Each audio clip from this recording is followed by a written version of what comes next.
Hi. Hi. Hey,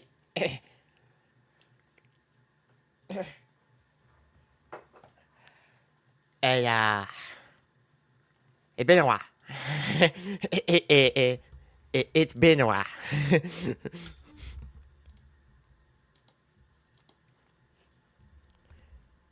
Wait, yeah. Shut up. It had been a while. I apologize for that. Oh my god, my mic. Wait.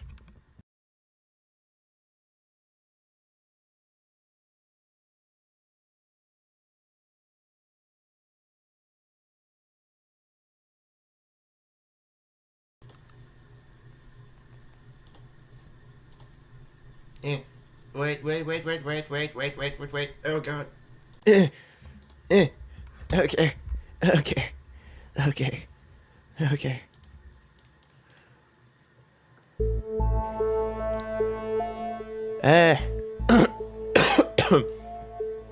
Sorry. Hi. Sorry, it's been a while. I realized that I haven't streamed for all of September.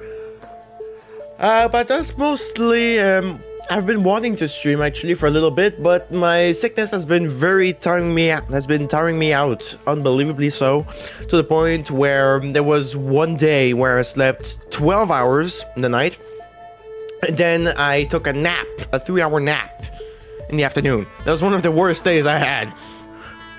Actually, that probably was the worst. it sucked, okay?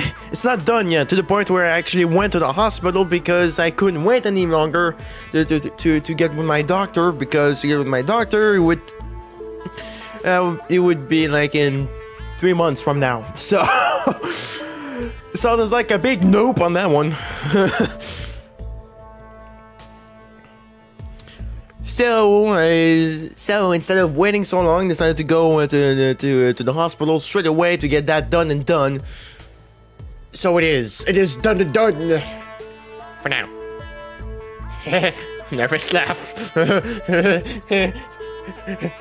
Are we okay?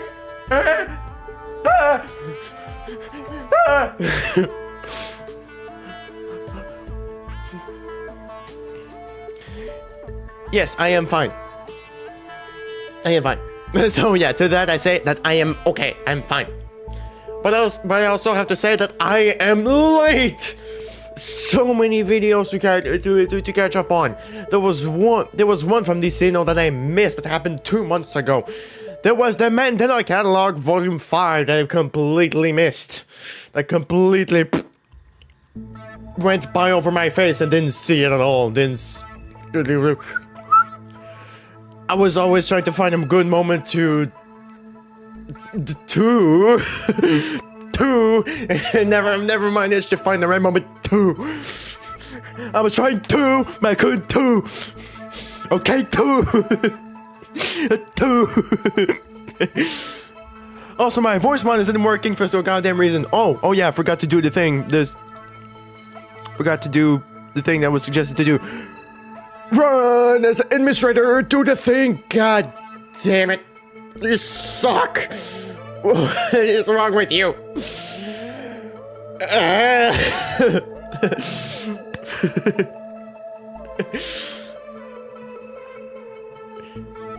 What is wrong with you?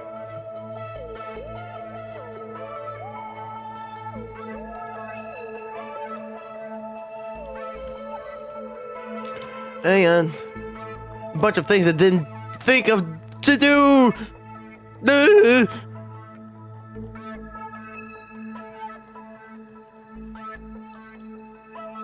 Okay, never mind.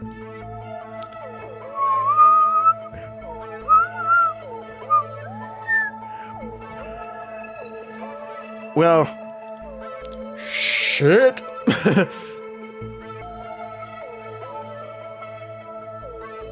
That I can just say, shit. Shit.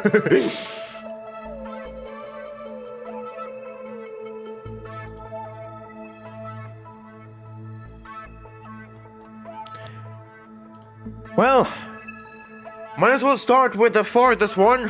I'm gonna go straight for them, and didn't feel like having a stream description for the day.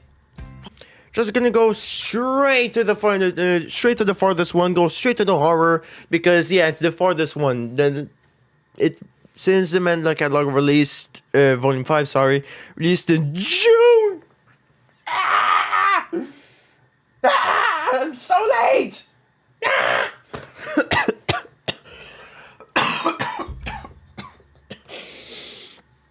As you can see, my sickness isn't still quite done.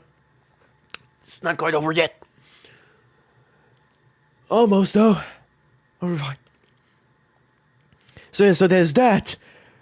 There's gonna be 2 Dicino videos and 1 Mob Paint video, which is a big hooray in my book, because I was sure he was practically done. I mean, for a while he was. We weren't sure what was going to happen, but now we know that he is here and back. So let's jump in straight to the horror. Also, by the way, I haven't finished eating. Great. Cat wants to get out, of course.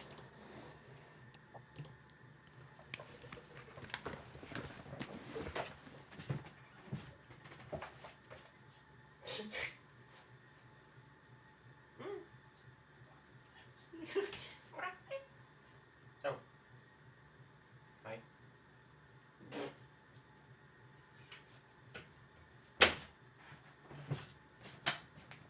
T-pose! I'm T-posing on my bed. Yeah.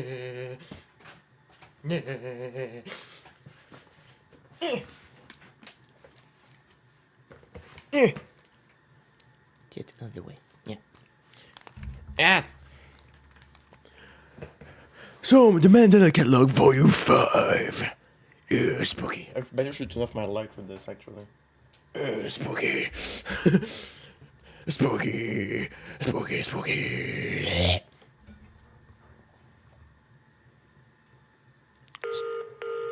Hi. Hello. Hello. Hello.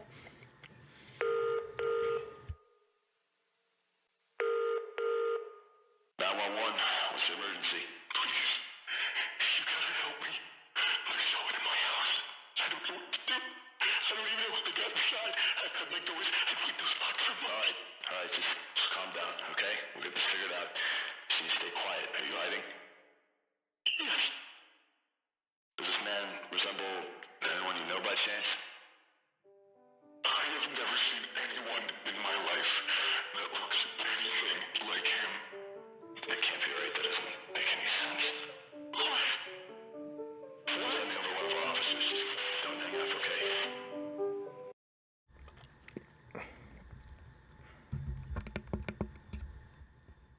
I remember that call. We heard that call in Volume 3, which is still my favorite, by the way. So fucking terrifying.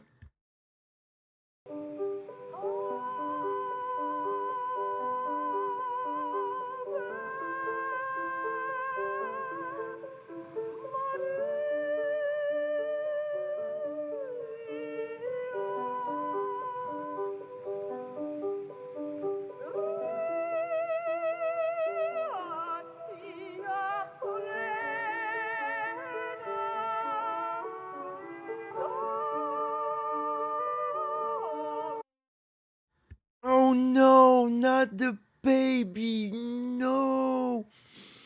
Oh no, I remember that too, no. Not the... no, didn't want to see that again, no.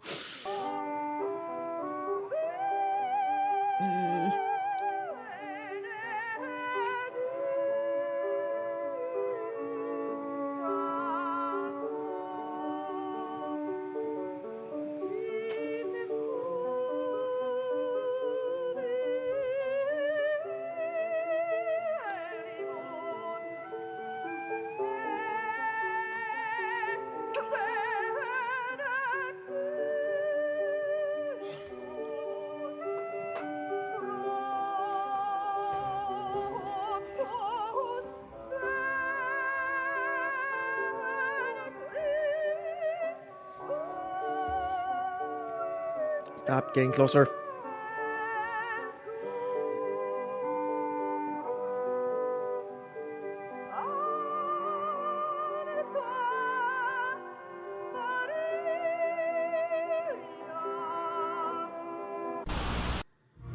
In the end, oh. I'm not gonna lie. I'm not gonna. The ad almost scared me more.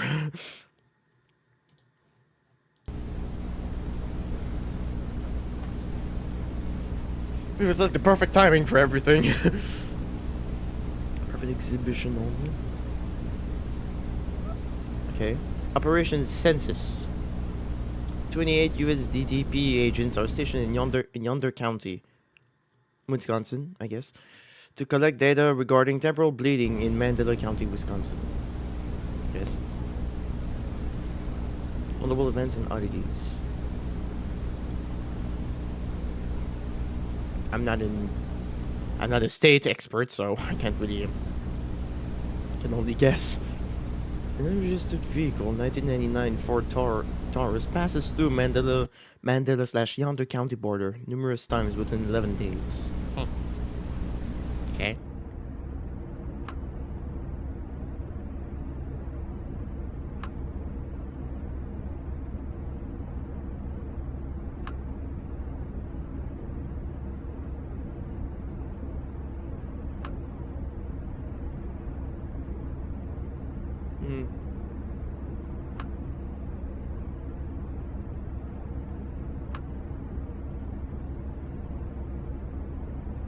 Slide 3. Oh, funny. Despite numerous video captures of the vehicle was never captured returning from the other direction. Okay. Agent J. Booker fulfills his task of collecting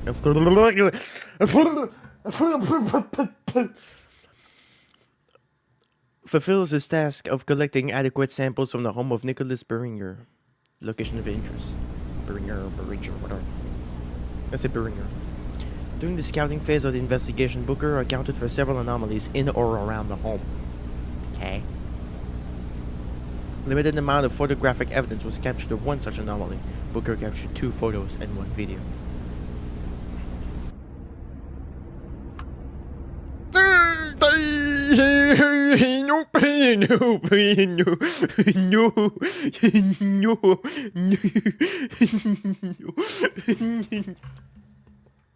Nope. Nope. Nope. Nope. Nope. Nope. Nope.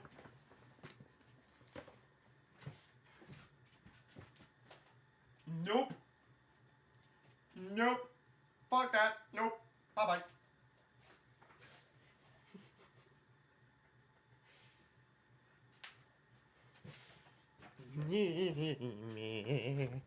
I hate it so much. God, I hate it so much. Oh, those alternates are so damn creepy. They're so damn creepy. One thing I forgot to mention, this is the fact that this is volume 5, sorry. This is supposed to be the penultimate volume because they're supposed to it was said that there was going to be 6 total, like 6 big boys. So 6 big videos and the rest being like intermissions in between, assembling like the pieces in between. So, yeah. So this is practically almost over now. Okay. Hey there, how you doing in the corner there? How you doing in the corner? How you doing? Doing good.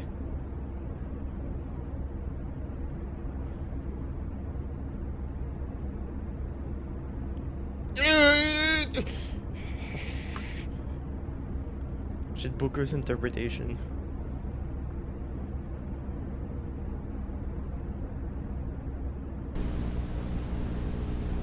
Booker's interpretations of the unaccounted anomalies seen within the home are as follows.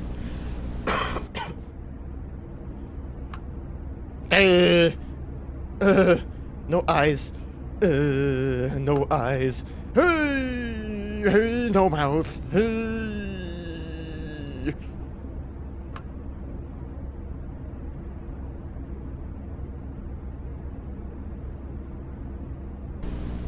That one's okay.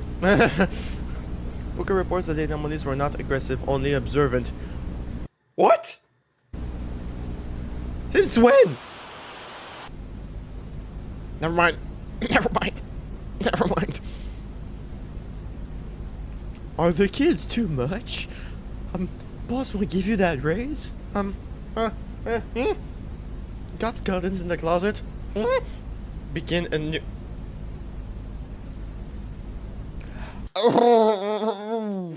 I don't trust the number that says 1-800 set free. Nope. Nope.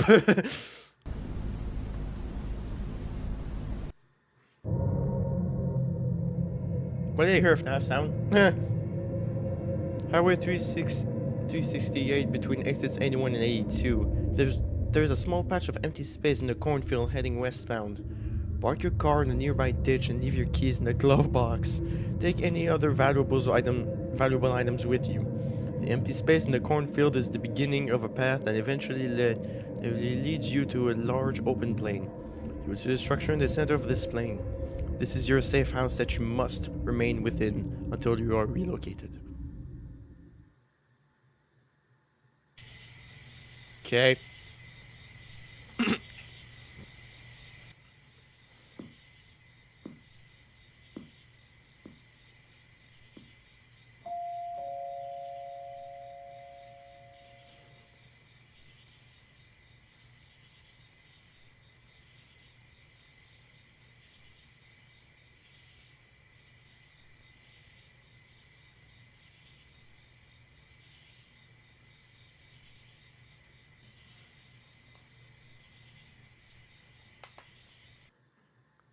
The back door will be unlocked.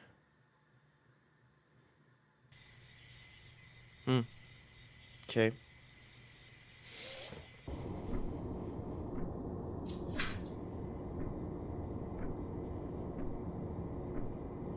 Hello?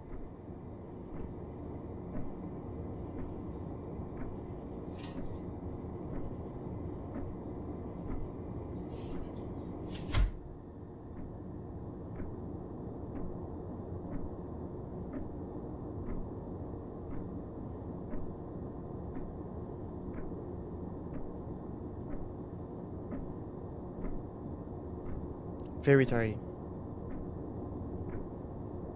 It's a safe house, so you know.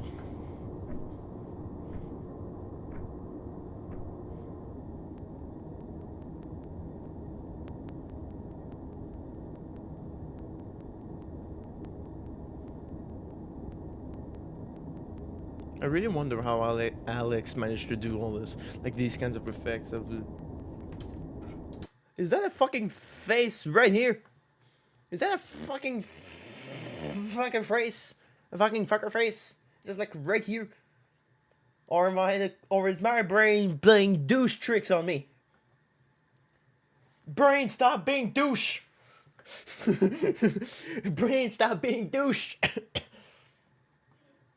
Anyway, I don't like it. I hate it. I hate dark stairs like this.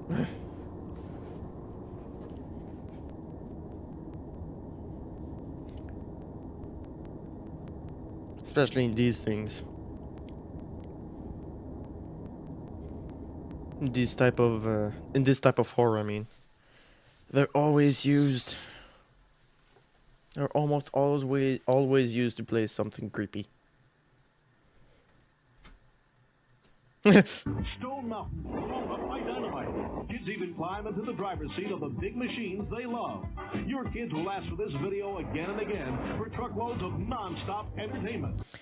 Hi, Siegfried. Thanks for stopping by again. Thanks for stopping by and saying hi. Yeah, kind of figured that you'd be at work right now, but thanks for popping by and saying hi. I appreciate it.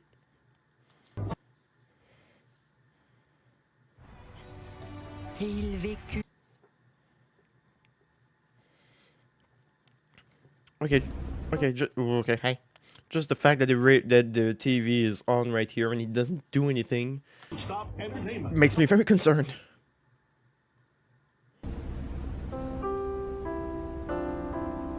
Heard something you wish you didn't?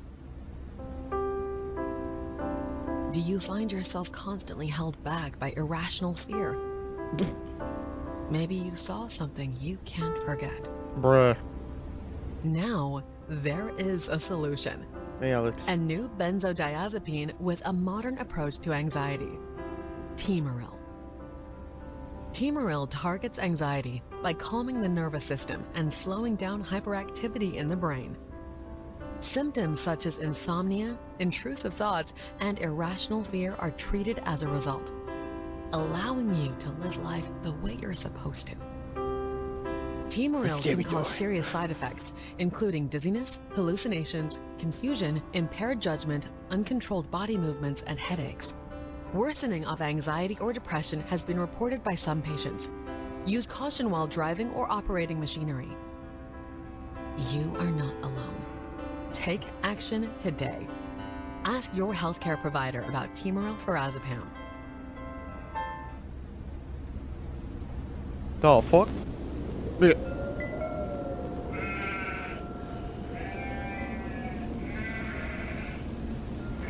Claymation.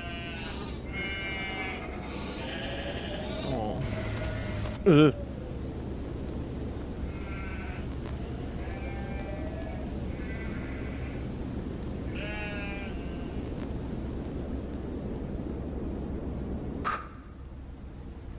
I tried my hardest.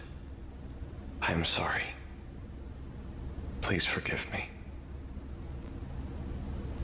I heard you breathing. Hey, You. hey, Gabe, how you doing? Hey, good old Gabe, real Gabe, Gabe, go, Gabe, Gabe. How you doing, man? How you doing, man? Did miss you. You. You are the Holy Spirit.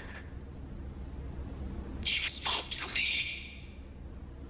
And now I am here. Am I forgiven?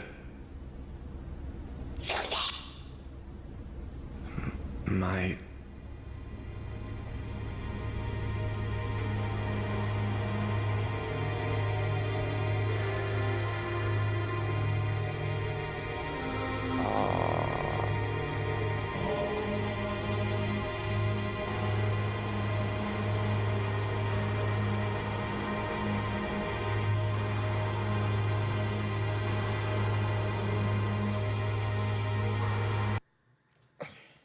Run.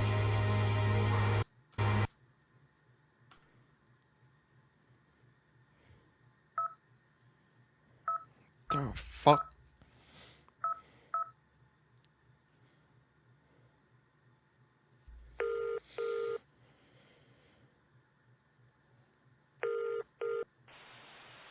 Jude? Hey, You made it safely? yeah. Okay. Got someone coming out to pick you up tomorrow morning.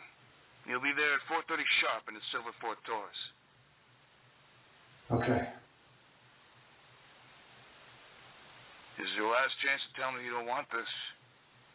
There's no turning back once you step into that car. I do want this. All right. Hey, it's a nice little village in British Columbia. Think you'll like it. Listen, now's the time to start making your calls. People noticing your absence too soon will fuck up this whole operation. I'll take care of it.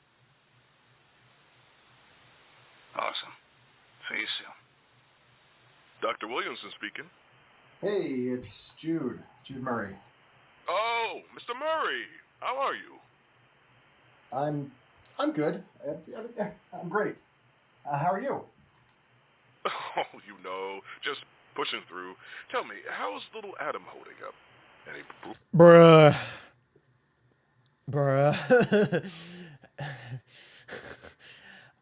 Okay. Now I know why that last name's unfamiliar because, Jude is now the father of Adam. Good to know. Adam, who seems to be, who have seemed to be converted from what I kind of understood and gathered or something. I don't fucking know.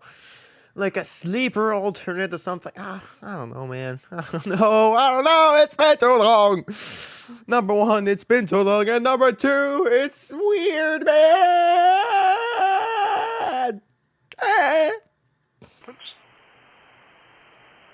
Yeah, he's doing great. Fantastic. Well, when would you like to get him in next? Well, that's the thing. Lynn and I finally closed on that house. You know, the one the little ranch, and we'll be moving doctors. We'll be moving. That is just great. Just keep me updated. I'll be able to transfer your prescription and no problem. I'm proud of you for, taking initiative for their safety. I knew you could do it. It'll be all right.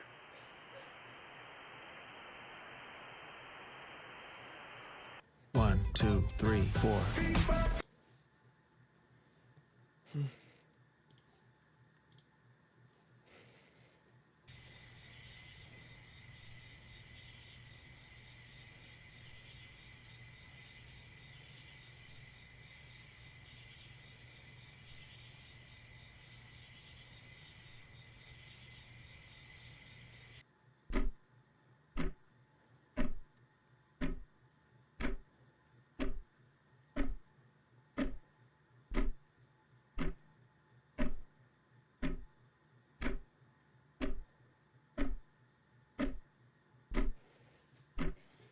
Tick.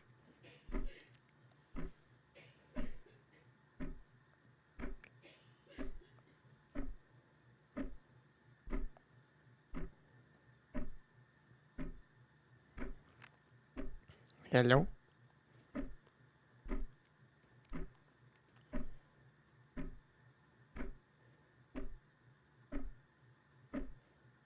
Okay.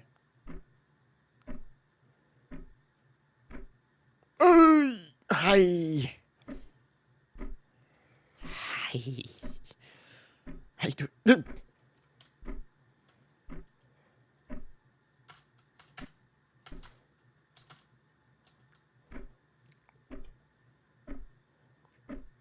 Hi.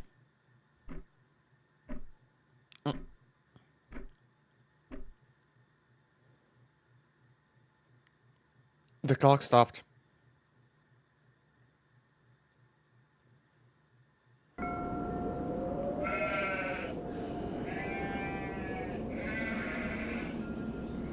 What now?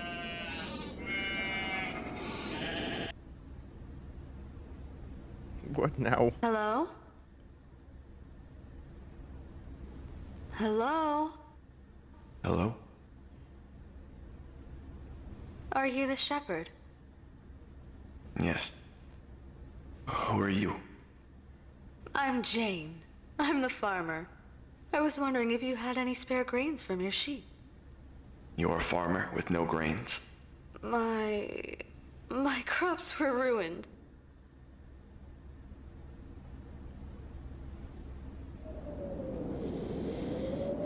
The thing with like these weird in-between moments, they're always used to draw parallels. They're always used to draw parallels with the main story. They always seem out of place to me. Which, I mean, is the point. I guess was the point. But, I don't know. That's still so weird to me. I will pay you back in time, I assure you. What is the matter? You know animals, don't you? What is the matter with my little one? Oh my. It is beautiful, my friend. You are truly blessed. What do you mean? It is clearly not healthy. Well, what do I know? I am no shepherd after all. I must get back to work. Shepherd! Come visit me tonight. I'd love for you to see my animals.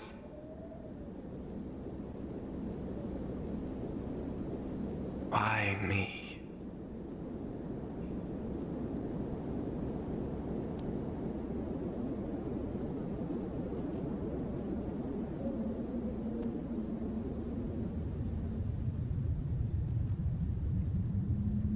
Nope.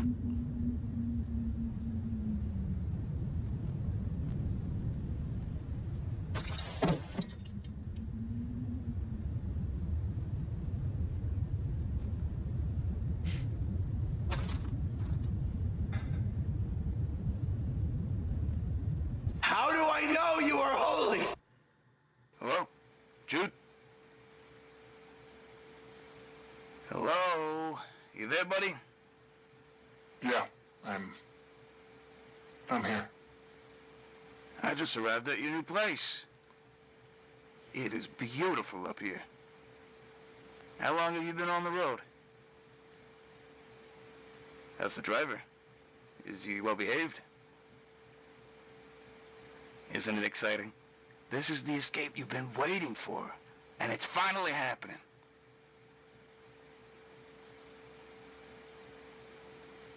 Where are you, Jude? I couldn't. Huh? Could you speak up a little? I'm not in the car. You're not in the car?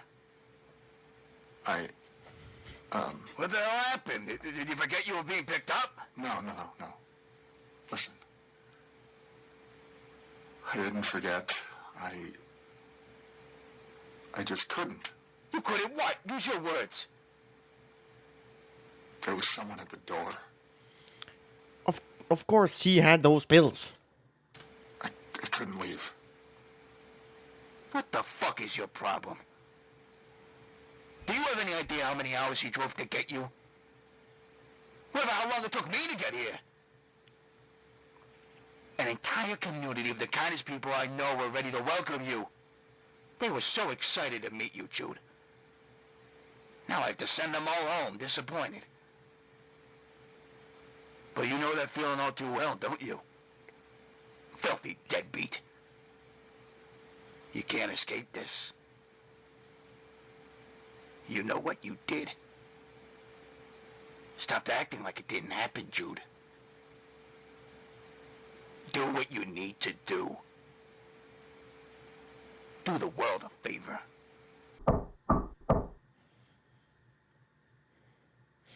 Don't open the door! Don't open the door! Don't open the door! Don't open the door!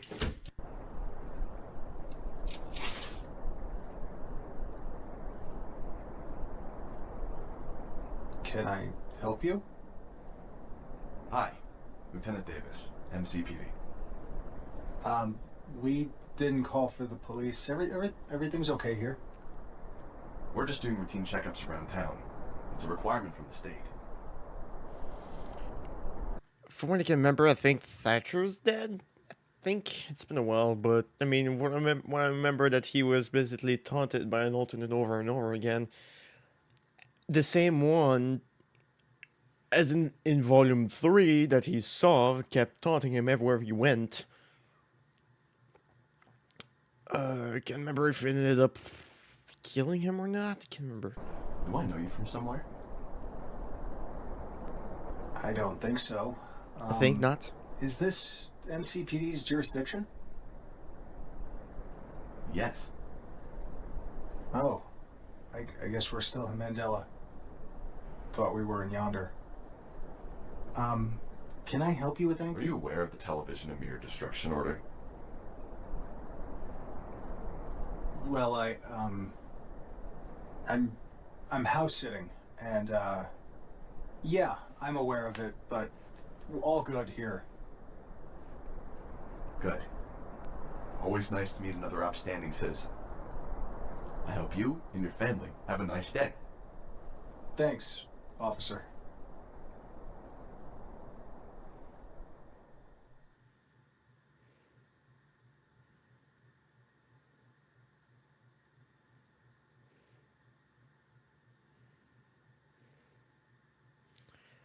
The thing as well with this storytelling is that it's always it's very out of order. Northern Missouri and dotted across the Dakotas into northern Minnesota. Just a little bit of light rain. Occasional storms starting to build in Arizona too.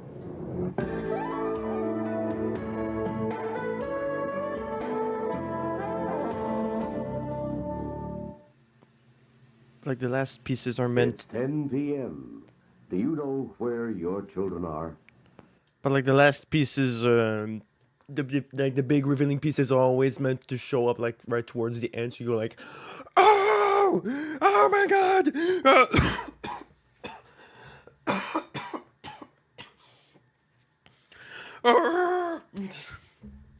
know, kind of like that. We go, oh my god!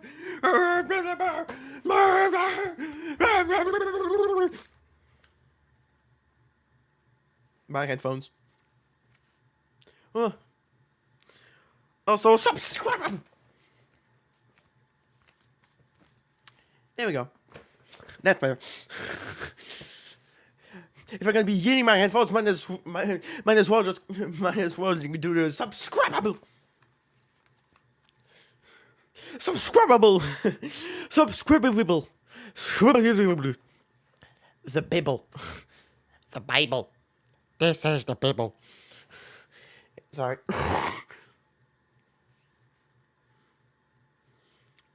Yeah. So yeah, but like with the unorthodox style of storytelling, as I was saying, and out of order, like very out of order, even compared to FNAF, even compared to FNAF, makes it so that it's like all the pieces go like, you go like, oh, it's that thing, oh, it's that thing, oh my god, no, this is Patrick. No, sorry, but yeah, it's like it's a very smart way of doing it, but it can get confusing easily.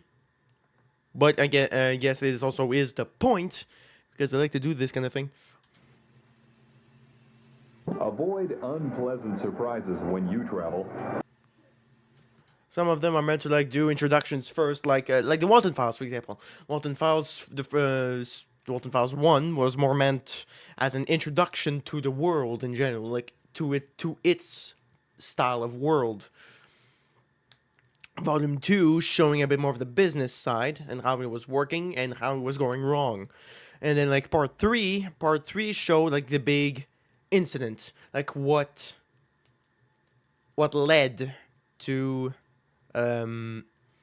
like the big how can I put this? How can I put this? Like the big part in the middle. How can I put this? I need to put this. The big event. You know, the big event is the big catalyst. There we go. That's the big catalyst. Should play an inscription. I know I should.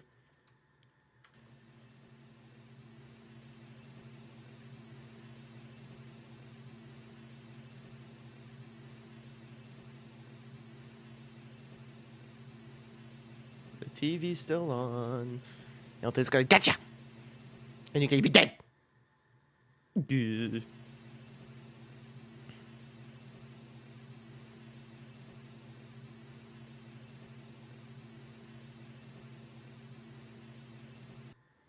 Jolly Rancher. Stop it with the ads, dude. Stop it with the ads, dude.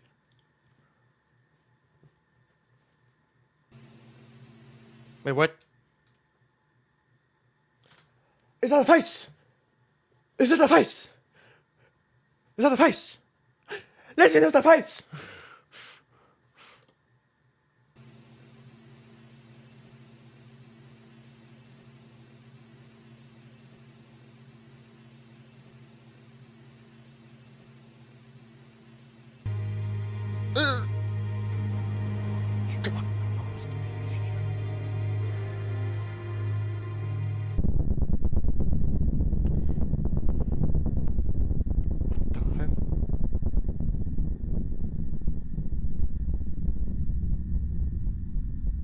Was supposed to be you? Oh, hey, hey, hey, hey, hey, hey, Gabe, how you doing? How you doing, man? How's the family?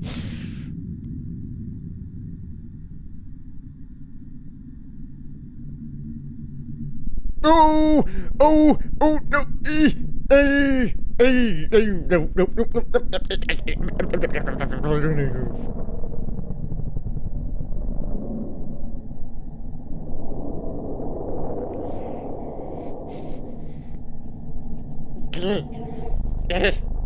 Skin crawling to me.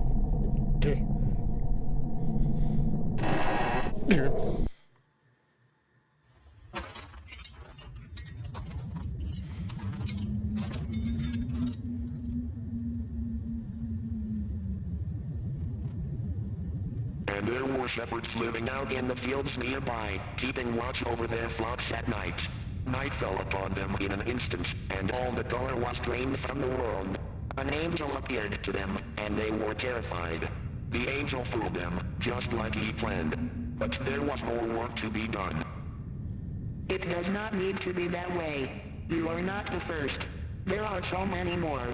Nothing has been done yet. He has a lot of convincing to do. Until then, trust nobody. Are you listening to me? Are you listening to me? Are you listening to me?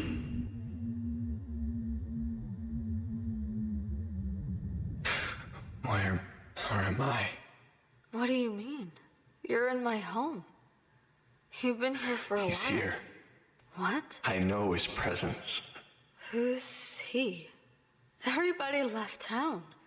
It's just you and me. Just what I prayed for. Look at me. What's wrong? Please, no. Ooh! Look at me. What's wrong? Nope! Please,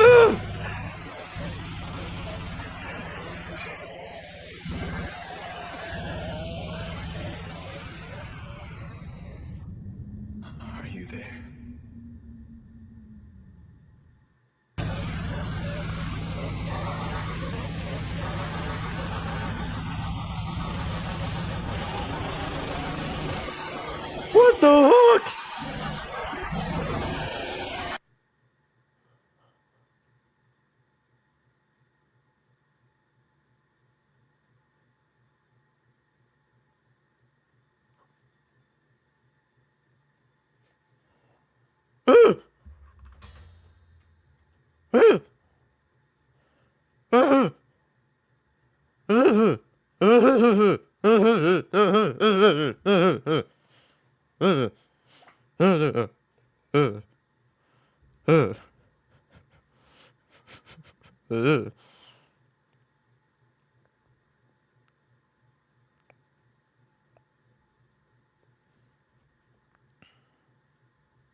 That's right.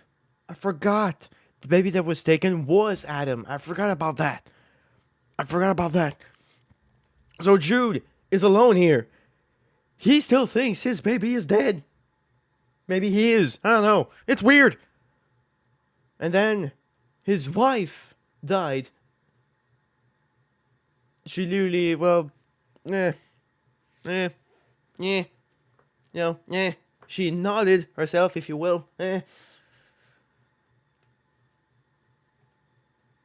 After losing her baby, obviously.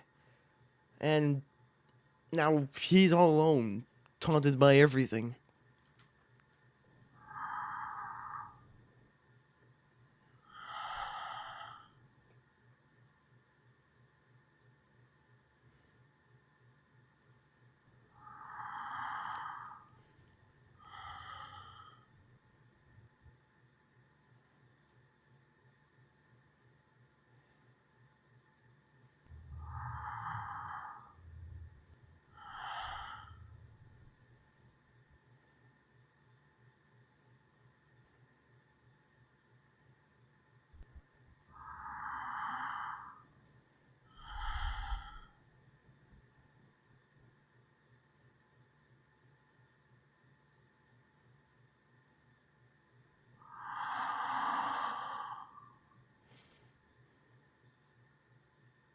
Oh!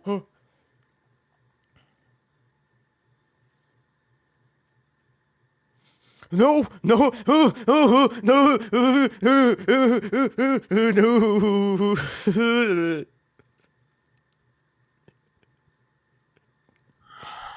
Oh, I hate those things so much.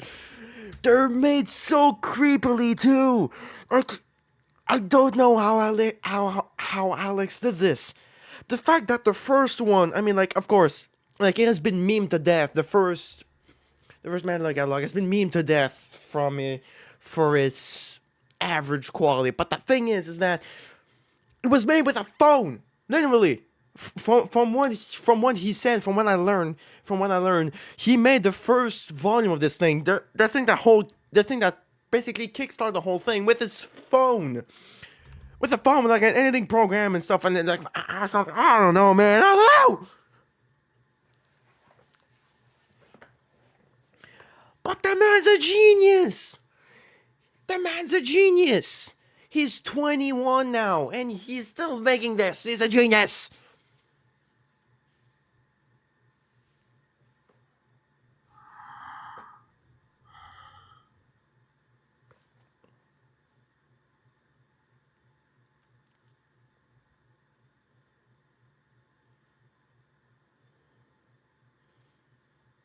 Oh.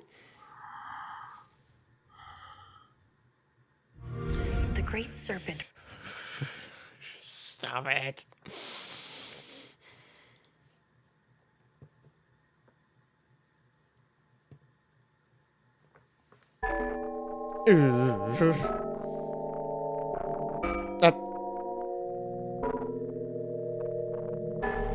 Yeah, run.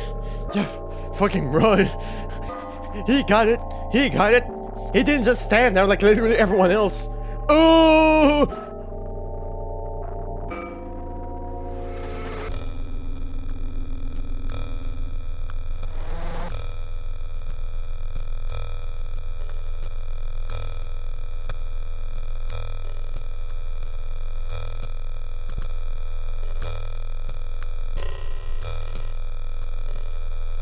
want from me? It's you! It's fucking you! What the fuck do you want from me? You've taken everything from me! You've taken my wife!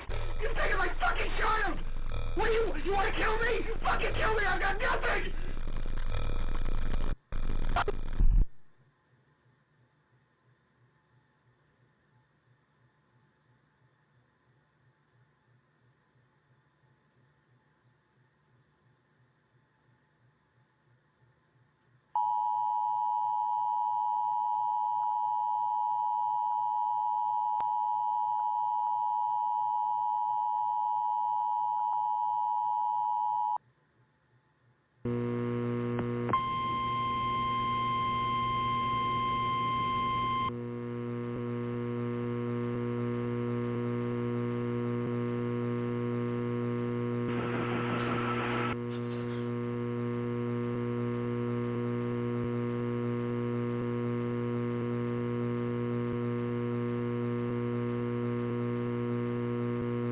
Oh!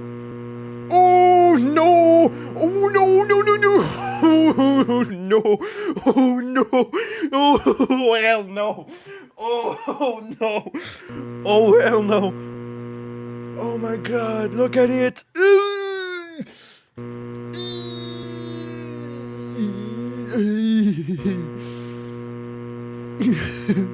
No!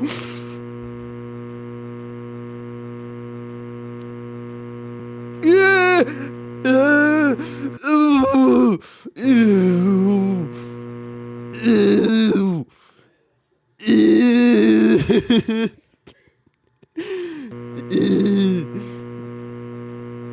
Ew! Oh God!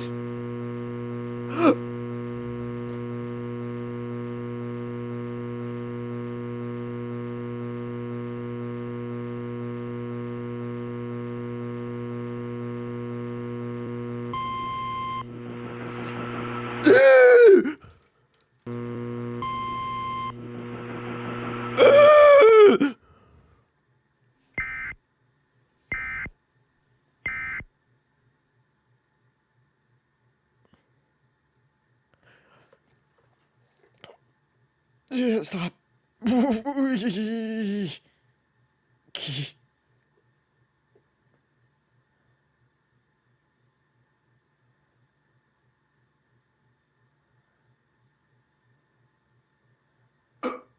Please. Someone. Please. God. Please. Help. Please.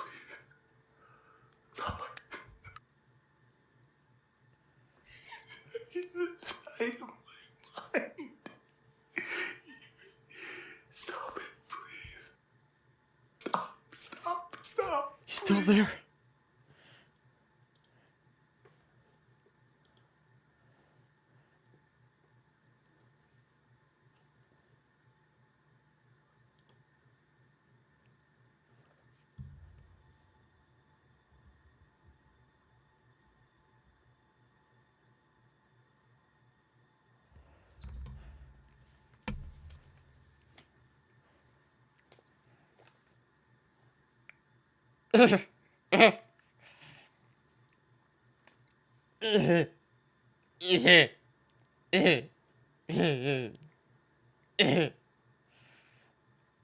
No.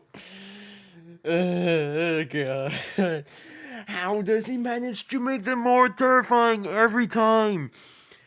That's what gets me, is how he always makes them more terrifying. Look at this.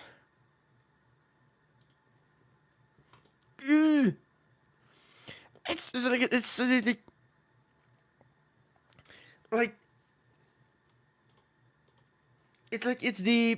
the weird movements, the weird facial movements, like this. How it stretches out farther when it's from what it's supposed to, like this. It's the distortion in the face that makes it so creepy to me. the distortion in the face, how you actually see the face glitch out.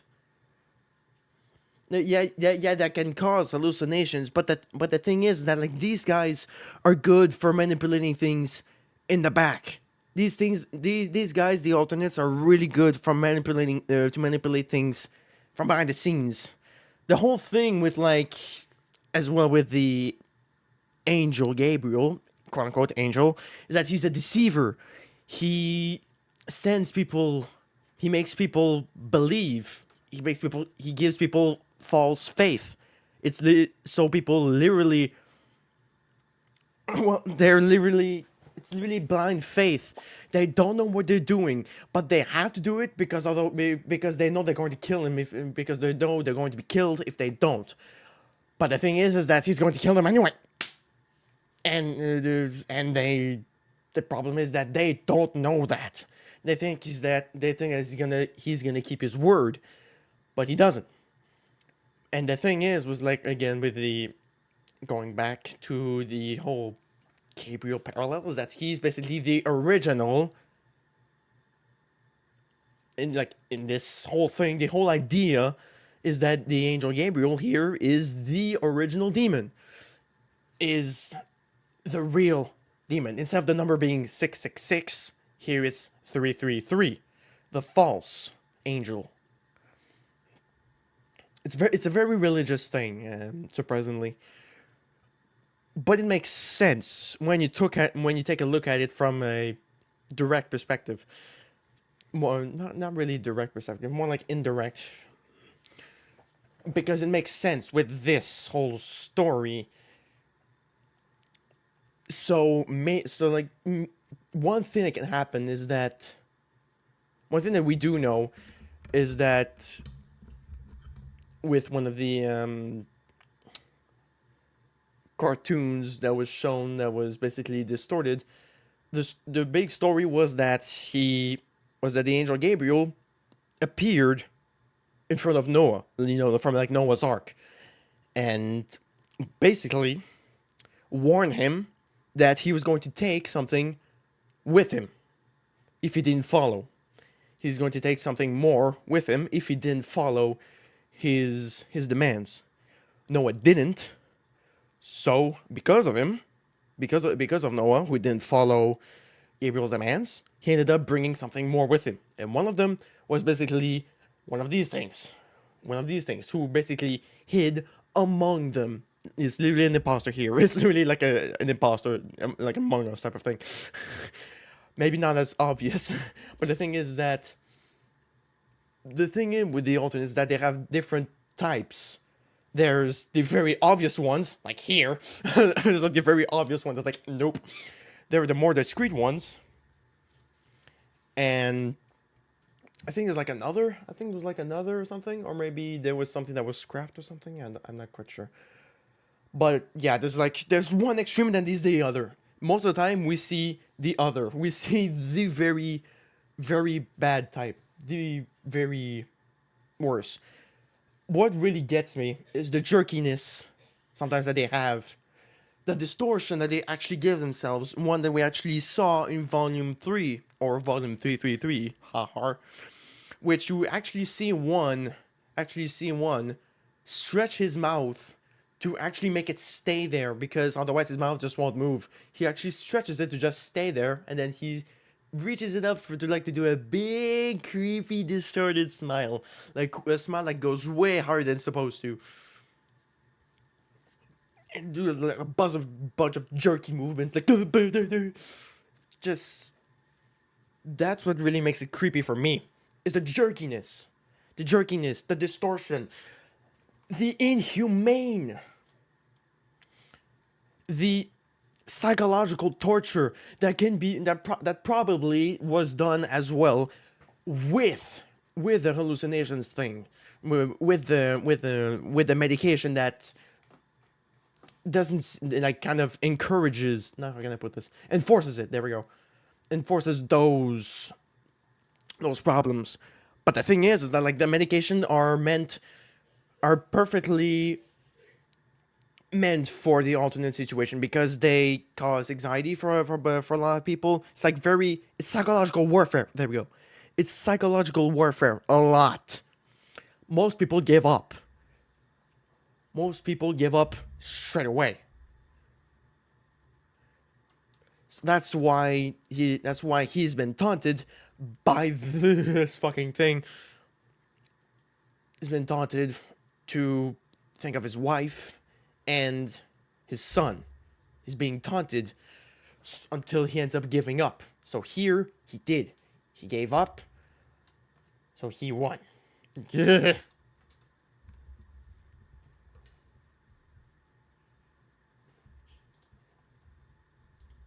It's like a whole thing. One thing I do want to say as well is that when Volume 6 comes out, or when Alex confirms that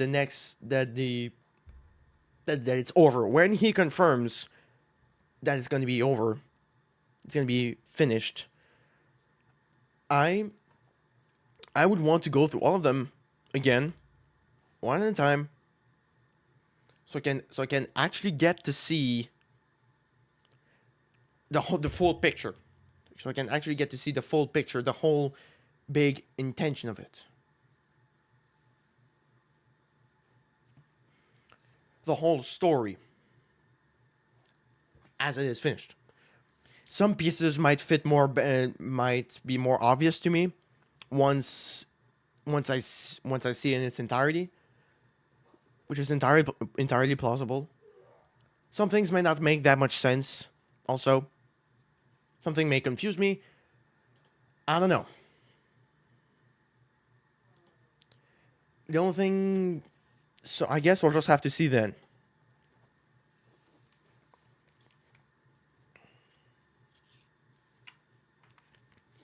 And I know I'm not the best with words in general, so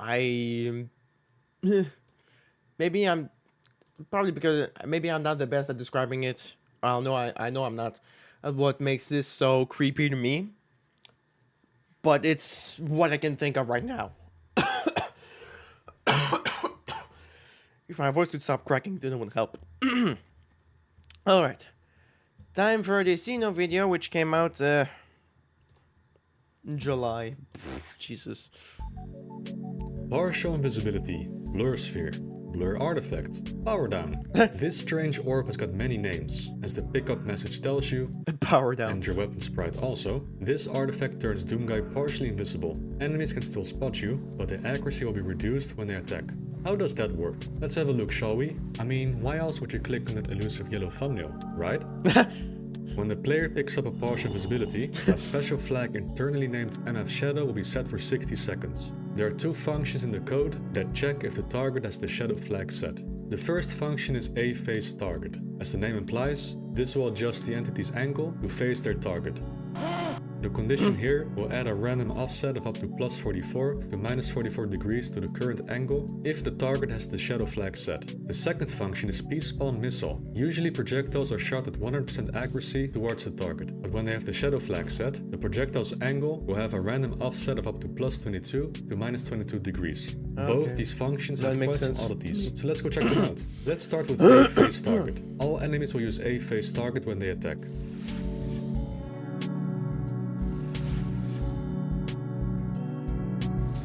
Well, most of the time. Barons and Hell Knights miss an A-face target call when they toss their fireball, which can look quite humorous.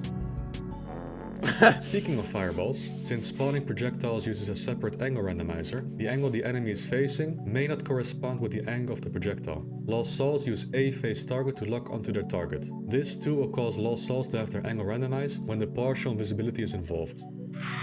Same with Lost Souls spawned by Pain Elementals. Even those that spawn when the Pain Elemental dies will emerge charging at random angles, which is pretty nice, as most of the time they end up slamming into each other.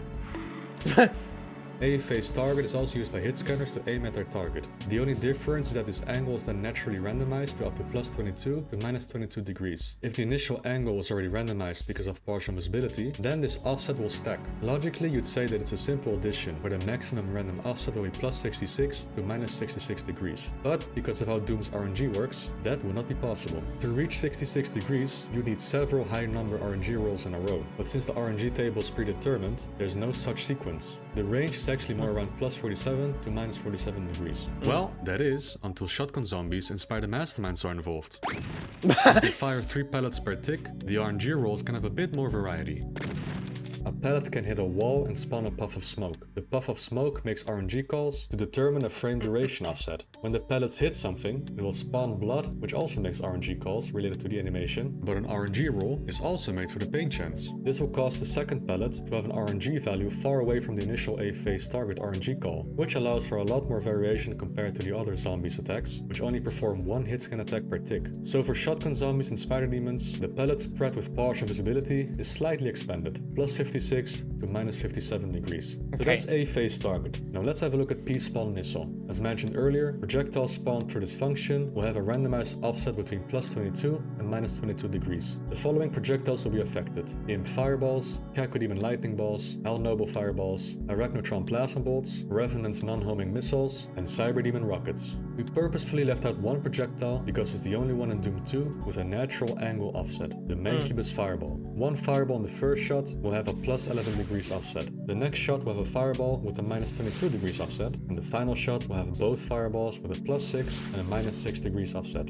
Partial visibility will affect both fireballs separately, creating some crazy scenarios, especially with the fireballs that have a natural angular offset. The first angled fireball can have a random offset between Yeah, Mancubi with partial visibility was one of the worst things ever. 33 to -11 degrees. I mean, while you're dealing with a partial visibility, it's just... The second one can have a range from -1 to -44 degrees, and with the third shot, both fireballs will effectively have their angles expanded to +28 to -27 degrees. Not all attacks are affected by partial visibility, however. When Archvils conjure the flame attack, they will call A phase target for each sprite frame. Each angle will have a random offset when the target is partially invisible. Despite the funny dance movement and invisibility, the Archvil zap will always be 100% accurate. Melee attacks will also screw up enemy angles, but since enemy melee attacks are a simple point-to-point calculation, where no angles are involved, it too will always be 100% accurate. The Revenant's homing missile doesn't care for your partial visibility. The missile may spawn with a random angle, but will soon correct itself and chase you down with 100% accuracy. What a bunch of cheaters. If you're wondering if the enemy's vertical aim is affected by partial visibility, it isn't. We just talked about enemy attacks that are naturally inaccurate, such as hit scanners and the Mancubus. Let's do a fun experiment. We can do a simple test to see how many of their attacks land on a target that is standing still and determine their accuracy. Because distance is a factor, we'll place a target at 5 different spots: 2000, 1000, 500, 250 and 125 units distance between the attacker and target. Let's start with the hit scanners that fire 1 shot per tick: Zombie Men, Chain Gunners and Wolfenstein guys. It's worth noting that hit scan is limited to 2048 units, so any distance beyond that effectively turns the accuracy to 0%. At 2000 units, their accuracy is about 3%, so 3% of the shots will land at this distance. At 1000 units, it's 8%, 500 units, it's 16%, 250 units, it's 31%, and at 125 units, it's around 68%. Keep in mind that these numbers are theoretical estimates. Missed shots caused by the epic block map bug are not accounted for. Let's compare it to when a target is partially invisible. At 2000 units, it's more or less the same at 2%. 1000 units doesn't change much, 3%. 500 units has an accuracy of 9%. 250 units, it's 17%, and 125 units, it's 35%. We can roughly determine that the accuracy is pretty much off. Open up. Shotgunners and spider masterminds are different, as they have 3 hit scan attacks in one single tick, increasing the odds of any of the 3 hitting the target. Let's have a look at the natural accuracy first. Starting off with a distance of 2000 units, 9% chance 1 of the 3 pellets will hit you. At 1000 units, 24%. 500 units, 39%. 250 units, 73%. And at 125 units, you're almost guaranteed to get hit, 98%. At 2000 units, when the target is partially invisible, there's a 4% chance 1 of the 3 pellets will land. At 1000 units, it's 9%. At 500 units, it's 18%. At 250 units, it's it's around 37%, and at 125 units, it's around 57%. Again, partial invisibility more or less halves the accuracy. Just like hit scanners, Lost Souls and Pain Elementals use a phase target to aim at their target. There is no natural spread, but, of course, with partial invisibility, there is. 2000 units, 3%, 1000 units, 8%, 500 units, 15%, 250 units, 30%, and at 125 units, 65%. Shot projectiles are naturally 100% accurate if the target is standing still, with the exception of some of the Mancubus fireballs. Well, most of the time, when Doom's slopes decide to be precise. Not including the Mancubus ones, here's the accuracy of projectiles when partially invisible. At 2000 units, only 5% of the projectiles will be aimed at you. At 1000 units, it's 9%, at 500 units, it's 18%, at 250 units, it's 40%, and at 125 units, it's around 81%. Keep note that these estimations were determined with the smallest projectile available, like an imp fireball. Larger projectiles like Rakatron plasma bolts will raise the accuracy percentage slightly as they cover a larger area that may overlap with the target's hitbox. Let's see how a bigger collision box affects the accuracy. 2000 units, 7%, 1000 units, 14%, 500 units, 25%, 250 units, 54%, and at 125 units, 90%. What about Mancubus fireballs? Both fireballs will do their separate RNG call for the angles. What are the odds either of the two will hit you when standing still? At 2000 units it's about 7%, at 1000 units it's 15%, 500 unit distance it has a 28% chance, 250 units it's around 52%, and at 125 units there's a 90% chance it will hit an immobile target. Interestingly, these values are nearly identical to the Raktrons. For hit scan, these inaccuracies are useful, because hit scan is an instant attack. What this means is that these accuracy values are relevant for both mobile and immobile targets. For projectiles, however, the partial visibility ends up being quite a nuisance most of the time, especially when close combat. That's why it's often called a power down. Is involved. Muscle memory will screw you over, and you'll end up running into projectiles you're trying to dodge. Spectres also have a shadow flag set. The accuracy of enemies infighting spectres is also reduced. This is something you'll almost never see, because enemies infighting with a spectre occur with pretty much no distance between the two. A phase target is called once to point the Archvile towards the corpse he's reviving. So if the corpse is a spectre, the Archvile's angle will have a random offset. Hard to notice, but it's a thing. The player's corpse will also be permanently shadowy when they happen to die with the partial visibility active. The shadow flag isn't only limited to players and specters. You can hack the flag onto pretty much any entity in Doom. Stuff like decorations, power-ups, medikits will all show up with the fuzz effect. Yes, the fuzz effect. That's what the shadowy rendering is called internally. How does Doom handle that? It looks really cool, almost as if it's refracting light or something. Let's have a look. First, we need to talk about Doom's color palette. Doom's color range consists of these 256 colors. Anywhere you go in Doom, even the crazy color. Jesus. Oh yeah, I remember that map. Quantum Strike map 3 was one of the hardest maps Decino actually ever played. From what the man himself said. Maps are built out of these colors. You may be thinking, how is that possible? You've got the diminishing lights, sprites and walls clearly get darker, and when you grab the radiation suit or take damage, there's clearly some color blending going on. Well, believe it or not, even with all that, it's still limited to these 256 colors. This is where the color map comes into the picture. What the color map does is determine the shade of the original pixel used in the first row. For example, the pixel of the Baron of Hell spec here is found in index 27. Then it darkens that pixel by going down the rows based on the Baron of Hell's light level. Not just that, but also which pixel to use when the player has the invulnerability vision. This is a very basic explanation of how the palette and the color map work. This will be explained in deeper detail in a future analysis video. Cool. So why is this relevant? Well, the fuzz effect uses the color map to take pixels from behind the sprite and darkens these. It does so by seeking the pixel's index on the color map's top row, then darkening them by using the same color index but on the 7th row instead. As you can see, the sprite is now transparent. What about the fuzz effect itself? This is done through the fuzz table. This is a table with predetermined vertical offsets. I'll step you through the process how this works. Sprites are rendered as columns from top to bottom. For each pixel, take the nice visual, by the way. Pixel of the background and darken it. Let's move on to the next pixel, but this time we also involve the fuzz table. The first index in the fuzz table is a positive offset, which means instead of taking the background pixel we want to draw, we copy the one below, darken it, and draw the copy. When we're done with this pixel, we increment to the next entry in the fuzz table. Moving on to the next pixel, this time the fuzz offset is negative, so we copy the pixel above. This one was already darkened, so it gets even darker. Draw it, increment the fuzz table index, and move on to the next pixel. A positive fuzz offset, so copy the background pixel below, darken it, and draw it. Basically, each time a negative fuzz offset appears, it uses a pixel that was already darkened. At some point, there are 4 negative offsets in a row, whose pattern can be spotted on the fuzzy sprite. The fuzz table has 50 entries, so when it reaches the end, it loops back to the first offset found in the table. The variable that keeps track of the fuzz table index is static, so when the new frame starts rendering the fuzzy sprite, it starts at a different index, creating a fuzzy animation. A very cool implementation indeed, but it has its flaws. Since the game picks pixels below or above the pixel that needs to be fuzzified, what happens if it picks a pixel that is beyond the screen? What do you do with a pixel that doesn't exist? Simple, just don't draw the pixel, Amal. The game checks. What do you do with a pixel that doesn't exist? Simple, just don't draw the pixel, Amal. The game checks if this pixel is part Simple, just don't draw the pixel, Amal. the top row of the screen or the bottom. If that's the case, then Oh, skip sorry, the we just, fuzzification. bruh, I just spoke a French.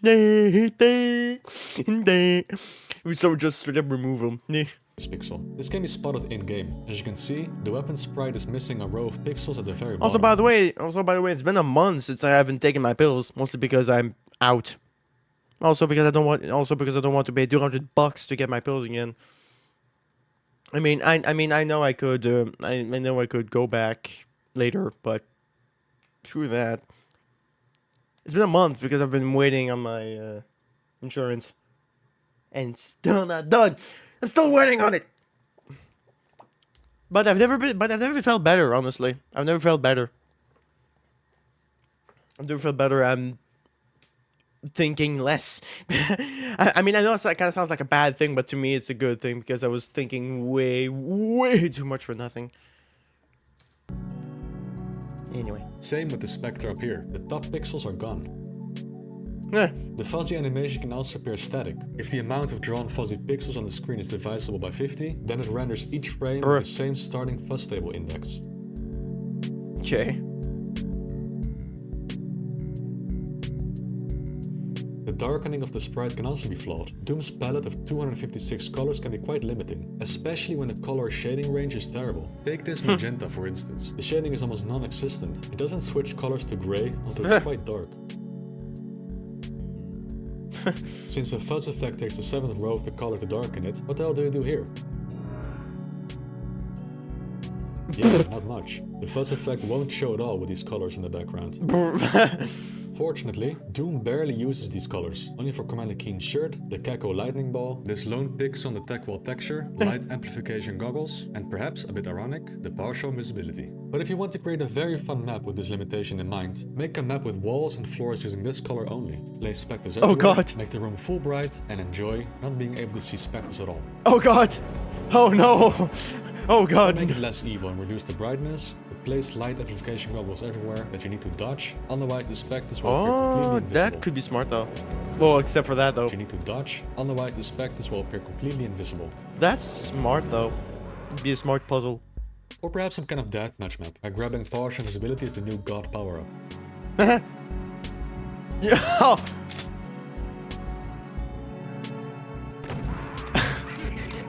I think there's plenty of fun stuff to do with the fuzz effect and Doom's scrappy color ranges. Well, as long as your victims use software rendering, that is. Yeah, there's that though. Scrappy color ranges. Well, as long as your victims use software rendering, that is.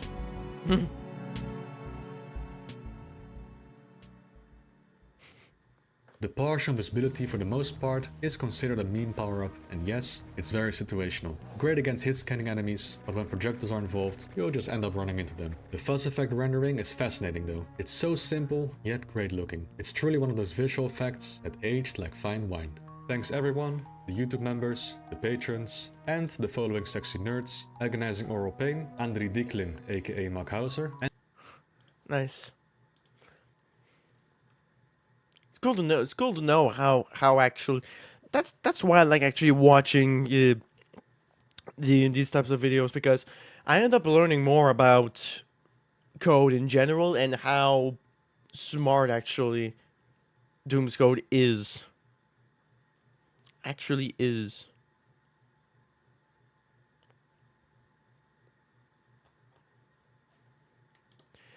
Now, whoop. Now time for something a bit different for this, a Quake video. He doesn't do Quake videos often, but now it seems like he's going to be going on them for a while because he actually made a playlist for him. So That's right, a Quake video. But first, let's talk about Doom real quick. When you die in Doom and restart the map, you lose all of your weapons. You could say this is how the game punishes you for dying. Let's just ignore that saving and loading exists, but anyway, Doom's level designers kept this punishment in mind, so they designed the maps to be beatable even when the player starts with nothing but fists and a pistol and 50 bullets. The level designer ensures there's enough weapons, ammo and all the items to be picked up for these unfortunate players. Warping to a level also wipes your inventory, bearing the fists and pistol. The Doom community calls this a pistol start, and is often done on purpose to make the level a bit more challenging, and is more or less the standard in competitive play. In Quake, you start the level with a shotgun and an axe, so let's call it a shotgun start. One major difference in Quake compared to Doom is that dying reloads the inventory you had when you started the level. So if you picked up, let's say, a rocket launcher in the previous level, you'll keep it when you die in the next level. Because of this, Quake's levels are designed around continuous play. Warping to a map in Quake does cause a shotgun start, so I was wondering if you can obtain 100% kills and secrets in all 31 levels, shotgun starting each one. Let's give it a go, shall we? We'll be playing the original Quake, so not the remaster. Why? Because the competitive community sticks to the OG mostly. The difficulty will be Nightmare. The original Nightmare difficulty turns monsters into super aggressive turrets. The player's health remains the same. We'll be going for all kills and secrets. Yes, we'll even try to kill all zombies, which will be very tricky. If you're not familiar with Quake, its combat and enemies, don't worry. I'll explain every detail as we go through the game. Let's start with episode 1, Dimension of the Doomed.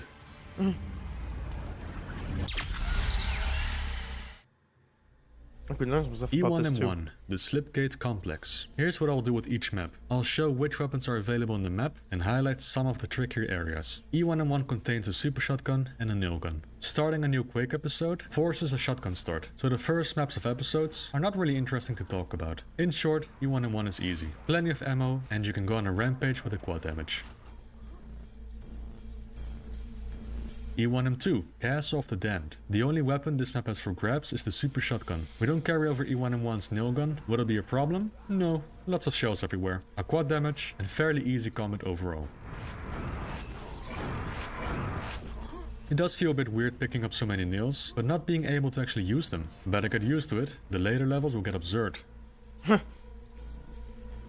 E1M3, the Necropolis. In this map you can find a super shotgun, nail gun and grenade launcher. The latter being a very important weapon as this map introduces the zombies. Zombies make the shotgun start very interesting, almost puzzle-like. In case you don't know how zombies behave in Quake, they're pretty much immortal unless hit with something that deals 60 damage in a single frame. For example, a direct hit with the grenade launcher deals over 100 damage, ending the zombies suffering so they can finally rest in peace. So what can kill zombies in this game? Your grenade launcher and rocket launcher will with ease. With quad damage, the following weapons will jib a zombie. Axe, shotgun, super shotgun, super nail gun, and the Thunderbolt. But there's more. You can also jib zombies by teleporting into them, which we call telefragging. Some monsters deal attacks with massive damage outputs. The Shambler, for example, has a Hulk Smash, which deals a whopping 120 damage. Jeez. The Spawn's explosion when it dies also deals around 120 damage. The Force projectile only deals 40 damage, but is hard-coded to deal 110 damage against zombies. Kaboom. So yeah, E1M3 has zombies. Kaboom. Dealing with them in this map is fairly easy, as you get lots of grenades. Don't forget that the ogres also drop 2 rockets upon death. Well, as long as you don't jib them, of course. This is something important to keep in mind for this challenge. In the big open area, you'll face 2 Shamblers with the second one spawning in after the first one dies. It's worth noting that grenades and rockets deal half damage against Shamblers, so it's best to seek alternative weapons against... Noting that grenades and rockets deal half damage against Shamblers, so it's best to seek alternative weapons against them. So Quake's telefragging is quite interesting. You can telefrag monsters. Monsters can also telefrag other monsters. Can monsters telefrag the player? No. If that happens, a reverse telefrag occurs. The monster teleporting in dies when the player is occupying the teleport destination. We can exploit this nifty little feature to get rid of the second Shambler without wasting any ammo whatsoever. The rest of the map is pretty straightforward. E1M4, the Grizzly Grotto. This map introduces the Super Nailgun. At the secret exit is also a grenade launcher. Again, pretty easy map. There's a very strange ogre spawner, which makes 100% kills impossible if you mess up how you navigate through the map. The ogre is in an out of bounds room trying to walk into a teleporter, but there are 3 doors blocking him. One of the doors open when you kill the fiend here. The next one opens up when you approach the Super Nailgun. The last one when you press the switch. A mistake was made, however. The door that the Super Nailgun interacts with is set to start off opened, so the door closes instead. If you pick up the Super Nailgun before killing the fiend, the ogre gets locked up forever, and you won't be able to get 100% kills. Whoops. So kill the fiend before obtaining the Super Nailgun and you'll be fine. Okay. If you speedrun through the map, open up the secret exit early, so you can use the grenade launch to help you kill everything. Off to the secret map we go. E1M8, Ziggurat Vertigo, the secret map of episode 1, contains a rocket launcher. Getting all of the kills in this map is no problem whatsoever. You get power-ups and you can snipe the ogres with rockets. I remember this one. There are 3 shamblers you have to shotgun to death, which is a bit tedious, but it's no biggie. E1M5, Gloomkeep. I remember this one too. E1M5 contains a Super Nailgun and rocket launcher. 2 powerful weapons and a map with plenty of ammo and power-ups makes this one a breeze. Even the Shambler stands no chance. Yeah. Easy.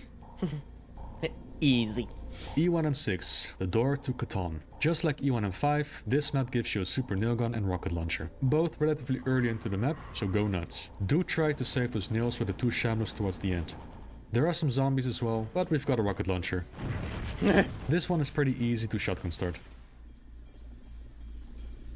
E1M7, the House of Catan. The final level of the first episode, and it has no weapons. Oh no, no worries. The boss is killed through a series of button switches and that's it.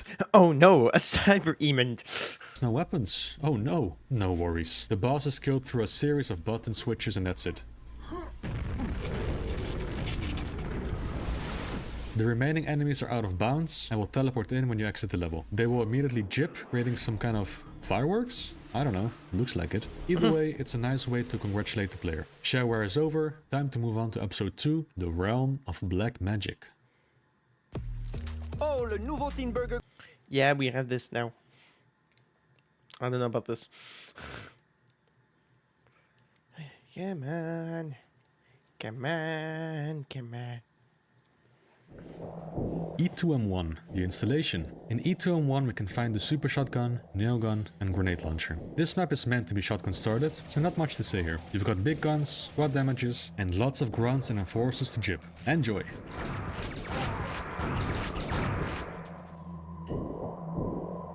E2M2, the Ogre Citadel. In this map we can find the super shotgun, nailgun and grenade launcher. There are some zombies in the map, but we can just blow them up with grenades. As the map name implies, this map is riddled with ogres, which provide lots of grenades for you to enjoy.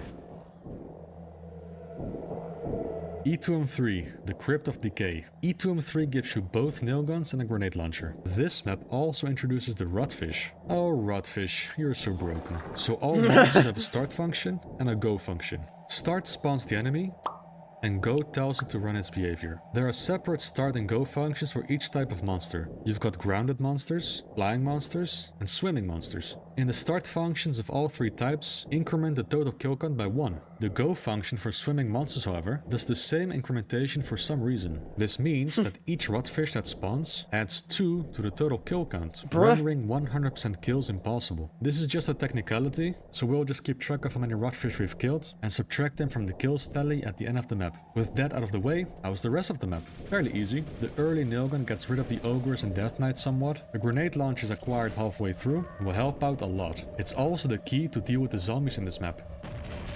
You will also get Quad, which speeds up killing the shamblers towards the end.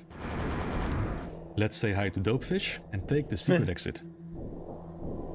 E2M7, the Underearth. Episode 2 secret level. The only weapon this map gives us is the grenade launcher. There are a lot of shells to pick up, so get ready to shotgun a lot of enemies. You get a quad damage which helps a bit, but this map is a bit of a slog to shotgun start. Dealing with the zombies is no problem in this one.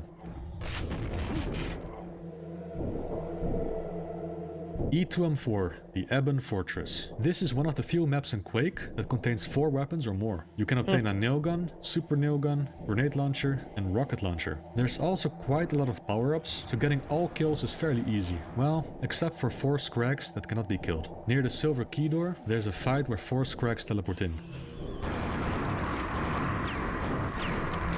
There's supposed to be 8 of them, but one of the 2 trigger relays is never targeted. These trigger relays target the Scrags, so they wake up and fly into the teleporter.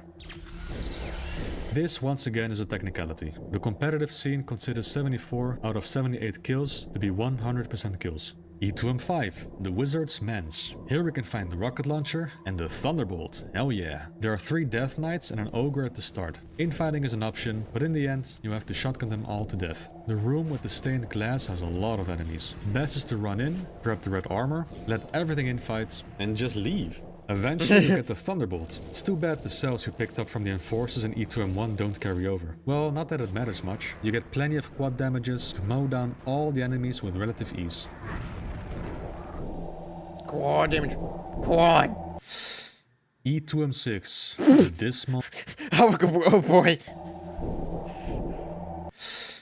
E2M6. That's not a good sign, we just goes...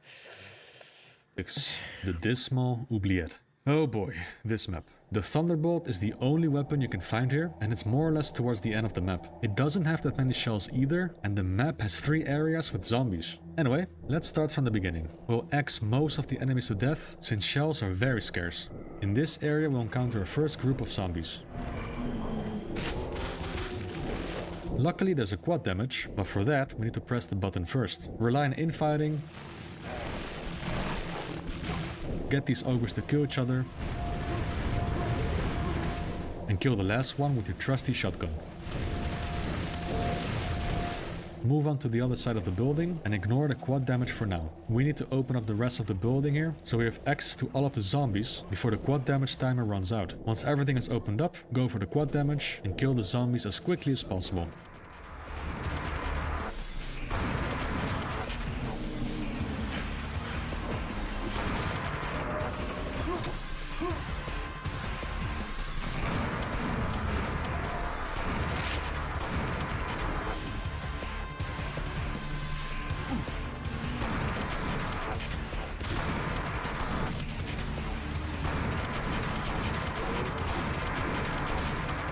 That's some tight timing. The next area is one of the hardest in Quake. It's very cramped, with tons of tanky melee enemies, and it's just awful. Thankfully, there are some spots where you can cheese the Death Knights and axe them to death, but generally speaking, you want to be very careful here. Also, there are 2 zombies here, and you've got no weapons, no quad damage, and no monsters that can kill them. There is, however, the central lift. Getting crushed by the lift deals 100 damage, so all you need to do here is lure the zombies to the lift, and eventually they'll get crushed and jip. Phew! We can use the Pentagram of Protection to deal with the Fiend and Shambler. Now we move on to the final fight. During this fight, the floor descends as enemies spawn in. When the bottom is reached, the wall opens up and reveals 2 Vors. There's a zombie we need to deal with here, but we can telefrag it with the Shambler that spawns in. Keep the Shambler in place, so the second Shambler can telefrag it. Shotgun the Shambler to death, but make sure to stay close to the Fiend spawner to telefrag it as well. Eventually 6 zombies spawn in, and there's nothing you can do about it. Sure, you could have used the Shambler to Hulk smash them to death, but there's an easier solution, the Vors. Blow up the zombies using the Vors explosive pods, then zap the Vors to death, collect the rune, and there you go. A very difficult map to shotgun start, but we did it. Episode 2, 100% kills with shotgun starts. Episode 3 is next, the Netherworld. And spoiler warning, it's not getting any easier. E3M1, Termination Central. Episode starter, so not much to say. You get a super shotgun and a nail gun. Also a lot of ammo for both weapons and quad damages. A great map to go on a rampage, and a well-deserved breeze after that awful E2M6 experience. E3M2, the Vaults of Zin. This map gives you a super shotgun, nail gun, and grenade launcher. The grenade launcher is found right at the start, along with some zombies, so these will not be a problem. Not much to say about this map, really. E3M3, the Tomb of Terror. E3M3 contains a super nail gun, and that's it. It's not too terrible to deal with all of the enemies here. You may have to chop some Death Knights to death, but that shouldn't be too much of a problem. The map does have zombies, however. The map has no explosive weapons, no quad damage, and no monsters to kill them. There are some crushers, but these only do 30 damage, not enough to jip a zombie. Not to mention, 2 of the zombies cannot leave this area, so they won't be able to walk into the crushers anyway. With seemingly no possible way to kill the zombies in this map, is this where the shotgun start challenge ends? Please, we're not giving up that easily. What this map does have is teleporters. All the way to the west, there's a portal that teleports you to the starting room. Monsters in Quake will always try to walk a straight path to the player, regardless if the player can be seen or not. Through some clever navigation, you can lure the zombies to the starting room. The zombies from the lava room are a pain to lure, as they have to take many turns, go down a lift, fall down the stairs you raise, and then let them hang around the teleporter destination. It is doable, but it requires a lot of patience. So what about these 2 zombies? They are blocked by an invisible force, so you can't lure them to the starting room. Is this where the run ends? Oh, come on. Have a bit more faith in me. Remember how enemies walk a straight path to you, regardless of your position? If you stand all the way over here where the portal is, that you use to telefrag the other zombies, the remaining 2 zombies will eventually walk into the teleporter.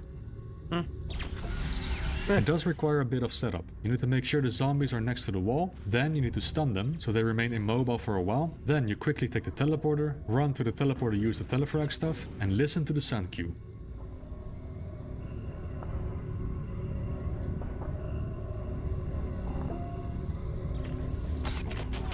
Boom! All of the kills. A lot of patience is needed for sure, making it one of the harder maps to max. E3M4, Satan's Dark Delight. Here you get a super nail gun, rocket launcher and a thunderbolt. Lots of big guns, making this a very easy map to shotgun start. The zombies in this map can be blown up.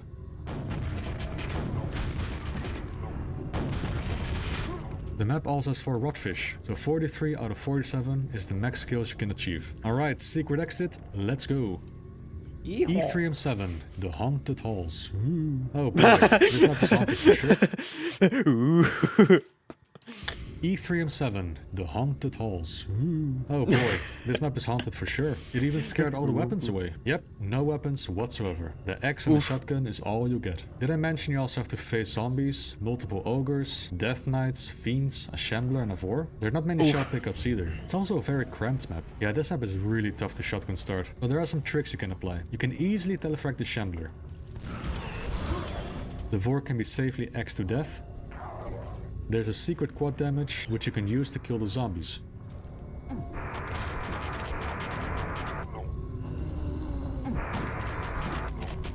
It gets easier towards the end where you can find a quad damage and a pentagram of protection, but getting there won't be easy. Good luck. E3M5, The Wind Tunnels. Another map bringing out the big guns, a rocket launcher and the thunderbolt. Fairly straightforward map, and you get quad damages to deal with the harder fights. Nothing else to talk about, really.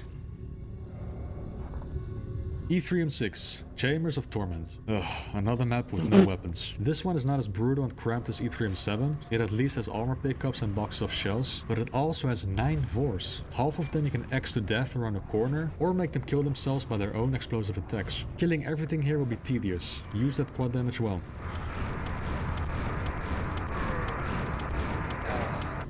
With everything dead, let's grab the rune and wrap up episode 3. Very tough episode to shotgun start, but with patience and sheer willpower, it's possible. Only one episode left, considered by many to be the hardest Quake episode, The Elder World. Silence sur le plateau. Sorry. Okay. E4M1, the sewage system. The only weapon obtained here is the nail gun. It may not sound like much, but you know the drill by now. This is the first map of the episode, which is meant to be shotgun started. So it's easy. Nothing else to say about this one.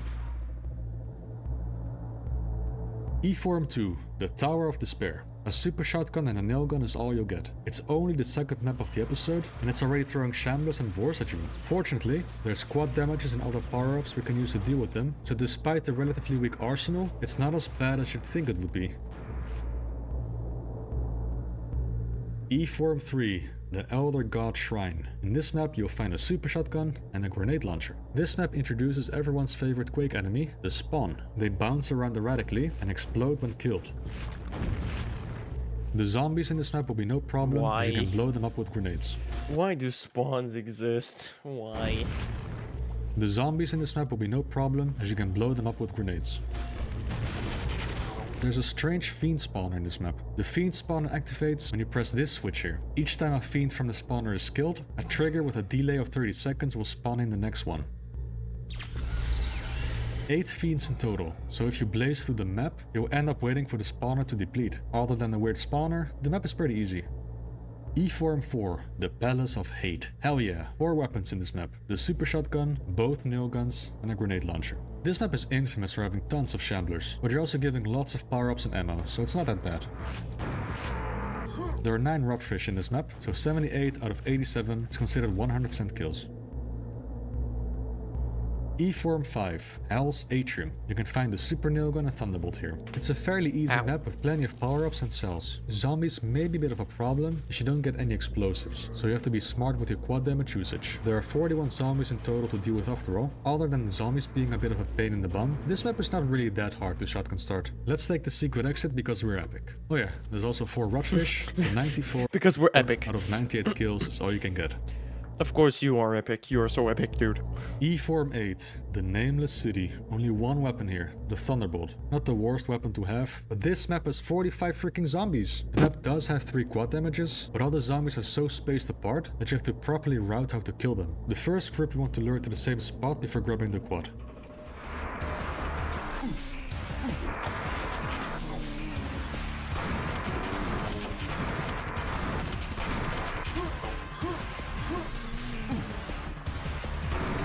That's like a menu theme or something.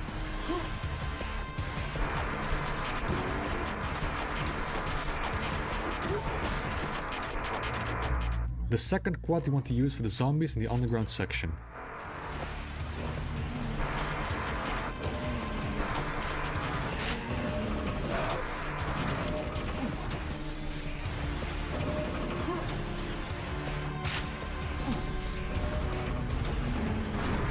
He do be speedrunning! He do be speedrunning!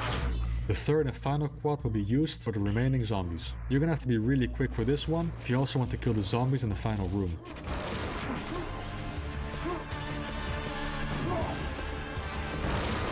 You do be speedrunning with this one. The architecture reminds me of Hexen 2. It's weird how many things actually remind me of Hexen 2. If you're not fast enough, you can always use the Vor at the exit to blow up the zombies. The rest of the map is quite tedious. You'll be exiting and shotgunning a lot of tanky enemies to death, including a shambler. We can save a lot of ammo by telefragging the fiends in the area with the silver key. Simply stand on the pedestal, kill the fiends to start the spawner, and balance the fiends on your head so they telefrag each other. You're left off with the shambler, but at this point you should have a lot of cells for your Thunderbolt. This map is absolutely dreadful to shotgun start, and it's something I never want to do again. E-Form 6, the Pain Maze. Finally, a rocket launcher. This map is infamous for its many spawns. The room with the group of spawns can be somewhat cheesed. Just don't walk too far into this room to not trigger the pushing wall and blow them up from a distance. You can also cheese the Vors by axing them. Yeah, this map isn't that bad actually. Not to mention the amount of power-ups, rockets and cells you get. We've got 3 fishes in here too, so 81 out of 84 kills is all you need to max this map. E-Form 7, Azure Agony. This map has got no weapons. The map lives up to its name. This will truly be an agonizing experience. You're gonna have to axe a lot of enemies to death and rely on infighting somewhat. This Vor and Shambler can be axed. Also this one. There are a lot of quads in this map actually, but you do want to save 1 or 2 for the zombies later. Yeah, don't ask why they spawn stuck in the ceiling. You can save a bit of quad damage for the final fight with the hopping Vors, but it's not really needed. If you are conservative with your shells, you can snipe them down from below. They also end up killing themselves most of the time by hurling the explosive pots onto their feet. Absolutely awful experience. Never again. Very glad that's over with. Grab the rune and let's get the hell out. We've got 8 rotfish, so 80 out of 88 kills is considered 100% kills. Alright, so far we've managed to shotgun start all 4 episodes of Quake. There's only 1 level left where we'll face the final boss. The final level, Shabby's Pit. This is the only level in Quake which gives you all of the weapons. We're gonna need those because we'll be facing 7 Shamblers and 6 Vors. This should be no problem really. The final boss is telefragged by lining up the floating pod inside its body and jumping through the portal. Boom. Congratulations. There's no kill tally visible, but checking the kills before hopping into the portal reveals 19 out of 25 kills. We dealt with 5 Rotfish at the start, and Shelby is considered a kill too. Kind of. So that's it. Can you 100% kills all levels in Quake by shotgun starting? Yes you can, but it will be awful. E2M6, E3M3, E3M7, E3M6, E4M8, and E4M7 will wreck you. E2M6 because of its zombies requiring proper routing and unorthodox methods to kill, lack of ammo, and the cramped lift section. E3M3 because of the patience required to lure all the zombies into a spot where you can telefrag them. E3M7 because it has no weapons, barely any ammo, and it's very claustrophobic fights. Also you need to be smart with your quad damage to deal with the zombies. E3M6 because it too has no weapons, lots of enemies you need to X including fiends and Vors. E4M8 because of the limited weapons and ridiculous zombie placement requiring optimal routing for your quad damage usage. And E4M7 because it has no weapons, tons of strong and tanky enemies, and awkward zombies that require quad damage to kill. Those 6 maps are the hardest ones to shotgun start. Everything else is actually very doable. If for whatever reason you feel like taking on this challenge, then beware of the big 6. Good luck, really. 6. Alright folks, hope you liked the Quake video for a change. I've had the idea of 100% shotgun starting Quake for a very long time, and I'm glad it's possible. The biggest obstacle were the remaining 2 zombies in E3M3. When I found out you can lure them to the teleporter behind them, I grinned ear to ear and actually did a little dance. That was very satisfying to achieve. I would like to thank all of the people viewing this video, all the cool YouTube members, and of course the lovely patrons. I'd like to give a shout out to the patron Turbo Nerds as well. Cool. So now I learned as well some more stuff for Quake. So I feel like I should actually redo Quake from the get-go, from the beginning, because like I did so much on and off for it, especially because of my my previous inconsistent PC. Yeah. Anyway, so now time for what I was actually here for since the beginning, but don't get me wrong, the rest of the stuff was stuff also I wanted to watch. Malpain. Here we go.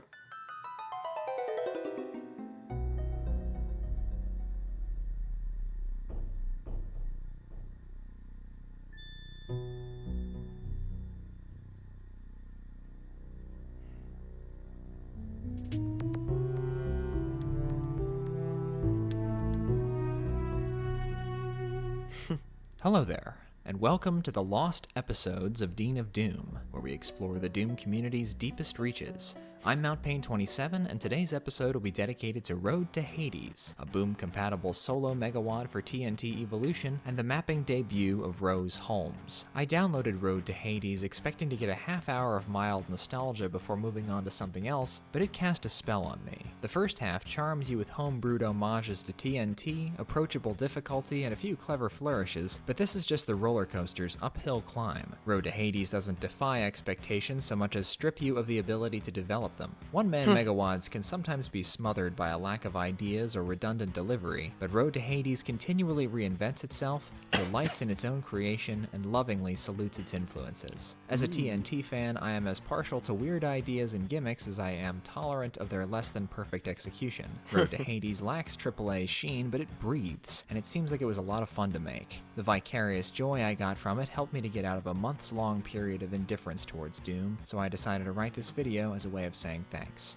Lost episodes really was a lot of fun to make. The vicarious joy I got from it helped me to get out of a months-long period of indifference towards Doom, so I— Oh, really? Oh, so that's why he stopped. It's kind of like this. It's kind of like that thing that he talked about with Lost Civilization. He thought that he saw everything that there was to see in Doom, and then when he played Lost Civilization again, it brought back his love towards the game. I decided to write this video as a way of saying thanks. Lost episodes are geared towards Doom superfans who most likely know about this show already, so I'll save you the grading spiel. Also, Lost episodes are not obliged to follow Dean of Doom rules, but today we'll keep them intact. I played Road to Hades on ZDoom, and today's compatibility is Boom. Now, to the WAD. Map 1, Industrial Action. It may look like the work of a mapper still on their learner's permit, but Industrial Action comes at you fast and will entice TNT apologists. The thrash metal, shameless truck and cobweb textures, and low-budget bathroom mirror all evoke good 90s memories, but the high-voltage enemy composition is what got my attention here. Revenants, chain gunners, a Mancubus and sneak-attacking Hell Knight, a bunch of Barons, and not one, not two, but 3 Archvile ambushes in a map 1 with less than 60 foes altogether. The eager demonic offensive may be off-putting to some, but I personally don't regret indulging the curiosity this map sowed in me. Grade B, difficulty D+. Map 2, UAC Backlot. The unassuming sounding UAC Backlot spends its first half introducing some Hades mainstays. The fleshy forklifts seem like a salute to TNT's Doom-cute cave paintings, pop-up monsters will become quite common, and the Pain Elemental announces the Megawad's most jarring aesthetic change. Lost Souls now idle blue and turn orange when they charge. The fights en route to the yellow and blue keys give almost no indication of what's to come. Under Cyberdemon's surveillance, you need to clear a warehouse of grunts, Revenant and Mancubus crate toppers, and 2 Archviles in storage to escape the map. It's a wily fight and again chooses monsters audaciously. The boom sequence that smushes Cybe in a single crusher cycle and unboxes your keycard is the cherry on top of Hades' first eye-opening encounter. Wave to the human barbecue and boogie on out of here. Grade A-, difficulty C. Map 3, Good Morning Marsmen. A fairly stock military outpost buoyed up by some excellent secrets, Good Morning Marsmen is episodic, but not without a sense of drama. The purring of Archviles and piles of rockets in this powered-down base ultimately foretell more danger than you'll actually meet. 2 of those Archies are harmless Key Guardians, 2 secret Soul Spheres provide ample cushion for mistakes, and thrifty types will have a surplus of rockets. I adore the Gymnastic Mega Armor secret and this barren birthday party, which needs no justification to exist. This is one of the gentlest maps in the WAD. Grade B-, difficulty D-. Map 4, Parallel Dimensions. A petite and lukewarm wormhole tribute, Parallel Dimensions manages to stay afloat with some incisive combat choices and spooky set decoration. The double barrel and the rocket launcher only become available late in the map, making early Revenants and this Archvile mini-boss much more formidable. The blue key is lodged somewhere in the anti-world, where the exit is blocked by ornamental offal, but other routes are newly open. Delve at your own risk. Parallel Dimensions feels a bit obligatory, but its low square footage makes it easy to glaze over. Grade C+, difficulty C. Map 5, Nukage Refinery. Road to Hades' nods to TNT are usually a lot subtler than Map 4. Just like Hangar, Nukage Refinery's exit is right at the beginning, locked behind a red key door, and the SSG corridor reminds me of this little nook where you can rush in and out for the medikit before the monsters get you. Encounters with Archibald claimed most of my attention in this map, especially his rude intrusion at the end of the teleporter fight. The Mastermind face-off at the end is a bit contrived, especially since Rose hands you a plasma gun and 240 cells right before it starts. Stilted conclusion aside, Nukage Refinery has a few fun moments with green slime, its MIDI parts. Stilted conclusion aside, Nukage Refinery has a few fun moments with green slime, and its MIDI mixes amicably with the action. Grade C+, difficulty C. Map 6, Argent Drilling Facility. Cozied up in a thick blanket of darkness, Argent Drilling Facility's haunted machinery channels the same mood as Open Season, but thankfully leaves out all the retracing of steps. Mergarok's MIDI gives the map... There is that about Map 6. There's so much backtracking. I feel like it's one of the worst offenders of backtracking. A menacing backbone, and Rose Holmes keeps the geometry simple, favoring large rectangular rooms, scattered fights, and a few key surprises. The secret plasma comes in handy for this devilish pain elemental, and you can dump the remainder of your cells on this Kako, Imp, and Archvile strike. Don't panic at the fake exit. Even if you're bone dry on ammo, the pistons will chew these Hell Knights up. Grade B-, difficulty C-. Map 7, Above the Law. This scrappy iteration on Prison dealt me my first death in the Megawad and then a few more. The Archvile on the yellow key bridge crimps my style, and the chain gunners and Mancubi guarding the cell block are unmerciful to impatient types. Slugging it out with the perimeter guards and looking for secrets in the lava moat were my favorite parts of the map, and the rest is kinda blurry. Admittedly, the visual design doesn't butter my bagel, mostly because I've seen this exact combination of metal, concrete, lava, and crag so many times, but I do appreciate the light cycle and magical-esque 3D bridges in the maximum security sector, and the point-blank Martian ambush is a zinger. Grade B-, difficulty B-. Map 8, Iron Basilica. Embedded in a long-forgotten quarry, Iron Basilica starts in territory familiar to the Evolutionado, but soon veers off-road. Here, there be carnage. Pop on your headphones, crank the volume, and dish out some death to the tune of J.D. Herrera.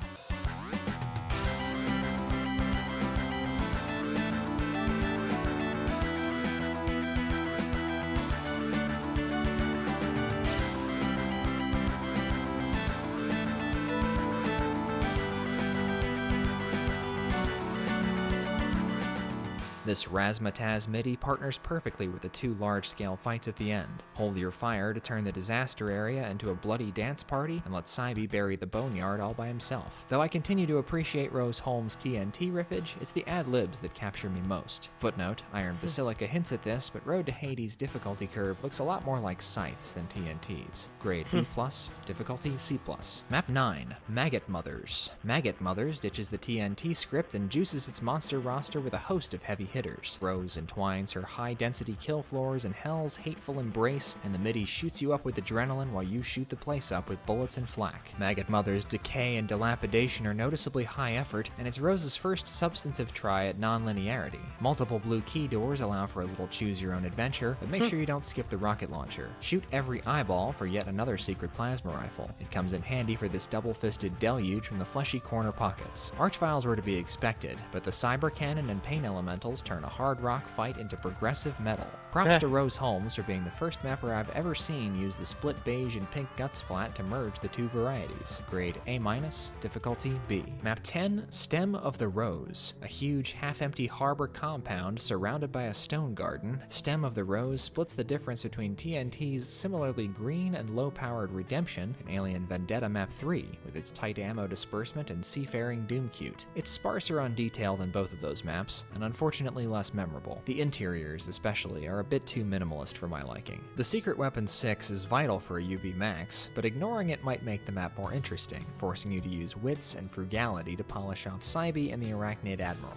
Blue's insistent, syncopated dirge complements the foreboding outdoor scenes and ultimately keeps the map from slipping into generic territory. Grade C+, difficulty C-. Map 11, Destination Phobos. Destination Phobos might slip between the cracks on first playthrough, but its quick pace and hot-tempered set pieces will jog your memory in a big way. This map is all about rockets. Your mission is to blast through an off-world-bound freight storage facility, hotwire a space shuttle, and take a ride to your old stomping ground. Pounding along to Mark Clem's Triangle of Fear, Destination Phobos packs the house with surprise attacks, but Rose gives you plenty of warning for the most difficult one. Flame on. Oh shit.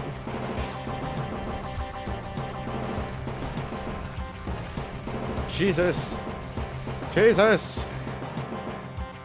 As I age out of competitive Doom playing, I find myself smitten by unusual, ineffective monster combinations like the Spectres, Cacos, and Cyber in this final fight. They don't even try to work together, and that's why it's fun to watch. Grade B+, difficulty C+.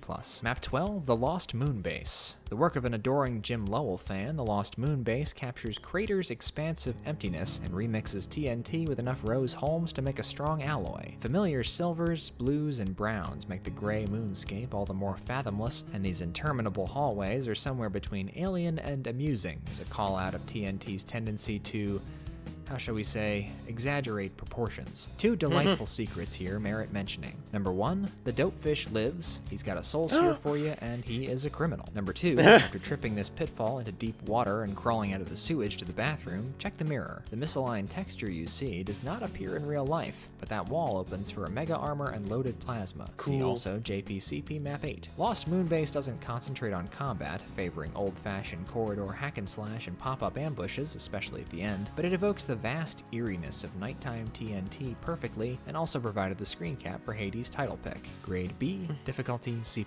Map 13, Black Sea of Brighton. Don't have time to play with myself. Black Sea of Brighton is a major turning point for this megawad, upping the ante on ambition, detail, lore, and hostility towards Doom 3. I consider the first 12 maps ambition, detail, lore, and hostility towards Doom 3. I consider the first 12 maps of Road to Hades its shareware episode, a TNT fanfic that plays second fiddle to the rest of the journey, but provides essential build-up for Black Sea of Brighton. Clearing out zombified train cars and colliding with invisible walls brings to mind Kama Sutra, and comparisons to Moldy are inevitable, considering Doom Guy's apartment living, the bounty of urban details, and good old demon anthropomorphism. You'd have to be heartless to dislike the giant caution cones, checkout counters, gunners, spinning wheels on boxy cars, and this adorable scene of police brutality. There's a very well-hidden BFG in this map, but you probably won't need it. The fields are ripe with monster infighting, but bear in mind that medikits are slim down the stretch. This map awakened me to Rose Holmes' potential. It was here that I decided I would take the highway all the way to Hades. Grade A-, difficulty B-. Map 14, Satanic Panic. Despite its dour lighting and metal-plated means, Satanic Panic is short and energetic, starting with a domino trap sequence and maintaining a steady clip of gotchas to the last. There's even a literal gotcha in the form of this Cyber Demon Spider Demon meet cute. I recommend playing Matchmaker so you can freely spend cells later. Above all, I appreciate this map for saying what it has to say in 5 minutes. Concise spacers like these can do wonders for player energy. Grade B+, difficulty B-. Map 15, Goodbye Galaxy. I must admit, I'm disappointed that there's no reward for wandering around in the dark. The strong opening shot and the dreamy gloom of Bucket's MIDI oversell the first half of Goodbye Galaxy, which contains some of the most rote encounters in the WoD, but once you reach the ship cockpit and foil this Icarus referencing ambush, things start getting interesting. Smack the kill switch to launch the UFO into orbit, but be careful. Once you do, there's no going back. Retracing your steps through the now repopulated ship is made minimally hairy by some sudden Archvile appearances, but here's the rub. The final fight has no health pickups. Whatever you're at when you teleport from the third shuttle is what you're stuck with. Luckily, it's a basic circle strafe while Cybe kills things, but a few Kakos always get blown far enough away with their fire. I saw that. Circle strafe while Cybe kills things, but a few Kakos always get nice TARDIS. Nice TARDIS in the back. Blown far enough away that their fireballs can catch you unawares. With the pavilion secured, you can hit the switch behind the exit and board the TARDIS for a 2-map detour. Goodbye Galaxy works as a transitional bit of storytelling. Nice. But it's a bit slack gameplay-wise. Grade B-, difficulty B-. Map 31, Majzarat Mizria, which I believe is a more accurate rendering of Egyptian slaughter than Mizri Halak, suffers from the same obligatoriness that most Secret Egypt maps do, but Rose Holmes can't be creatively kept down. Her secrets are once again organic, clever, and powerful. The plasma rifle in the antechamber and the secret peephole by the freaking TARDIS interior. That was great. Yellow key will neutralize the Tomb Guardians, and there's another intuitive bit of platforming for a BFG that's more fun to find than to use. Excepting one incendiary crypt crossfire, there's nothing too hazardous for standard weaponry to handle here. I know there's an unwritten imperative to do Egypt maps in TNT Megawads, but this one doesn't leave much of an impression. Grade B-, difficulty C+.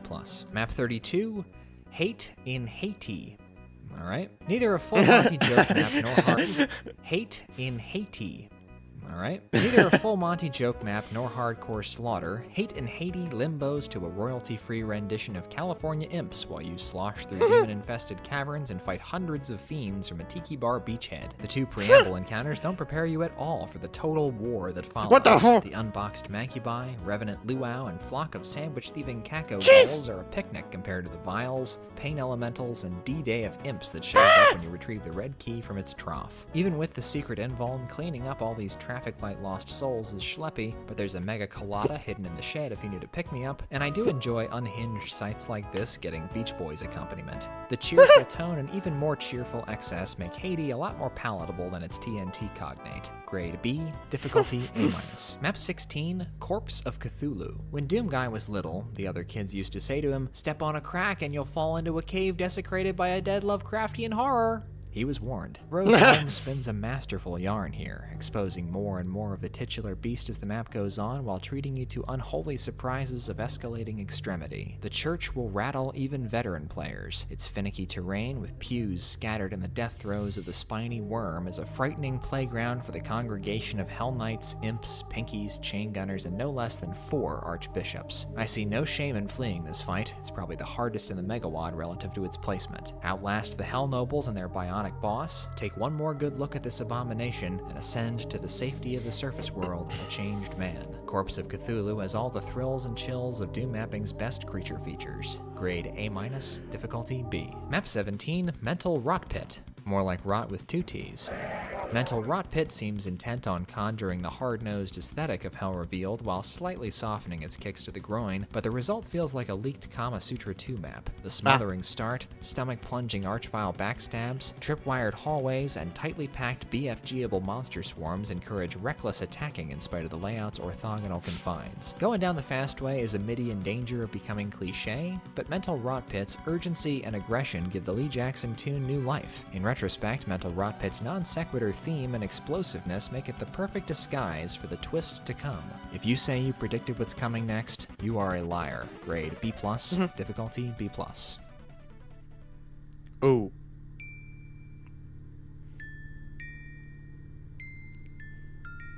What? Map 18. Deaf, Dumb, and Blind, in which Rose Holmes delivers a monumental abyssal vision with stunning focus, simplicity, and intensity. This place is made almost entirely out of metal beams, floating Baphomet blocks, The deaf, dumb, and blind game. fire blue, cages, and candles. A bastion of pinball. Sorry. sensory Baphomet blocks, fire blue, cages, and candles. A bastion Whoa. of sensory deprivation that feeds on your unease. Despite its Sunder-like scale, Deaf, Dumb, and Blind isn't a long map.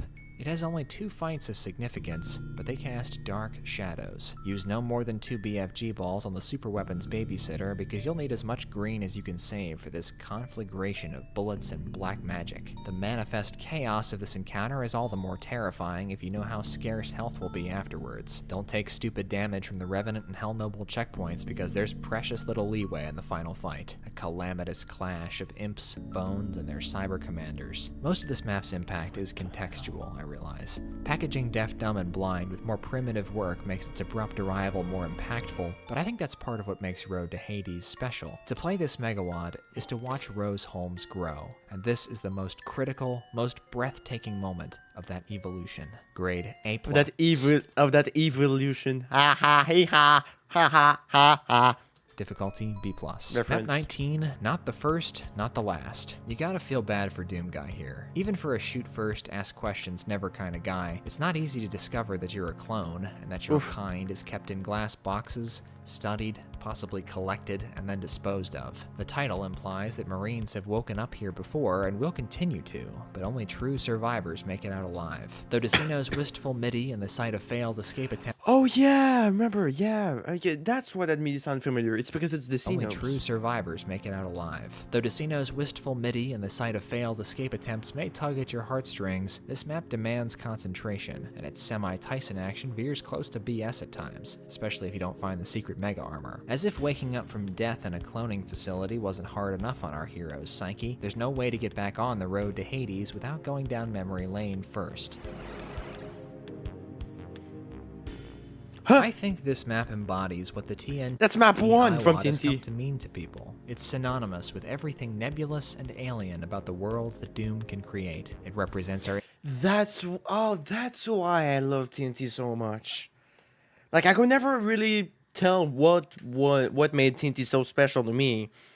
Why TNT is my favorite. But I think he perfectly described it because it perfectly shows what the community could do. Like the reason why I love his show so much, it's simply because of that. The alien worlds that the community has made.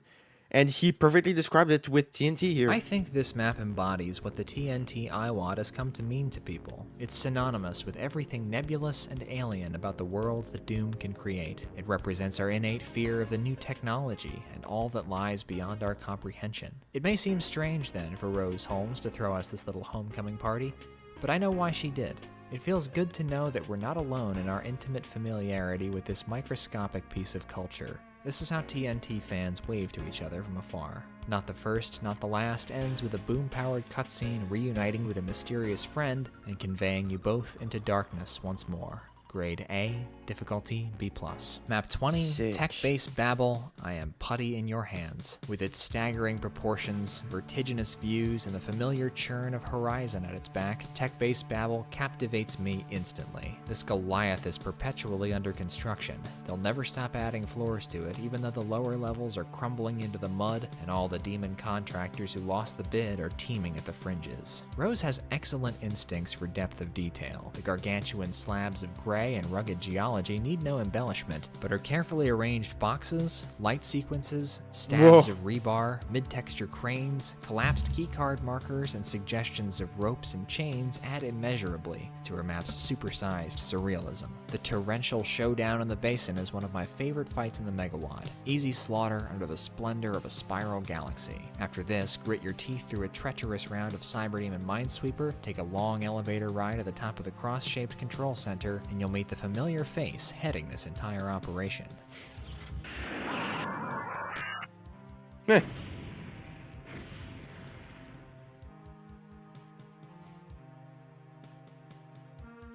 I leave it to you to fill in the narrative blanks here. All I know for sure is that where we're going next, logic won't be of much use. I knew from the opening moments of tech-based Marvel it would become one of my all-time favorites. It inspires wonderment and cosmic dread in equal measure. Grade A, difficulty Jeez, Map 3 A 21, in a row. treatment test output. Hell is falling. Oh no! I've seen my... 21, treatment test output. Hell is falling. Oh no! I've seen my share of texture soups and glitchy realms, and I usually react to all of them the same way. I wince at the sensory overload, chuckle weakly, and wait for them to be over. In fairness to Rose, treatment test output earns its place story-wise and doesn't fight too dirty, but it lacks Hazmat Hazuma's commitment to pandemonium, the Anadream's abject misery, and Lilith's power to make one's skin crawl. The Startan Void discomfits me immensely, the entire Wolfenstein wing is uncharacteristically clunky, and there's no way in hell anyone would rather poke around for 3 eye switches than just BFG the Cyber Demon here. On a lighter note, the automatic health and ammo dispensers are novel, watching chain gunners get popped up and down by a portrait of Hitler is a hoot, and Resasted area. Grade C+. And Resasted By area. a portrait of Hitler is a hoot, and Resasted area. Resasted. Grade C+, difficulty B+. Map 22, Fields of Juniper. It's so hard to explain this feeling, this snuggly variety of goosebumps I get while tiptoeing between cartoon trees in pitch darkness, the uncanny allure of powered-down poison factories and narrow, swampy pathways that whisper beware. There's no substitute for Doom's otherworldliness when a great mapper ladles on the creeps, and Rose Holmes proves her mastery over mystery with Fields of Juniper, a lush, atmospheric treasure trove of secrets which turn a survival map into a cinch, mostly. Even the well-prepared will likely be sweating for supplies as they slog through the bog, stalked by swamp things while bullets whiz through the trees. The secret blur sphere helps, but the mud's subtle friction effect makes it harder to dodge the scrambled projectiles. It's ultimately harmless, but I love how Hell Knights quietly emerge from the mire when you pick up the blue card. I'm enamored of this map. It's a love potion made with extracts of Hellbound, Grove, Ghoul's Forest, and Alien Vendetta, simmered in the heat of combat that asserts itself just enough to keep you from feeling welcome in this domain between. Grade A, difficulty B. Map 23, House of Dust. Sweet Jesus.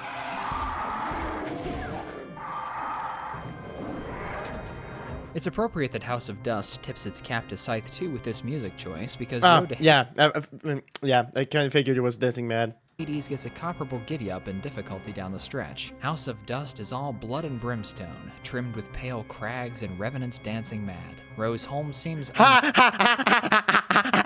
He said it! He said it!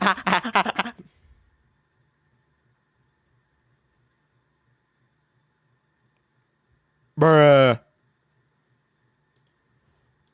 Trained and trimmed with pale crags and revenants dancing mad. Rose Holmes seems untrained in slaughter, seeing as most of these fights have more than adequate breathing room, but the nagging shotgunner trickle in the Red Key Wing, the horseshoe of Sunder foot soldiers guarding the BFG, and this Archvile-led rendition of Be Our Guest in the Manor are all pretty sharp-edged ideas. Let's have 3 cheers for chain gunners in massive numbers, and for the secret invulnerability, which turns a fierce final fight into dessert. House of Dust will be a pleasant sort of shock for the hardened Marine, but may buck some more buttoned-down types who have been enjoying the TNT reruns. Personally, I think this was the best possible development for Road to Hades. Grade A, difficulty A. Map 24, Bags of Bones.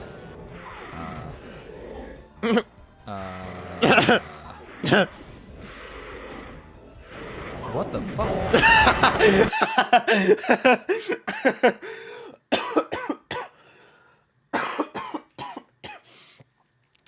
That'd be my reaction too. I'd be going, What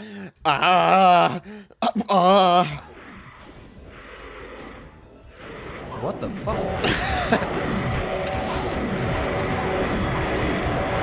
Bruh.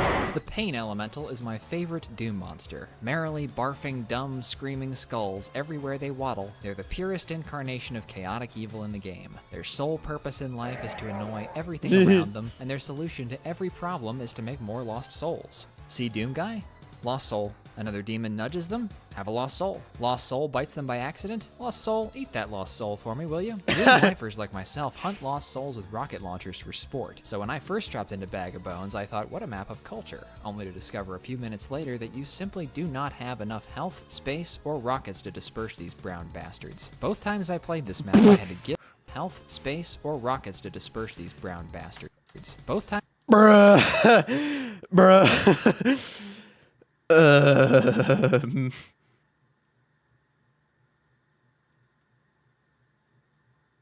Bruh.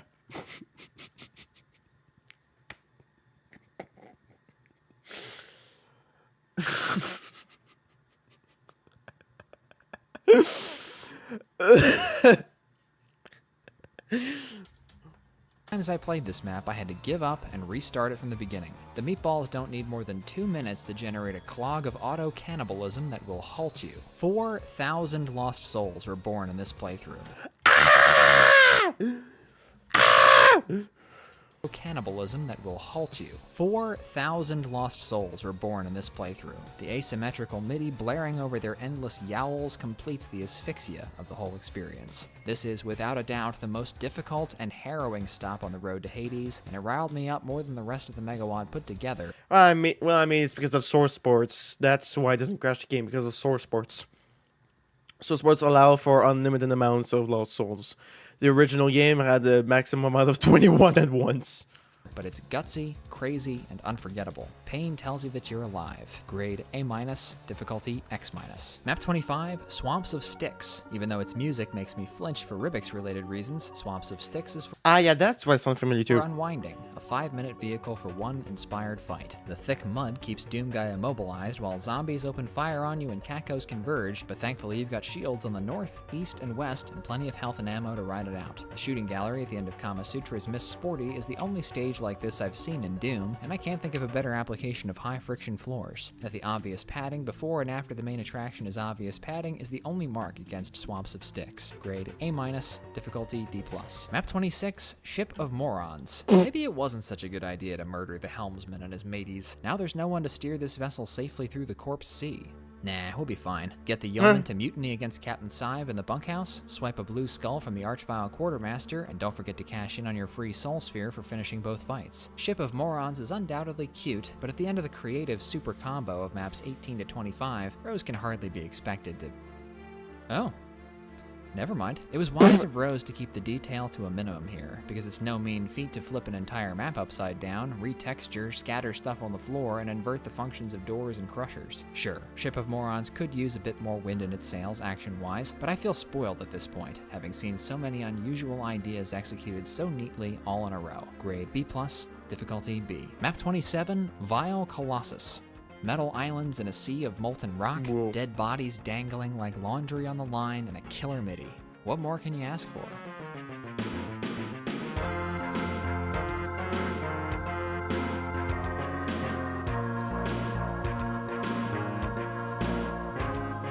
Of all Vile Colossus's challenges, none is more vexing and out of place than this platforming section, which I just could not force my fidgety fingers to perform in this recording. Luckily, there was a super secret just around the corner to raise my spirits. Hey, delinquent. I'm not the delinquent. I'm a paid actor that looks and sounds exactly...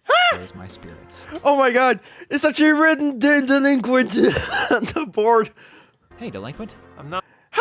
not the delinquent. I'm a paid actor that looks and sounds exactly like him. Suspiciously like him, I'd say. He's still pretty mad at you for killing him last Halloween, you know. Well, if you see him, tell him I said hello. Jerk. Doing my best to set the blush of this lovely Easter egg aside. Oh, man, even a desk and even a tiny mountain next to it. Oh, that's kind of cute. If you see him, tell him I said hello. Jerk. Doing my best to set the blush of this lovely Easter egg aside, while Colossus did softlock me in the Revenant cage. On the map 27, Slot, I just realized that. On the map 27. Oh, that's it's adorable. A bit too easy to earn its visual badassery. Just look at all this cover. Ah well, it is nice sometimes to hit a late megawatt wiffle ball out of the park. Grade A-, difficulty B-.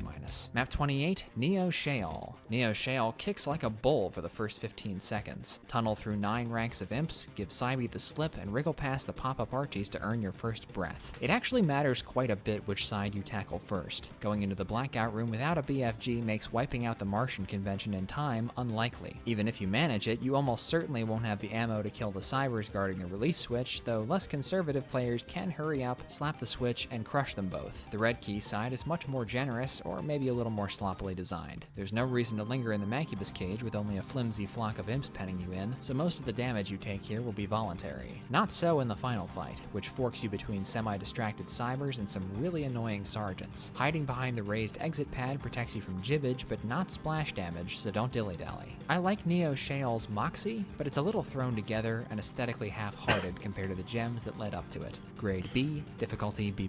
Map 29, The Death of Hope and Joy. I'd be very surprised if The Death of Hope and Joy wasn't one of the first maps developed for Road to Hades. The pacing is remarkably disjointed for being such a straight shot, and it's hard to make excuses for texturing this simplistic. A limited palette served the oppressive scale of tech-based babble in Deaf, Dumb, and Blind, but nothing here is half as striking. I've seen too much brilliance from Rose Holmes to assume that this dreadful maze is anything but a new mapper's efforts preserved for posterity, and this ham-fisted invulnerable BFG spam may well have been tacked onto the end in a Hail Mary bid to save the map. It didn't work. Without at least one dud in the Hell episode, it wouldn't be a TNT megawad, so I choose to believe Rose did this on purpose. Grade D, difficulty A-. Map 30, A Life Worth Dying For. With a final salute to evolution and an original boom-fueled icon gimmick, A Life Worth Dying For goes out on a high note. Ride the living end elevator down, hit the torches in the proper order to evade punishment, and pummel Romero's cranium, which zooms along a circuit of conveyors like a demented toy train. I greet this ending's ingenuity and self-effacing irreverence with flowers and applause. Try derailing Romero at the super shotty for an extra challenge and absolutely 0 bonus points. Grade B, difficulty D. So, Road to Hades contains some of the most profound mid-megawatt growth I've ever seen from a mapper, blossoming from the humble tinkerings of a TNT devotee to a dizzying string of head-trippy concept maps and fearless tonal shifts. For a non-community project to sustain such unpredictability without ever really losing momentum is a major achievement. My praise is tempered only slightly by TNT fanboyism. Someone who wasn't raised on Final Doom might not find a kindred spirit in this map set, but it's difficult for me to imagine the player who finds nothing to like in the affable beginning, story-driven middle, and grand finale of creativity. My final grade for Road to Hades is an A-. Difficulty-wise, this megawatt is all over the map, but probably less demanding than half of what you could pull off my shelf. Let's settle on a B-. Now for my Dean's List. Valedictorian, Map 18, Deaf, Dumb, and Blind. Salutatorian, Map 20, Tech-Based Babble. Class President, Map 24, Bags of Bones. And the dunce cap goes to Map 29, The Death of Hope and Joy. Thank you very much for watching, and please feel free to share your thoughts in the WAD down below. I'd love to hear what you think, and I'll heart your comments to let you know I've read them. Now, I'd like to take a moment to acknowledge my generous patrons. Aaron Allen, Agile 5, Velenex, Video Game Lover, Wandering Autumn Leaves, Why BMO Not a Crab, and William Huber. Thank you all very much. This is Mount Pain 27, and I'll see you all in the next episode of Dean of Doom. That was a very surprising, very surprising WAD yet again. Damn! Finally, we're through. We're through everything I wanted to. Through everything I wanted to get.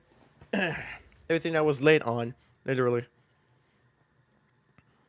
Which again was the point of this whole stream, was basically to just catch up.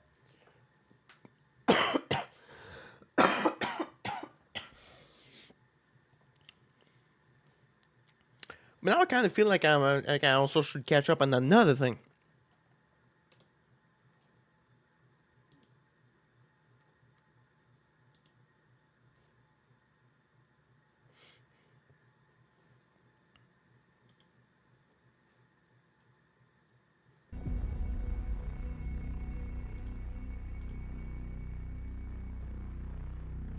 With this.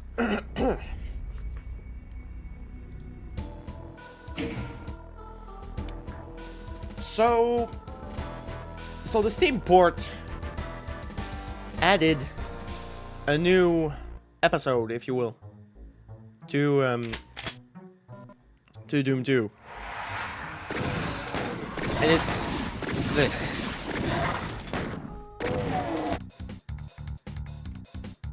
Ooh. Whoa! I'm losing frames.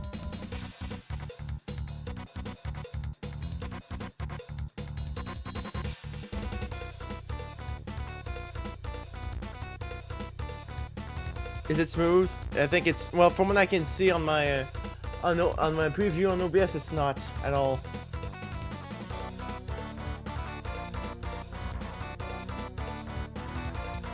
What is this? Because it's like it's, huh?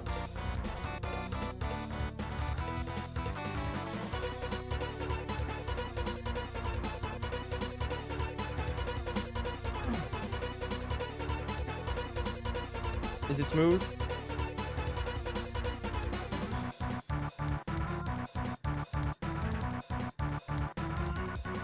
Okay. Cool, so I'm just gonna take it. And I'm actually gonna restart because I heard something closed. Can I do it with full focus?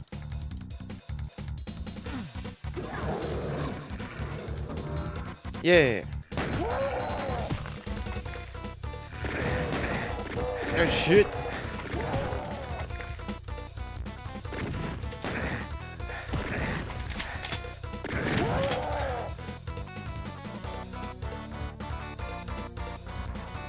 This is the secret that closes after 30 seconds, if I'm guessing? Yeah. Okay, so let's take a time to look a bit around. There's a lot of very great detail. Scargate, okay. Nice name, Scargate. I prefer Stargate, but whatever. Eh. Oh, look at that! Swivel chairs!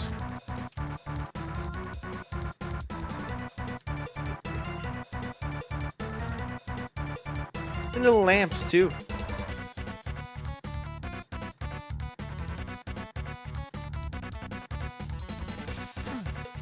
Okay.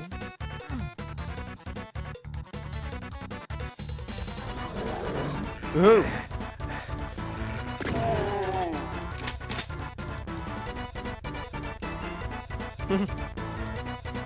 Cards. Who's winning?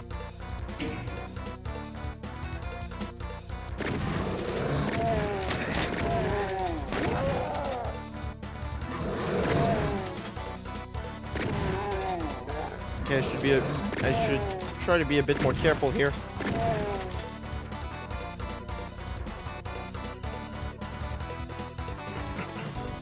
So yeah, this was another thing I was late on. From what I've gathered, there are some levels made by Zazer in here.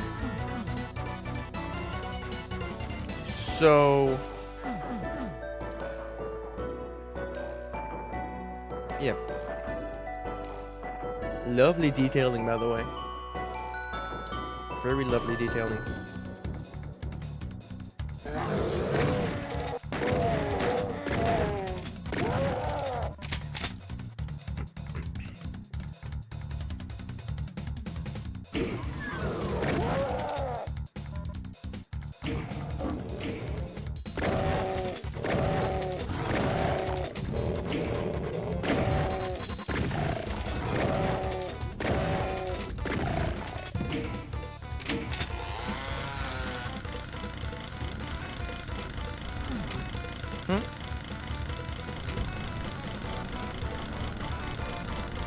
Oh, yippee!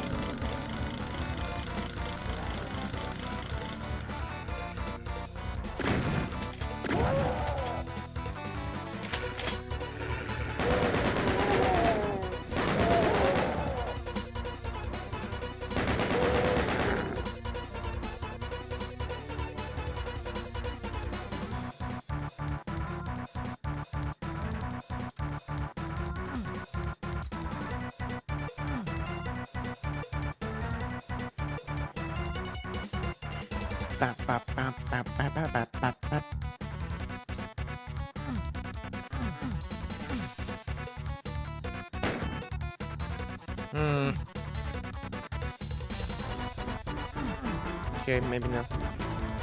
I just thought they looked weird. Mostly because of how he was flashing like that.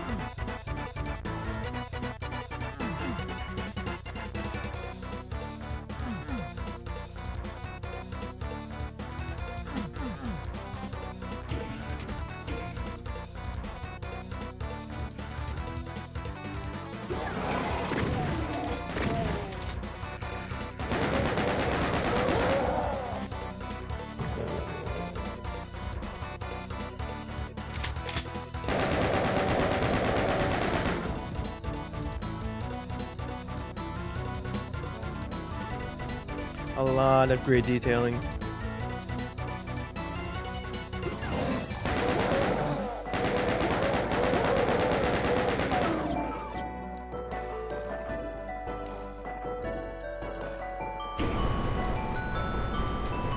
What's happening?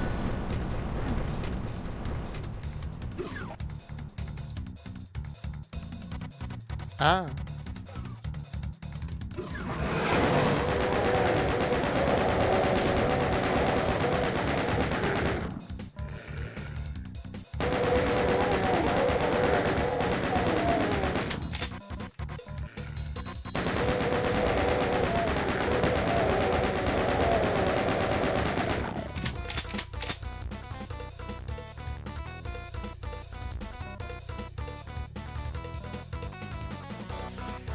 Cool.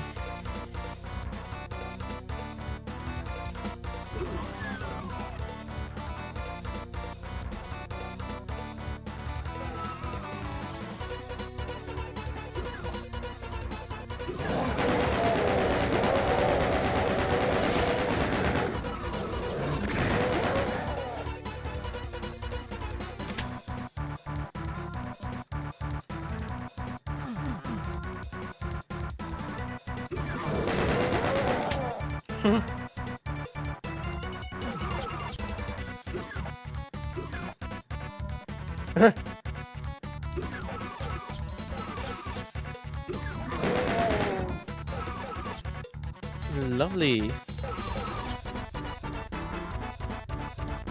Ow.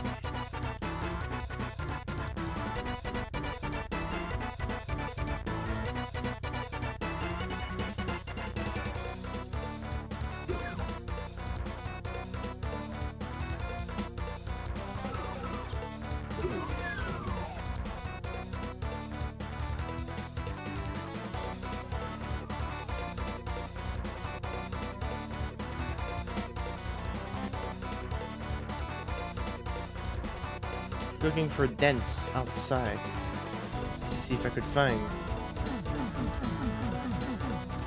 the way to the other side. Or maybe I'm just supposed to like climb up the table or something. That makes sense.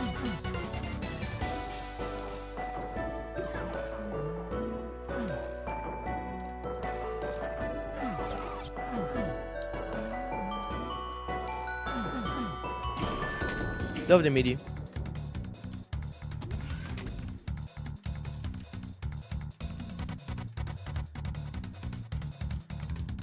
Ah! I can get on top. Like one specific side.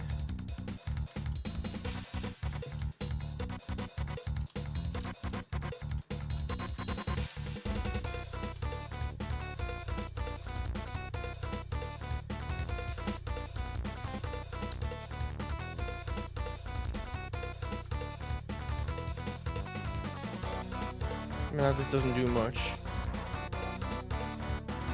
Cool pipes, too.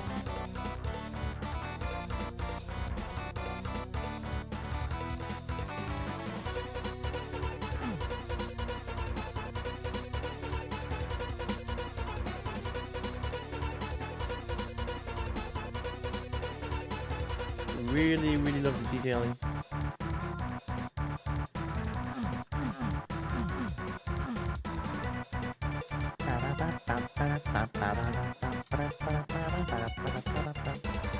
Can I? I thought it would be cool if I could actually destroy those chairs. I thought it would be sick.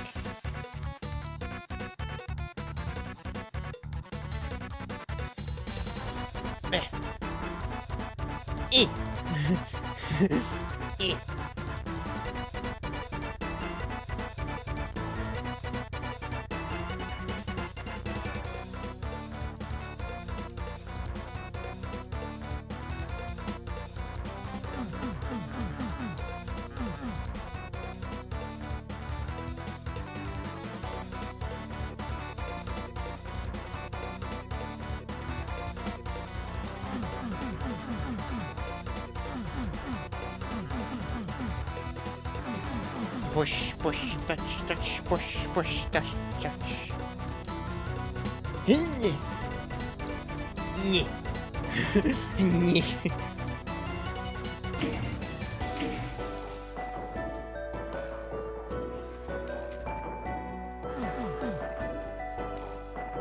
Ow.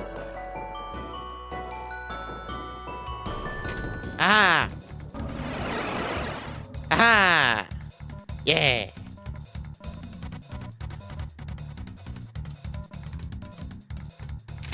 Ooh. Don't mind if I do.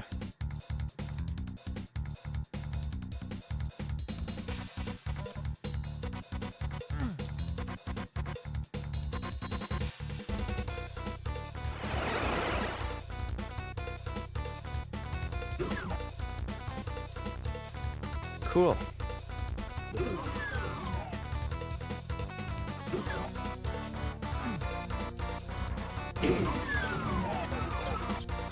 Ooh. Whoa.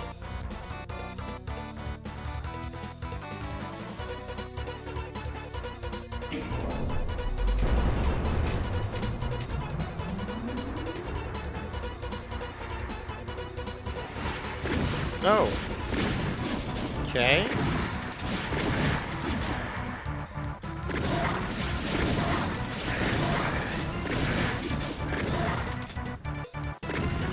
What the hell? I have the look of the old Lost Souls, but they're new. Okay. What the fuck? Stargate, huh? I'm sorry, but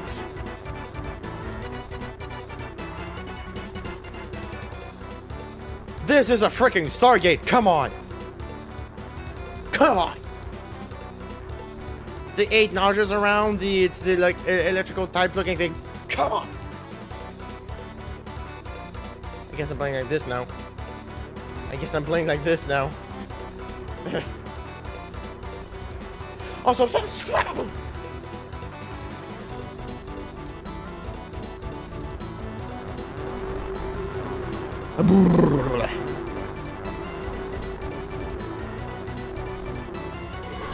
Yeah.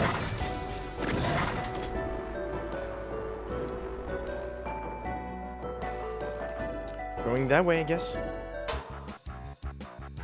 Whoa. Whoa, that's hardcore. I'm going to waste.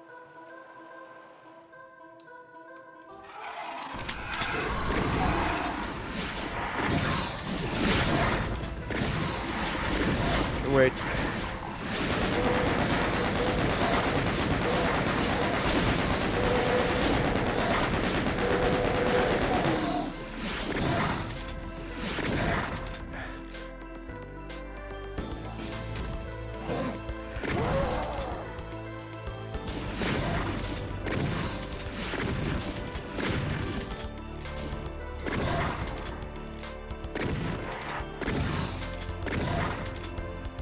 Oh.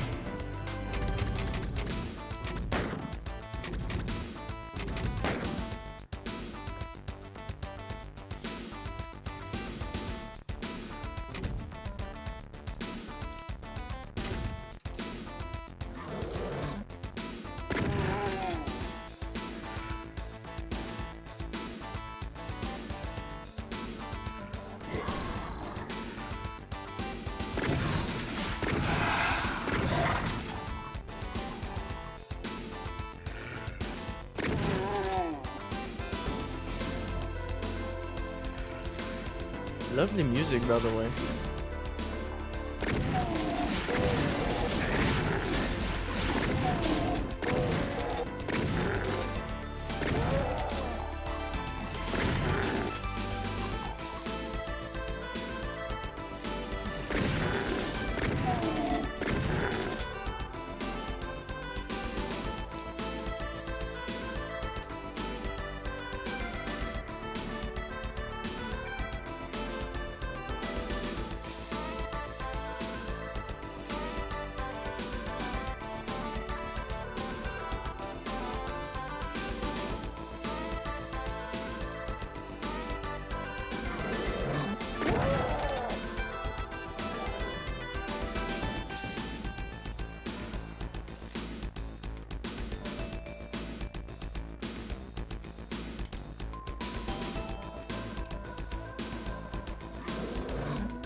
What the fuck?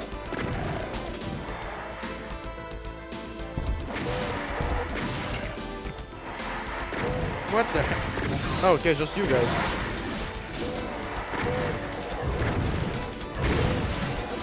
Didn't know they sounded like that.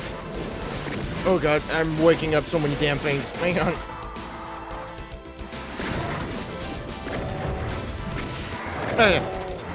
Hey, Pink, Kate, Lost, Spectre, damn it.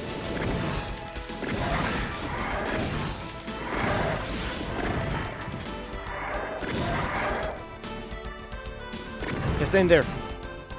Yeah.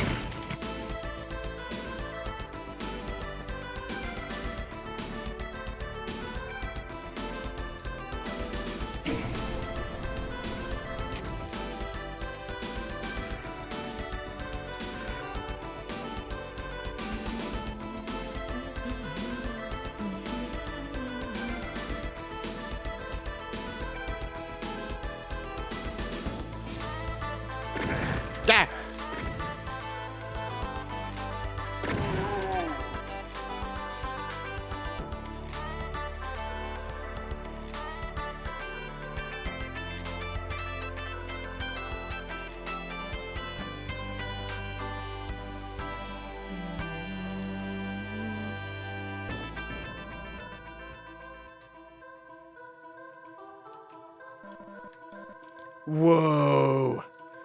Cool.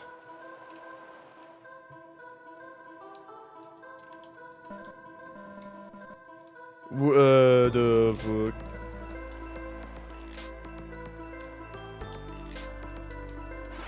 Man.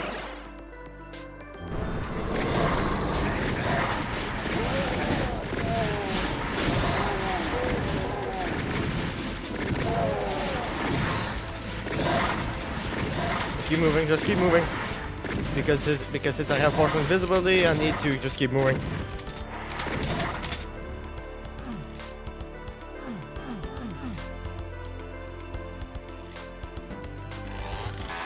No? Okay.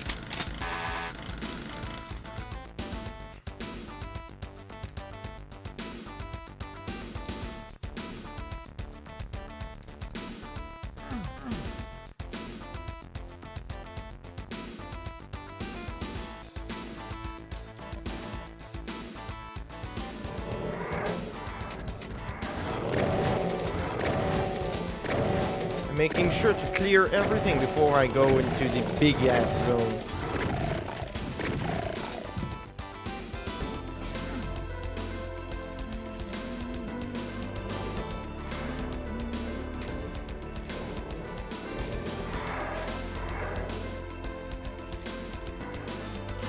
Looks good to me.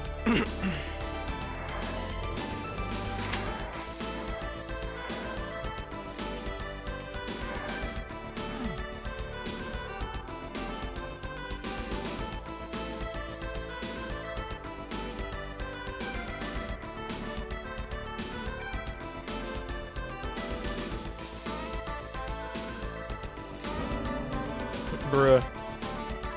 8 secrets? Oh jeez. Where? Oh. Yeah. Picking gun in my way.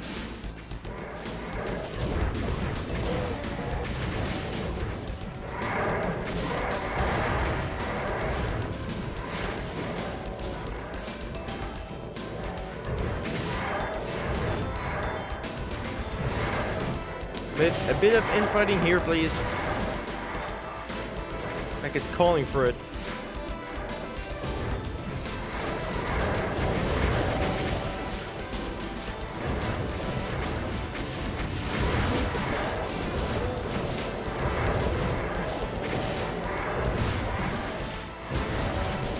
What?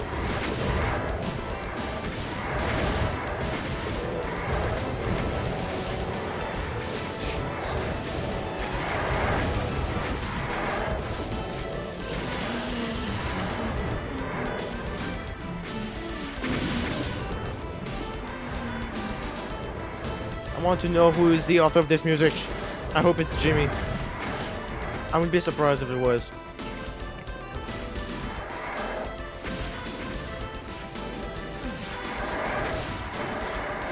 Doomwiki, help!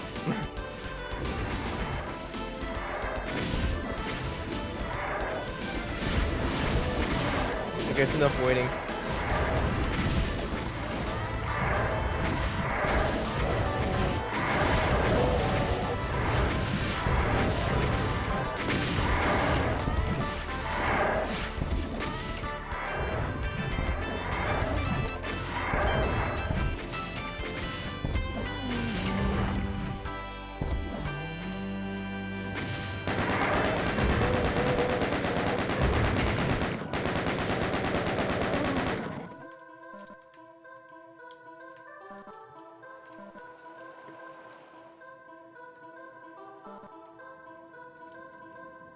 Alright, so let's back up.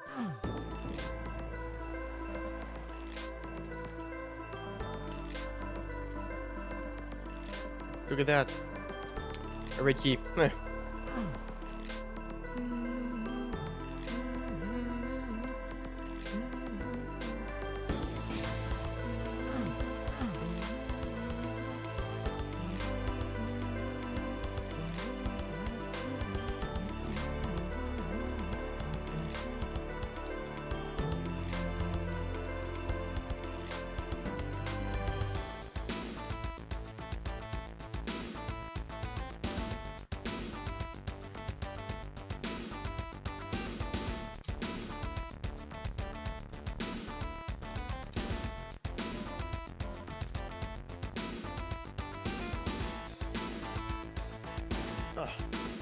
Oh, my back.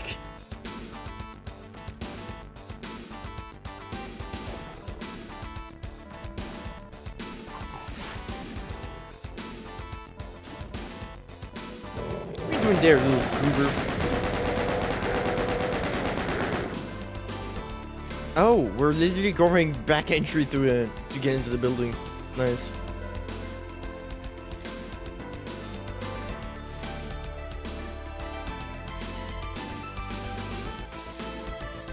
I don't know why, but like something about the hellish combination feels very Doom Eternal.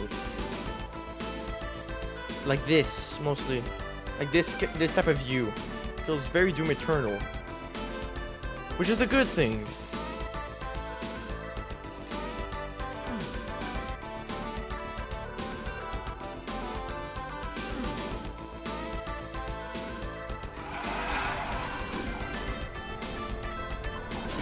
Ow. Can't shoot at what I can't see. Well, I mean, I could, but why would I? Okay, now I can't see it. That's easier.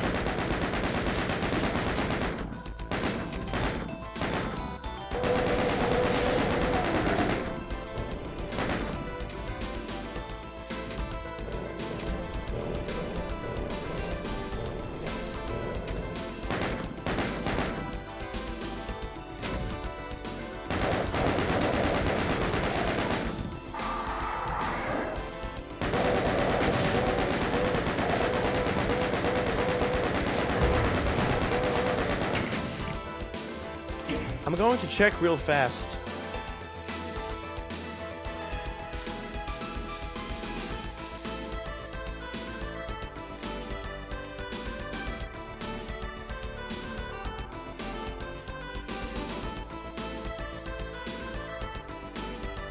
Sorry.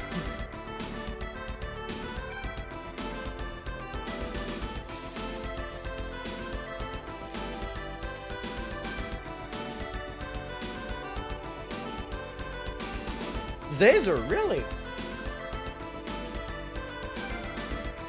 Damn, Zazer, I didn't know you could do this kind of stuff. Ooh, and this level has an exit to a secret map. Ooh. And this level was made by Zazer as well.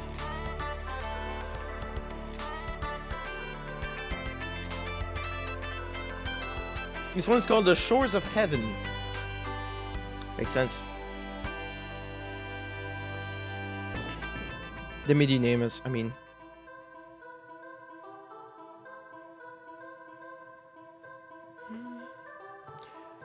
Cool, so there's a secret map here. I'll try to find it. Can't guarantee anything. Can you only imagine this is so special? All the midis actually were made by Zazer. All the midis in this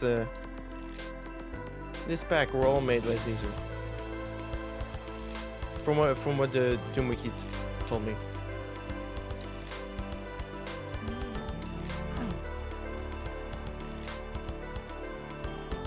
I gotta keep checking around here.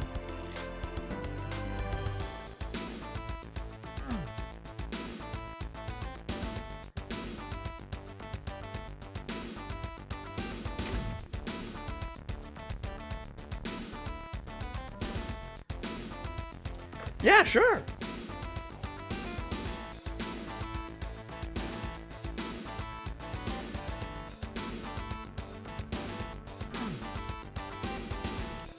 Yeah, sure. So we're for lunch, that'd be good.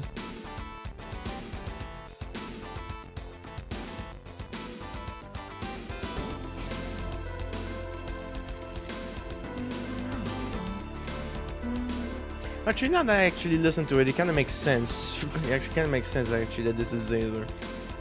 He has an ethereal style for music. This grandeur is very Zazer as well. As we saw a bit, as we saw in TNT 2, especially with map 13. Oh god, that one was has to be one of my favorites. Oh dear lord, oh dear lord. Ah yeah, you can see his thing is right here, XDXA. Zazer Akron. Oh. Ah. Alright, so I guess now it's let's keep going. Ooh.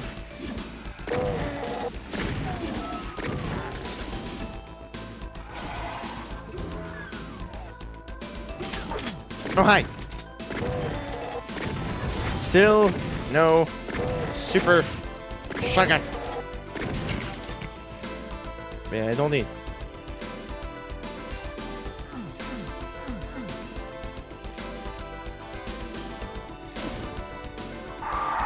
Ah!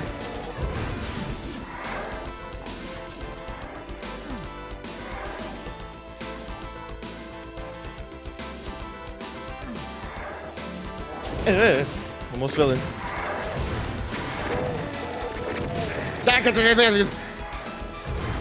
Ah, son of a bitch.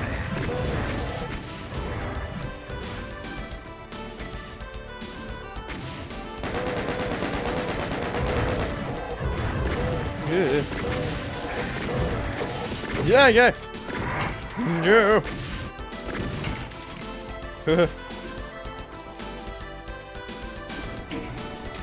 What?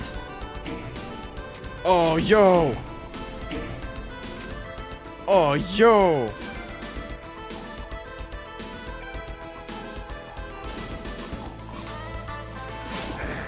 Ow.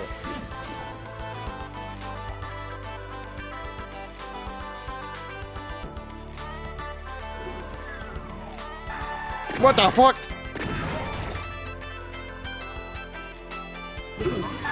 Ah! Ah! Oh hell no! Oh hell no! Oh hell no! Oh hell no! Oh hell no!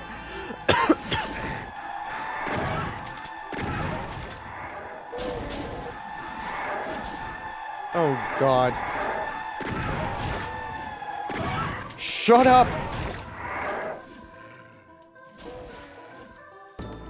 Thank you.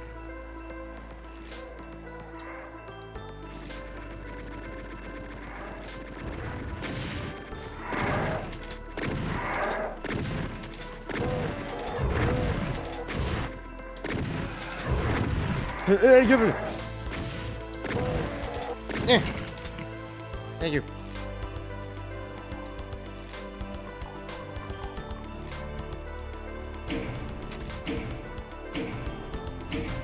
Ah, cool.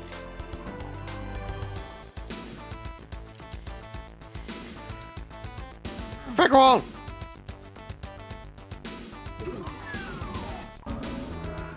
The fuck is that? I have no idea.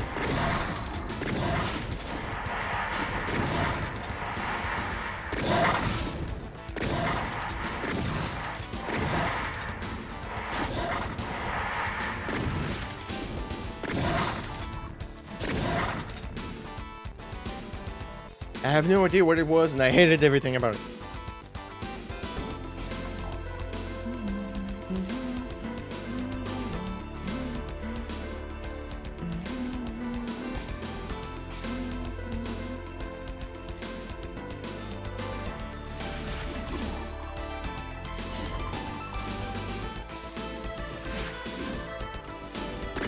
Shut up.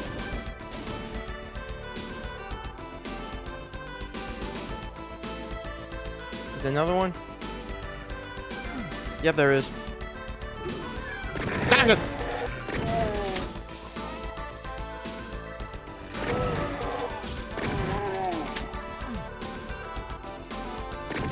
No, okay.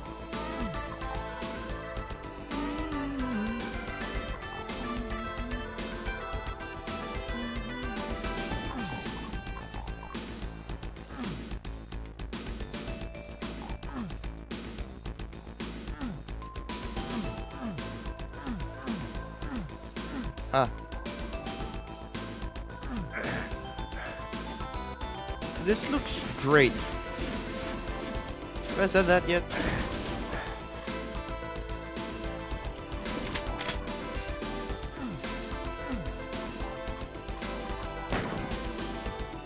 Feels like it hangs right on the edge of being too overwhelming in detail. Has a hard balance to achieve. Okay, now I actually need to lower the bars because now I can't go anywhere.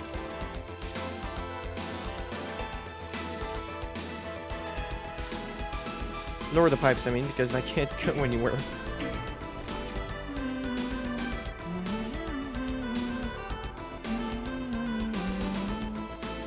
There we go.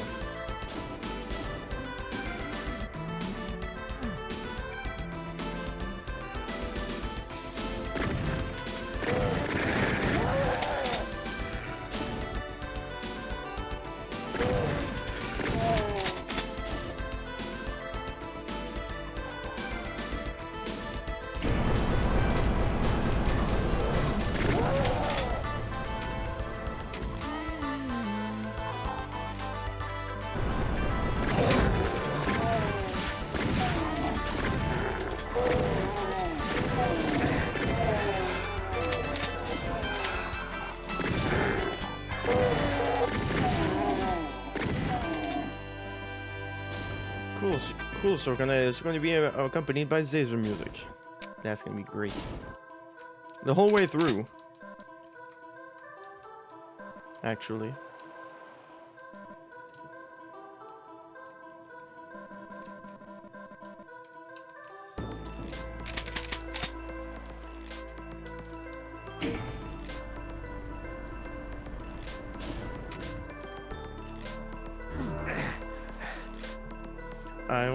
I found 3 secrets.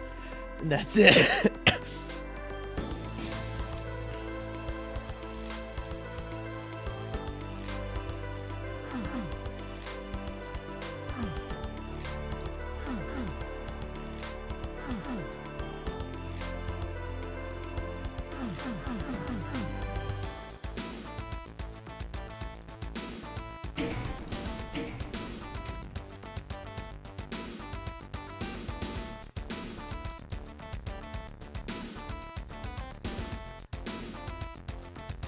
Okay, wait, so now I need to keep that raised now because I can go to the other side without any problem.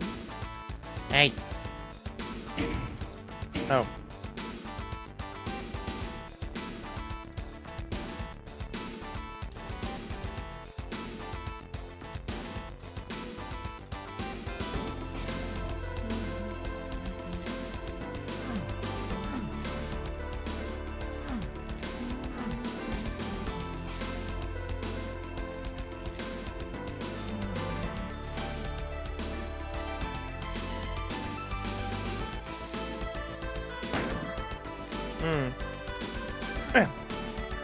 Damn it.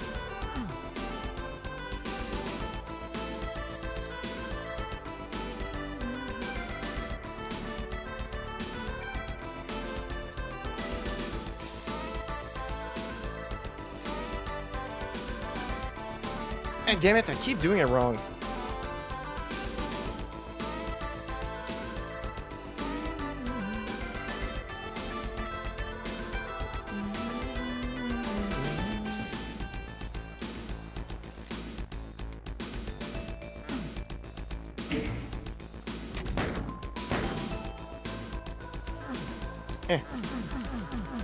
Man, really? Nothing? To be honest, I was expecting more. Ow.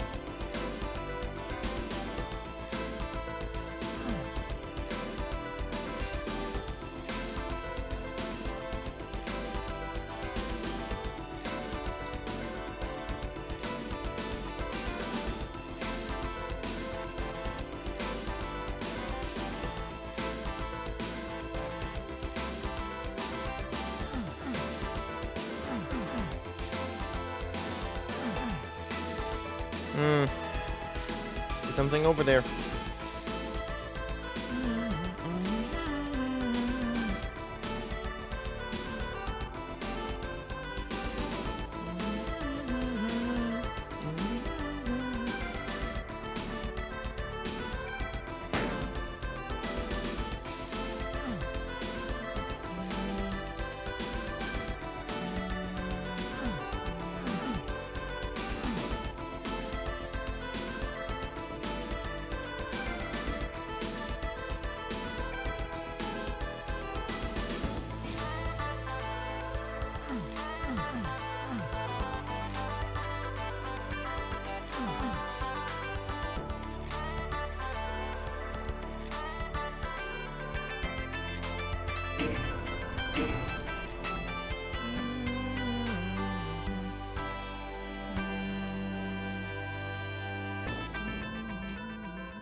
Well, I know I did something. Something happened. I pressed something. I think I lowered a switch.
Damn it. It really is here. Yeah, it's here. I keep losing it.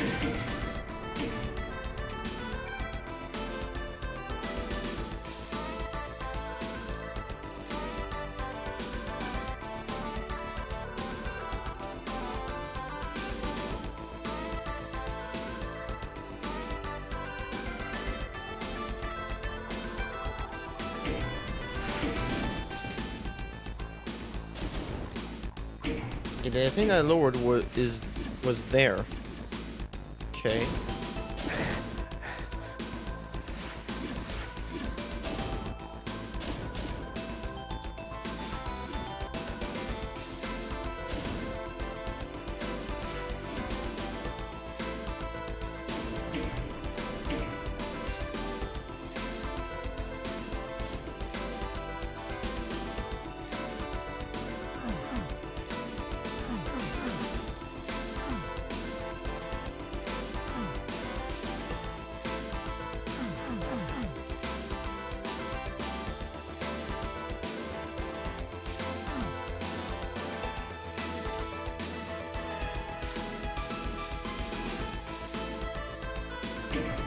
Okay, now I get it. I'm very dumb.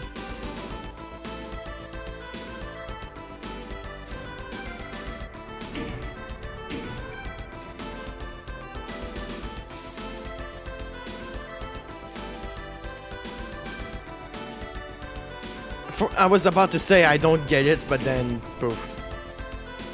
Because I realized I was very dumb.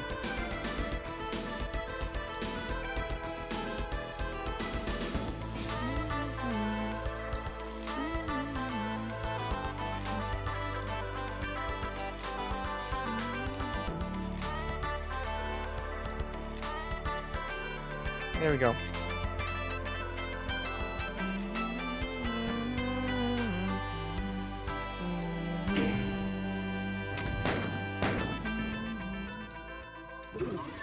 Yeah. Knew it. Knew there'd be a secret here. Damn it. Then I'll have to do the whole secret again. Because I fell. God damn it.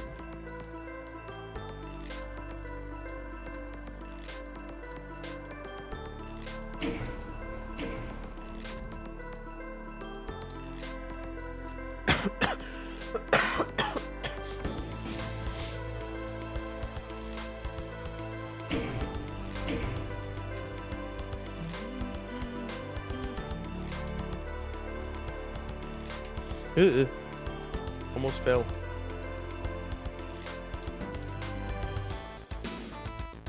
I forgot to press the switch. Yeah.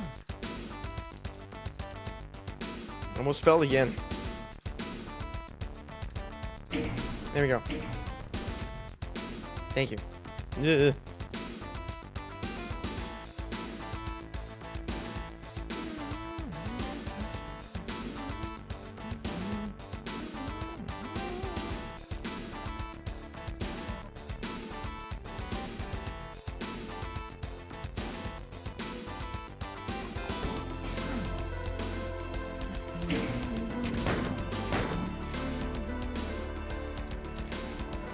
Yeah. Oh no.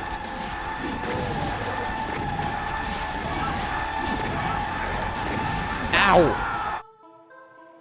Jesus. What the fuck?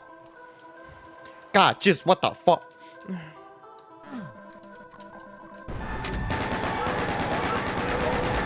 Okay, because they blow up. That's why.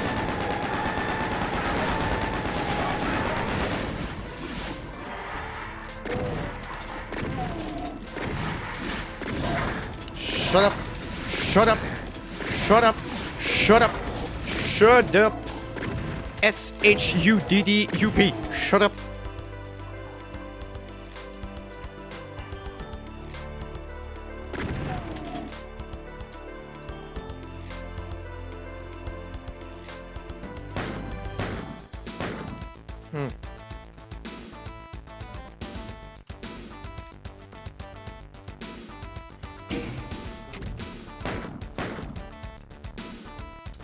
Whoa! The hell? Boing! Dad! Stop with the boing!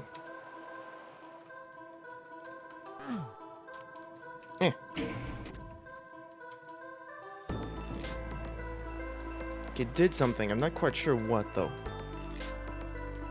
Ah! No! Eh. Yay! Yay!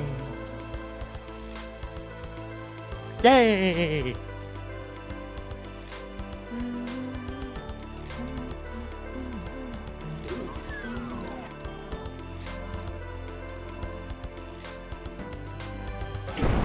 What the fuck?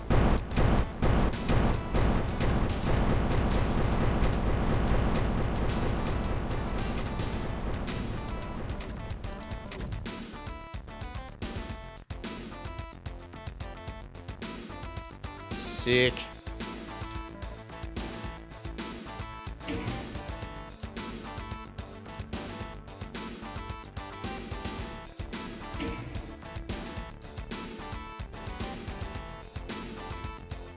Cool. Wait a minute, I see that.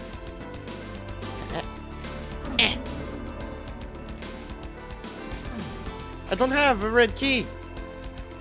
I don't have that. Oh, I saw it though. I saw it. I remembered. I saw the red key. I couldn't get it. Wait. Those are actually sewer entrances?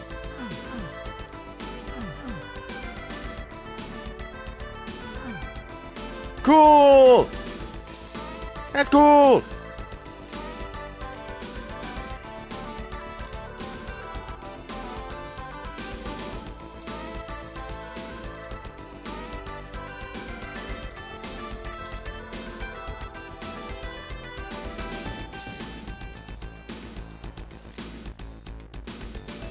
Cool!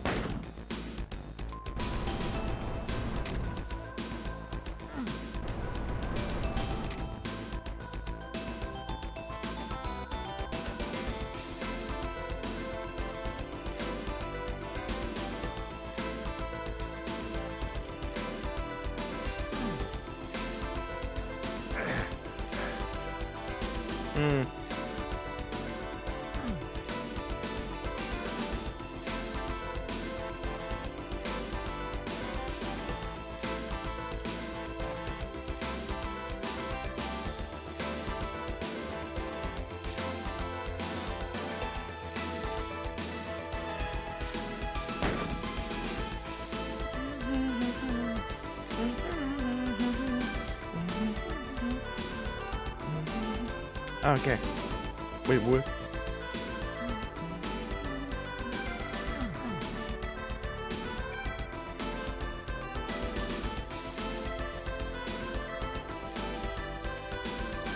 Damn it.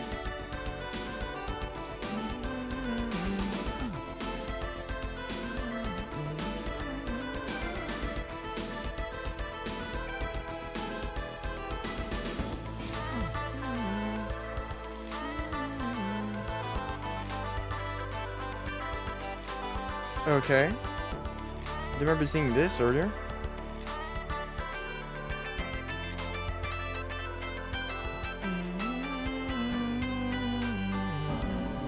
Oh! Cool, I got it! I got the red key.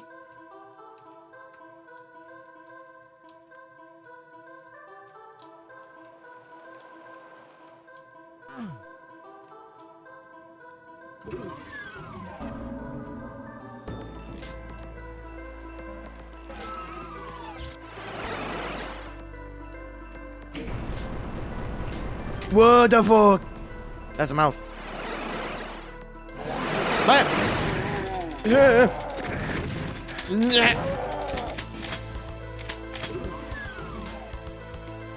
I am almost dead.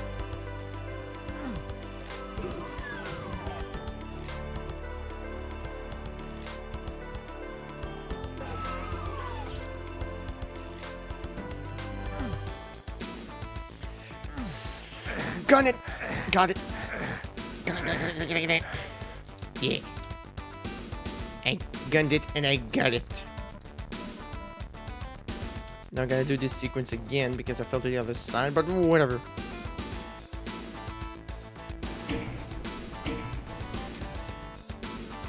We're gonna make it, lads. Actually, I don't.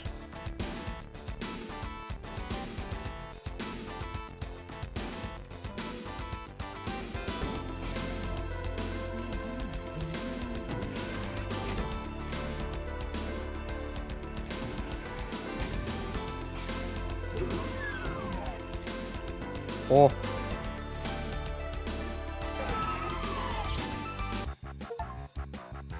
Cool, I got an achievement because I got my first secret level. I didn't get all the kills, but unless that, I'm fine with that. Here. Ash Mill.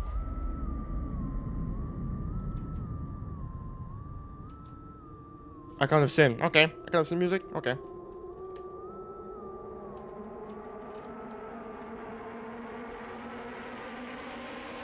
Icon of Sin music? Okay.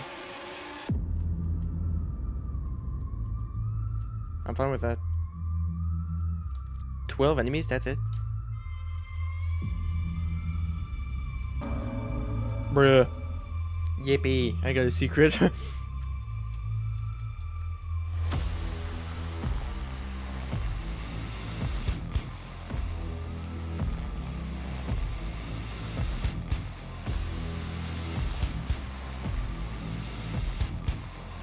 What's continuation from for this?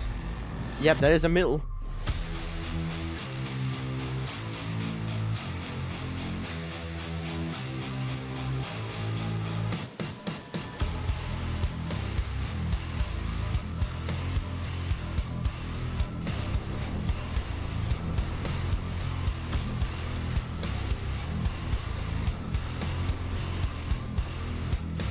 I don't trust a single goddamn thing.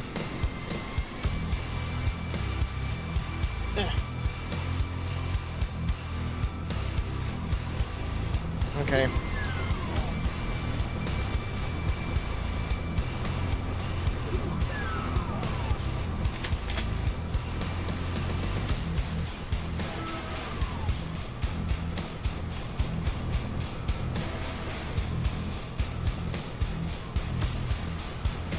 Wood.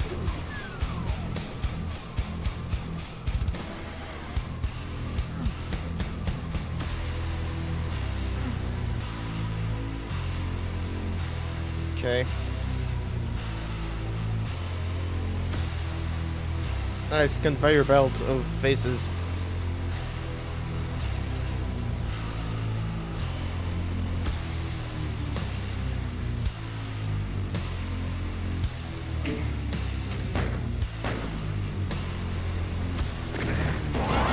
No. Great evil marines. Great. I hope they're not as bad as inside. I hope they're not as bad as compared to the ones inside. Side 2, I mean. Well, from what I can see, they're not that bad.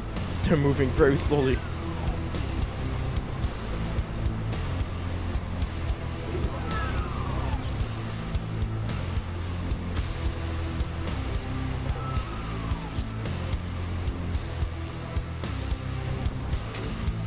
Yeah.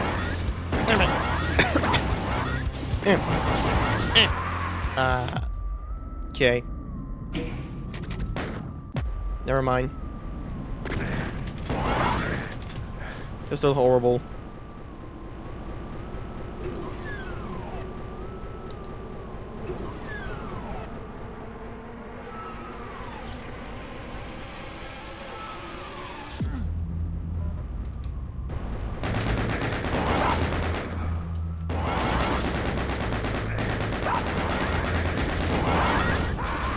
Jesus. Yeah, oh, okay, that explains it. I have no armor at all.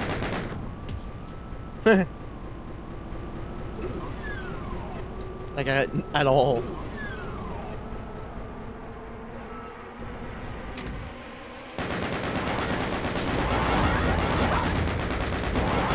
Ah, there was some there.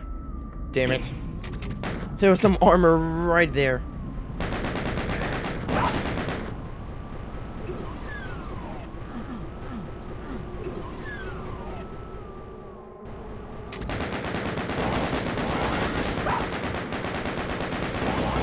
Come on.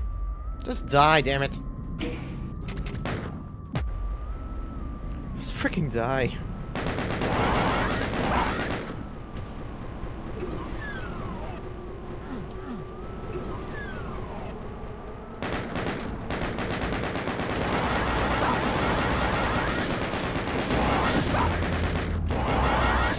God, Jesus. Oh, there's another. You guys suck!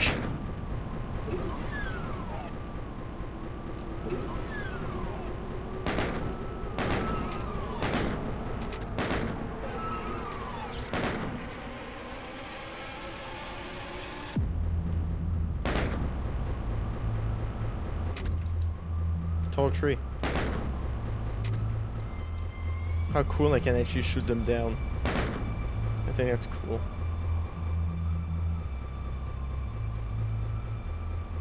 Be a great way to hide your secret, honestly.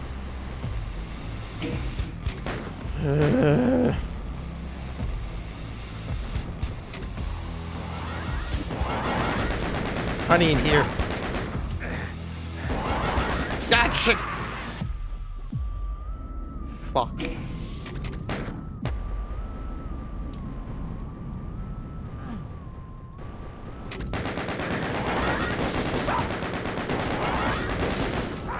God fucking damn it! Barely take anything, and because of the damn decoration around, I died for nothing. I died from nothing.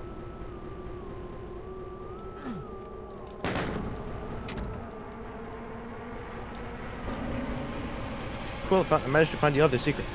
Yippee.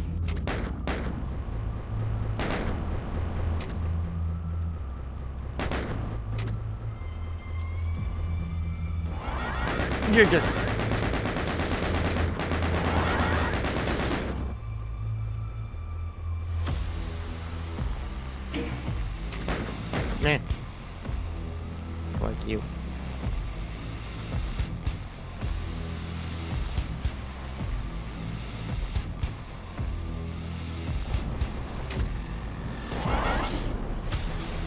I'm hiding over here. Fuck you.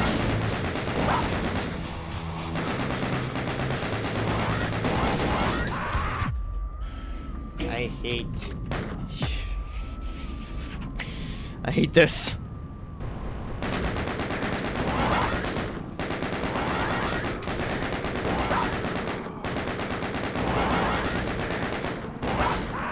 Oh, come on!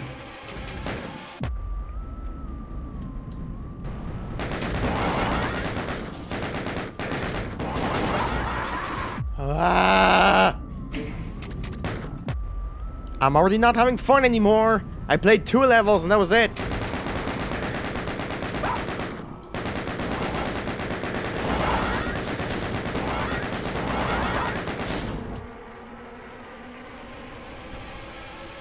Bruh. Not much to do this shot without getting hit. Bruh. Okay. I'm not complaining, just bruh.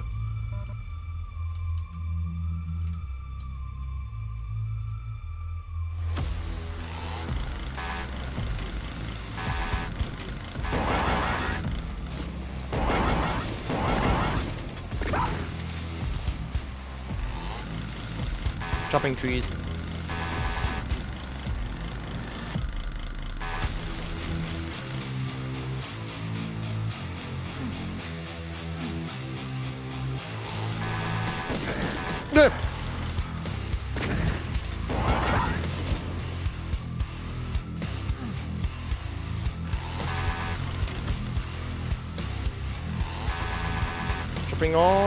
Chopping down all the trees so I can have more space for myself.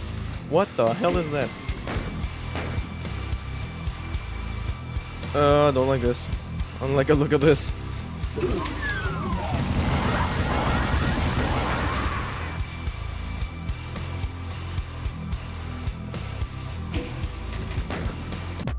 I was right. This is what I call bullshit.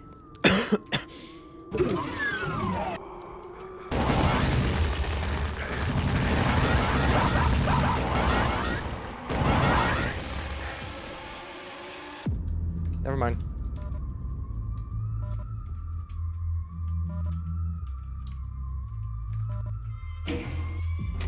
I'm making progress with the achievements with this, I hope.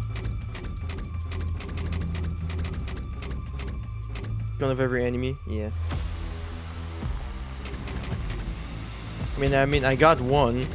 I got a secret level 1 thing. Cool. I mean, of total of 30 arachnoid enemies, so we still haven't seen all the new enemies.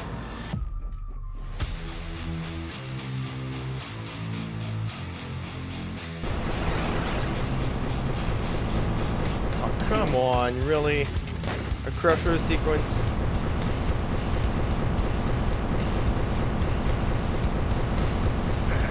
Oh, fuck you. Oh, fuck you.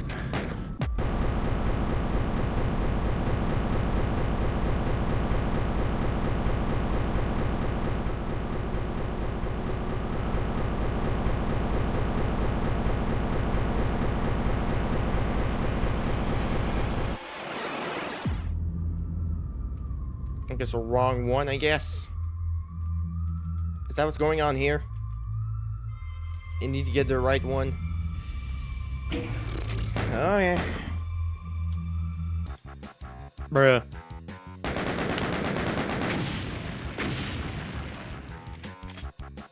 Spirit drains. Yeah, get me back to... Oh, God. 449 enemies. Okay. Okay. Okay. Okay. Okay. No secrets, thank God.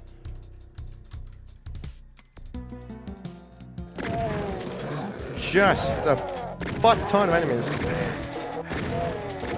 Actually, in terms of like a commercial Doom, now this is now the map with the highest kill count so far. Before the title was held by Mount Pain, if you counted Pain and if you counted Lost Souls. If you don't count the Lost Souls, then it's Stronghold from TNT again.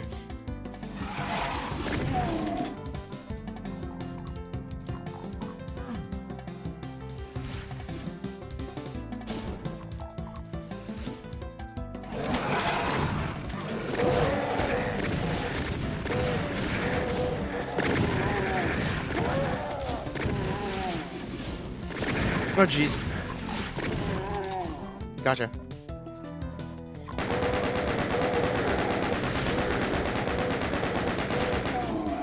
Super shotgun.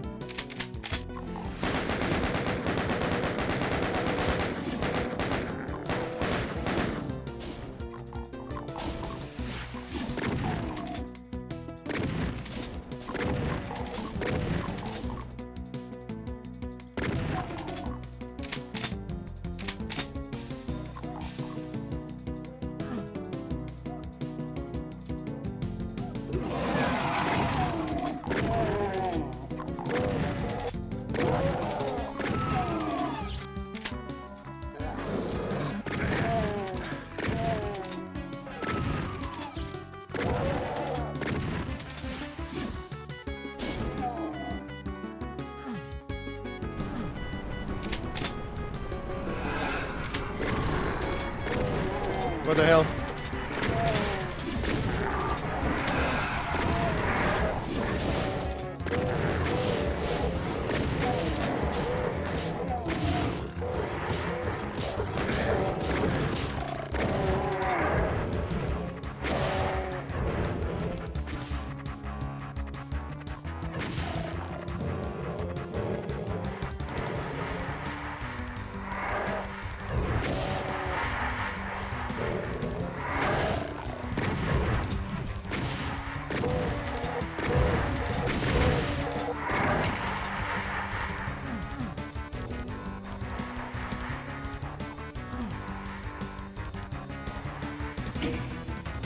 Here we go.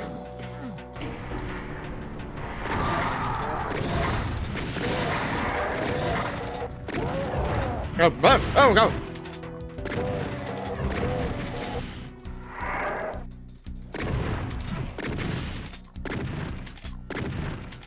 He said, oh, go.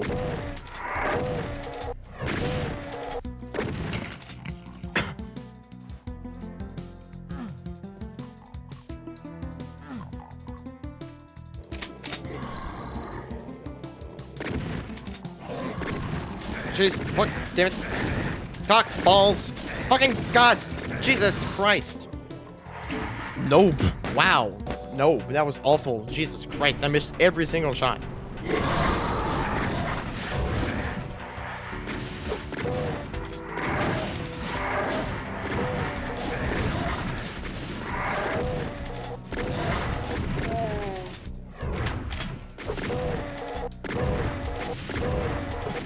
God, jeez.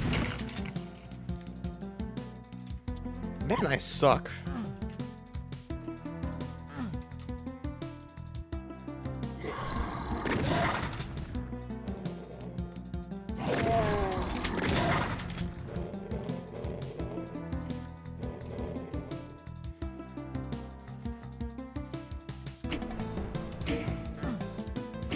Oh, sorry.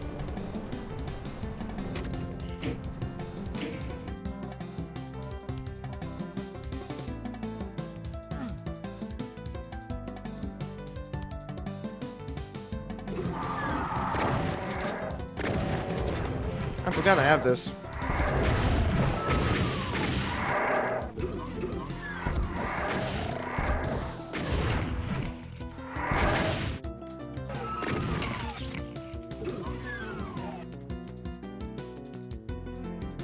Spirit Dreams.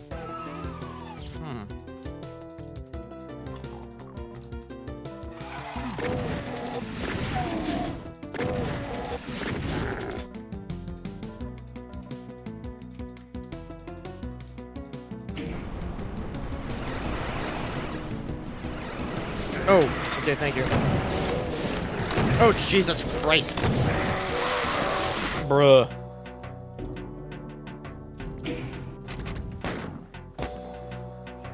Bruh. Oh, damn it. Forgot to save again. I'm sure. Kill me, Jesus Christ. 25% health, fuck that.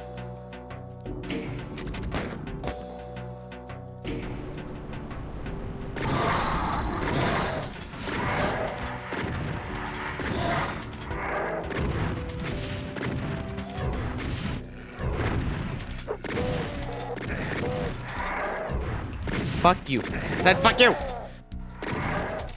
You know what that means, fuck you? That means fuck you. It also means die. It also means die in my language.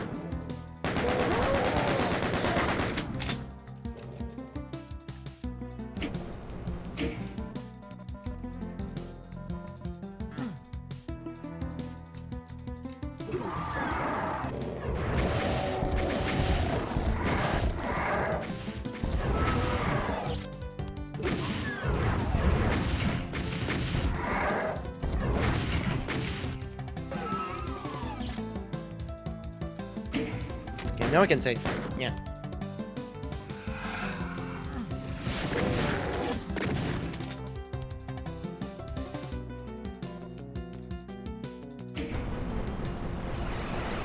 Wait for it.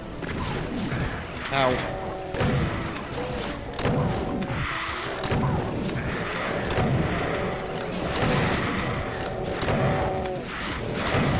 Oh, Jesus. My God. There's a bit of overkill here.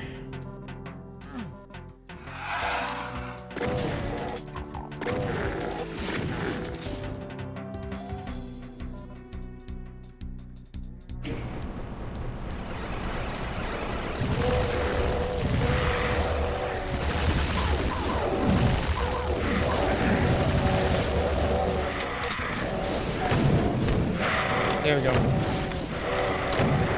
Got rid of the biggest problem here. The Peniment. And the Lost Souls. That's good.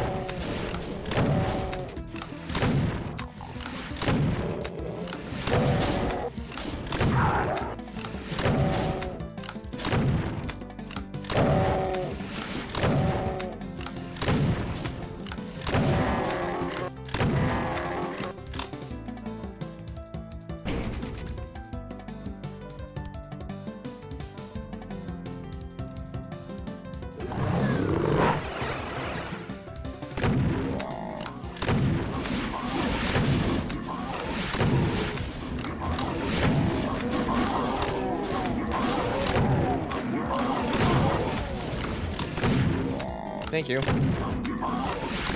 Thank you for doing my job.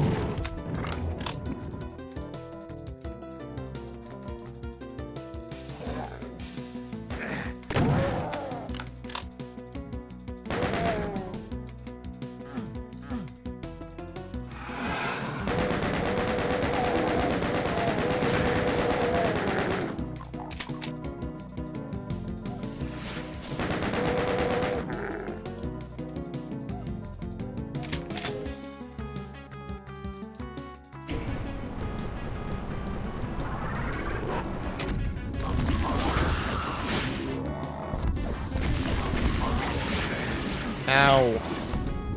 Dick. Thank you.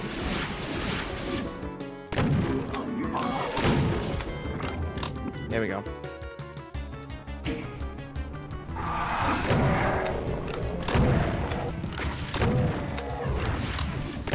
This is a bit switch heavy. But okay. I'll take it considering, you know, this is like sort of a temple place, sewage drain thing. Whatever.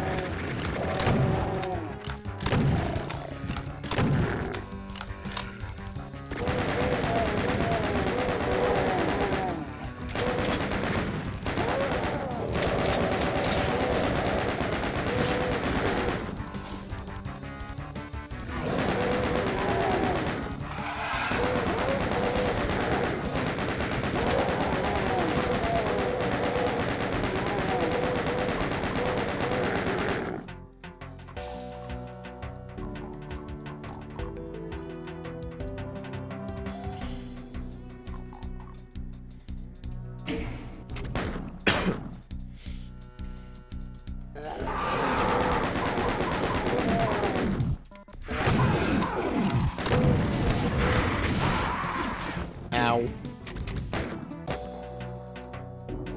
Nice for max damage roll.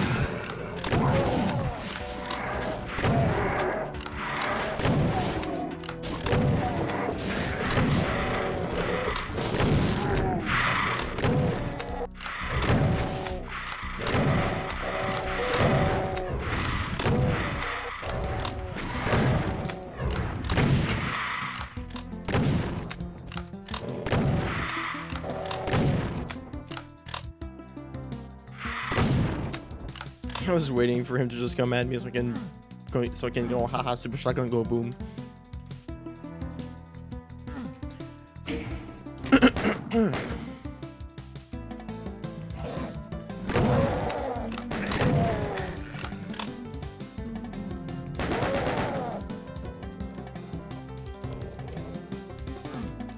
Damn, it really feels like this level was just ricocheting from one place to another. There's no dead time here.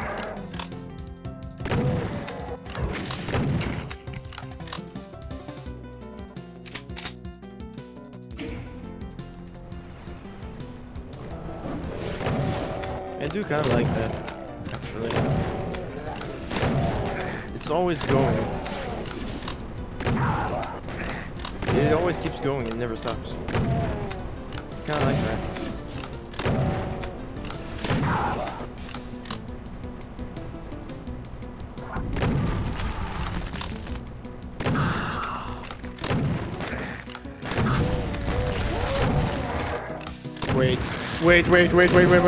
Wait a minute, wait, oh shit, balls. Shit. Oh shit. Oh jeez.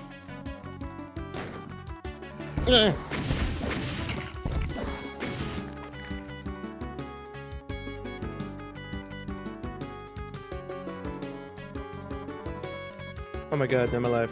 How am I alive? How am I alive? I'm alive. Why am I alive?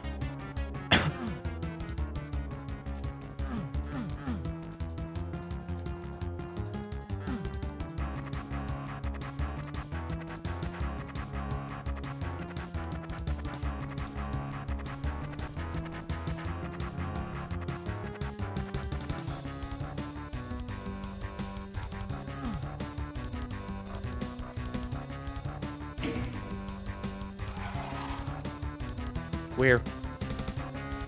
Oh.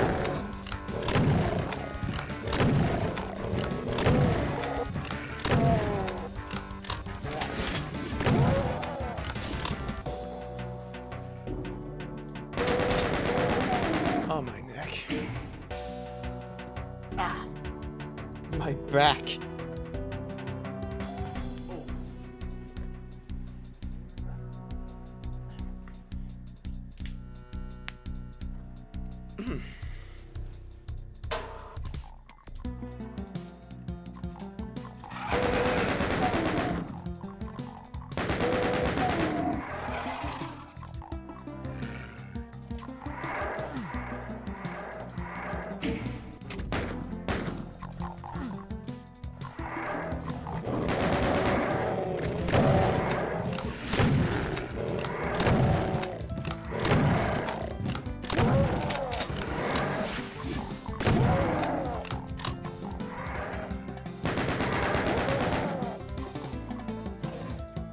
supposedly on my WoD journey. I just finished playing through WoDs from 1995. Now the next one on my list are two big boy classics.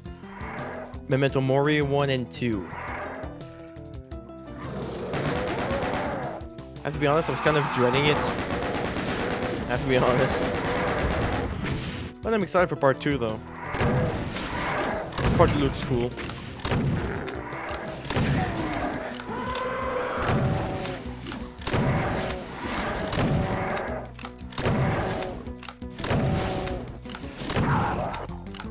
Damn it. Of course I'm going to get myself cornered. Oh god.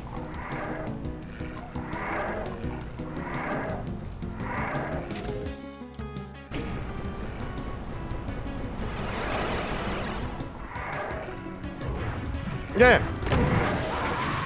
Fuck.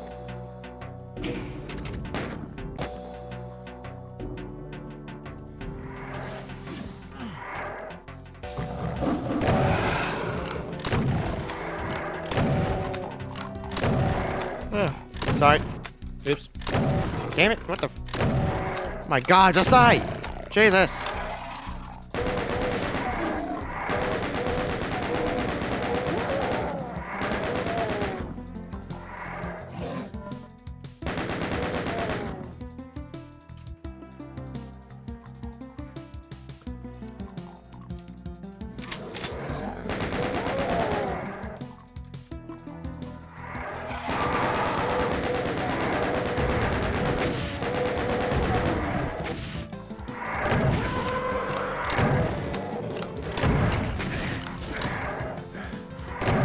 Don't do it again.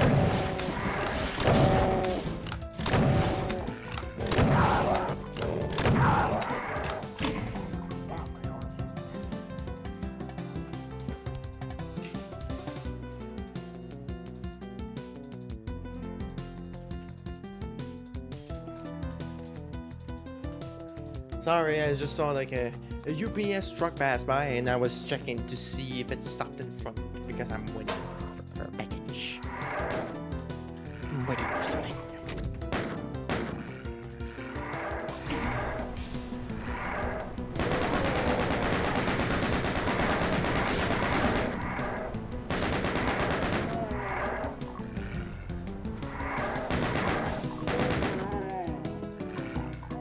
Which is supposed to arrive today, apparently.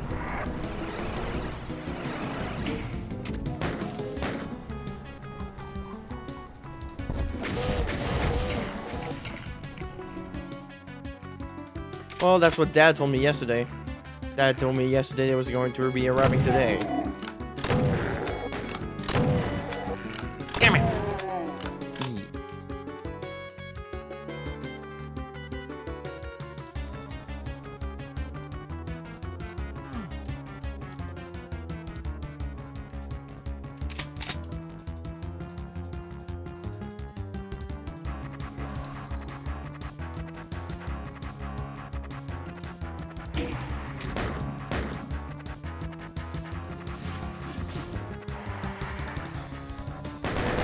Oh, jeez. Ow.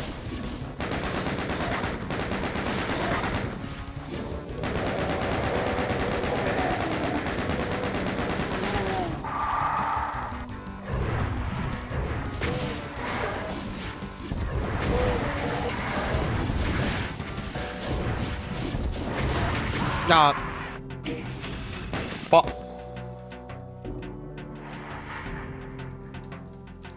Yeah, what are you doing here?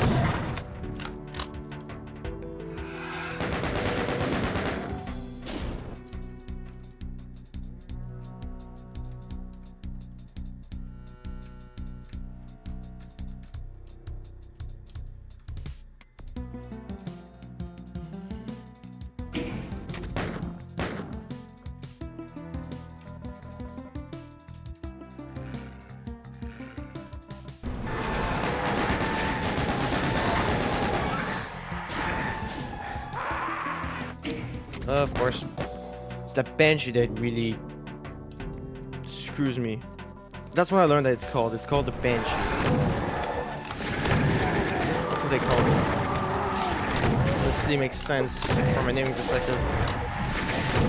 Oh boy. I took the bait. Ah, son of a cock.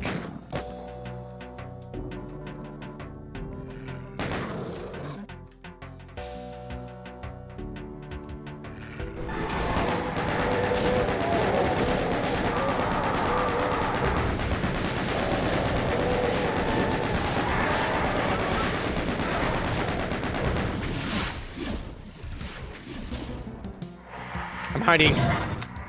Fuck you. I'm hiding. Fuck you. Sir, may I decently add, fuck you. Sir.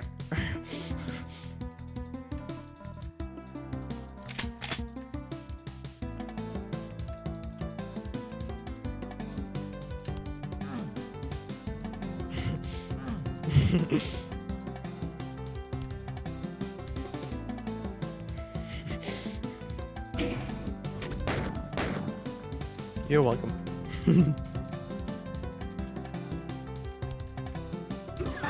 Oh, Jesus fuck. Okay. They do blow up.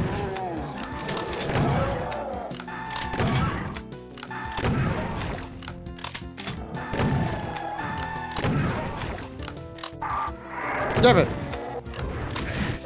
Because I killed one and it blew up the other two immediately. So I guess they do blow up. They do blow up.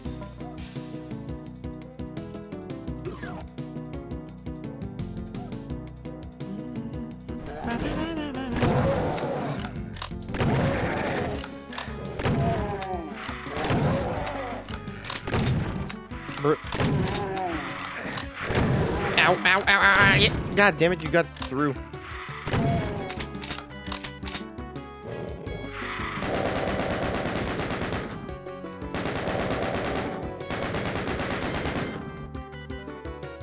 Let's manage to get through the one space hole.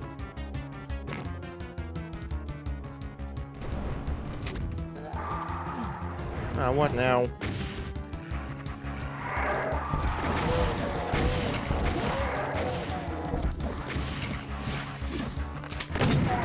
Oh, I heard that.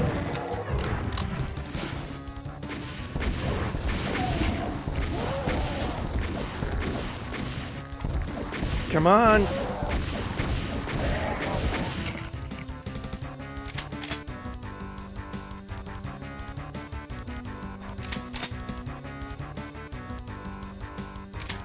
How the fuck do I get that? Oh, wait, the...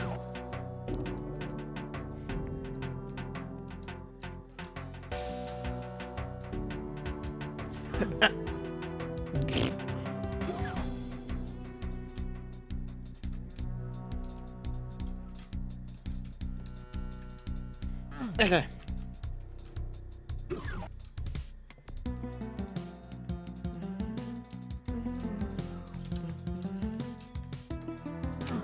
Yeah, I got it. Nice for... Also nice for some more health.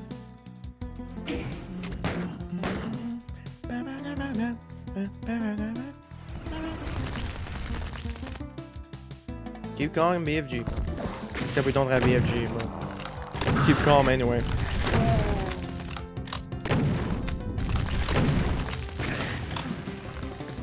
Ow.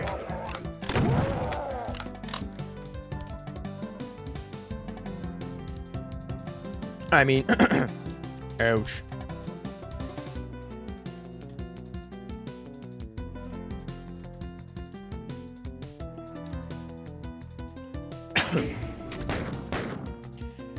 Almost halfway through the, no, a little bit more through the halfway, a little bit more than halfway through the kill count. But there's a lot, like they're all packed. There's not really, like I said earlier, there's not any dead air. Which I do like. But it's mostly because like I've gotten so used to having dead, ow. To having dead airs and levels. Having dead air and levels. Having no armor sucks!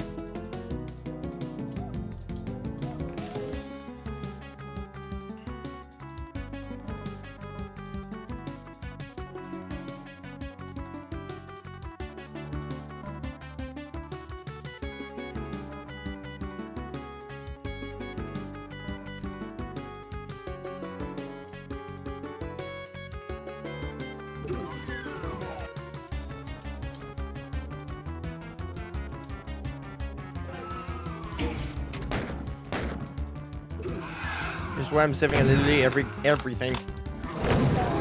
Because I have fuck all health.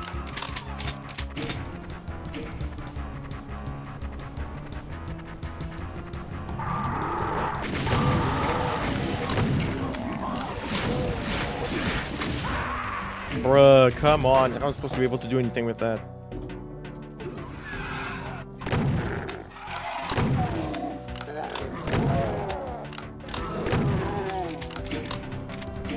How am I supposed to be able to do anything when I have nothing?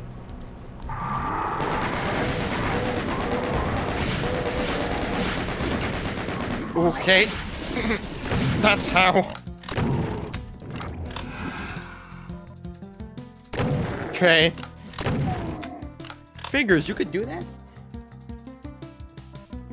Good to know. And there's the exit. And quite a few enemies left. Oh boy.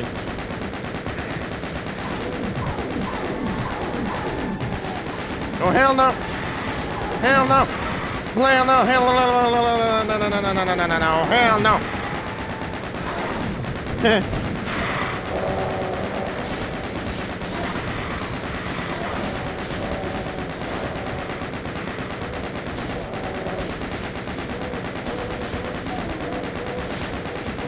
This would have been a perfect moment to get that achievement to where you need to shoot like 200 bullets in a row.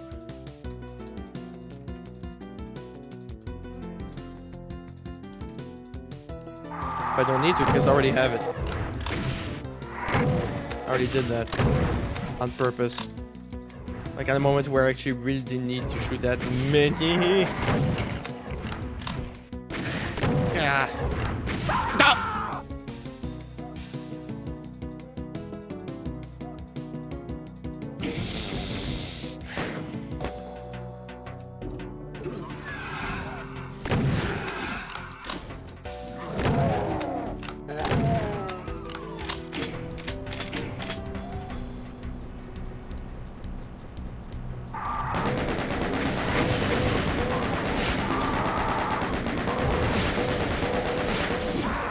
Of course. Of course I couldn't do it again. I'm never gonna be able to get back up there.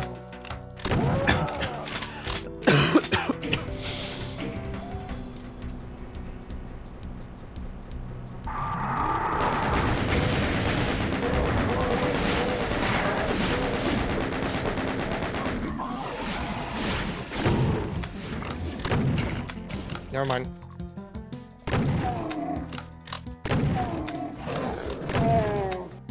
How many times will I eat my words today? Yes.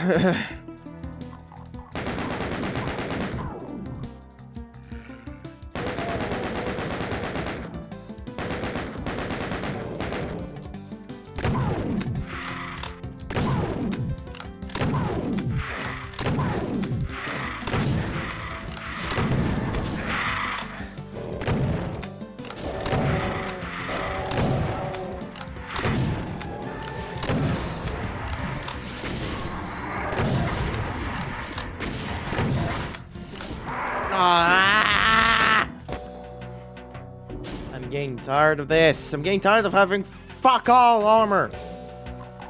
Okay, just go for it, please. And why is it lower? Why is it higher? I mean, fuck you. I hate everything, God. Everything should die now.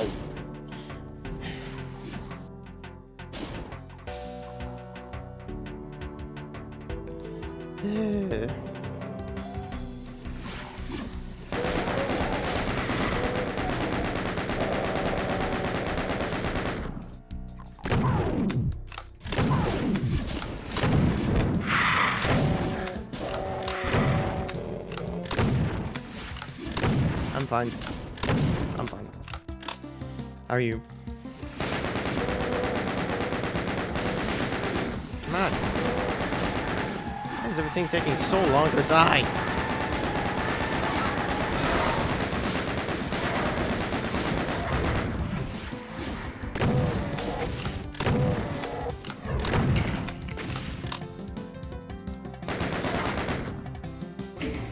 Yes, there's armor there, but I can't grab it!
Armor, thankful.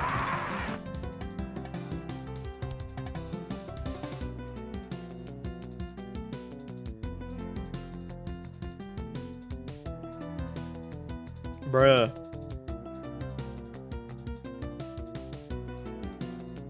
Took me a while to process that one, just... Bruh. I hate you. I hate myself.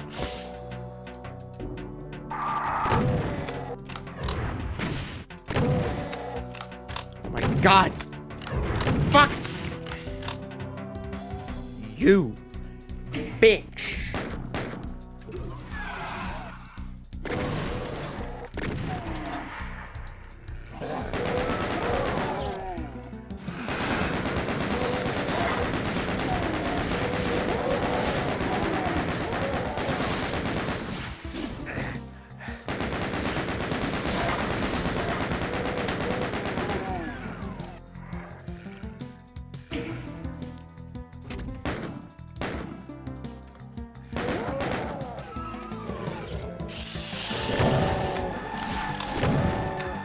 Okay.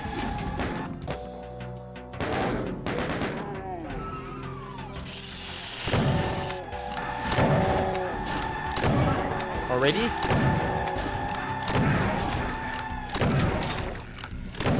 Already food?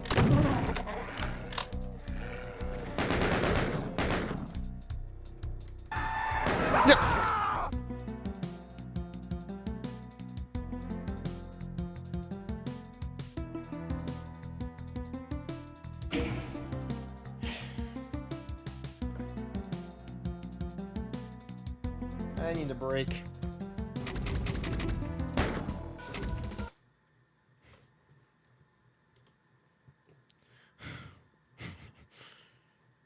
Ugh.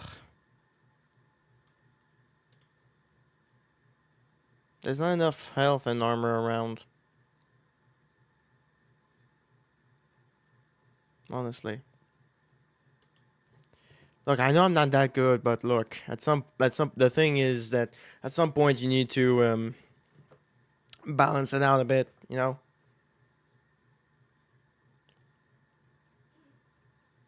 Yeah, I figured, considering that it had been only 10 minutes since he finished work.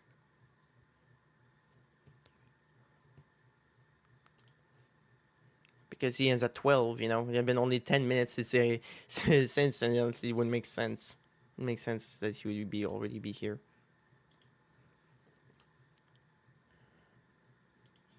Well, you thought wrong, you fucking dumb. Just kidding.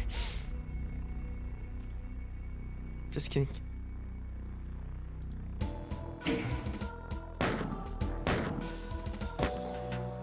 least try to finish this level at least. Before food.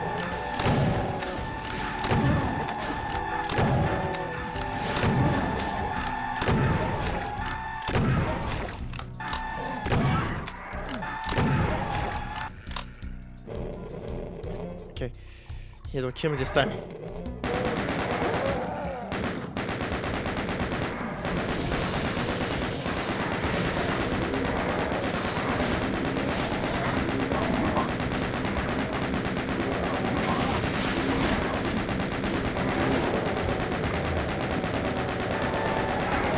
Oh, you motherfucker! That's mean. Why are you so mean? Why is this map pack so mean? Seriously. No! No! No!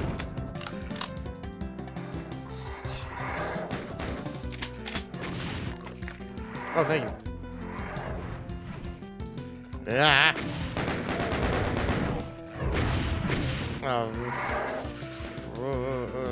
God damn it. No, no.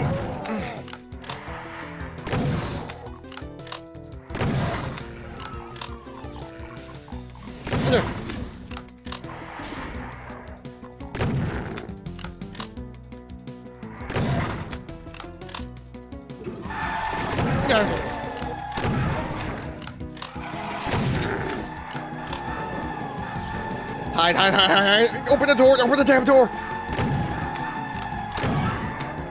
Come on.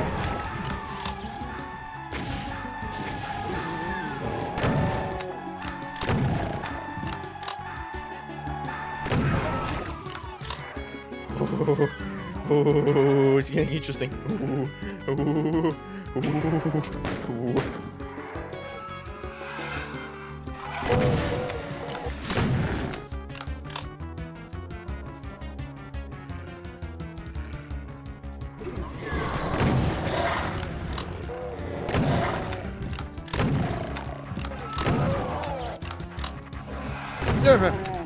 Now I need now is health. There is some right here. Just need to stay alive, Lamau. I need to just not die, Lamau. Jesus Christ! Fuck!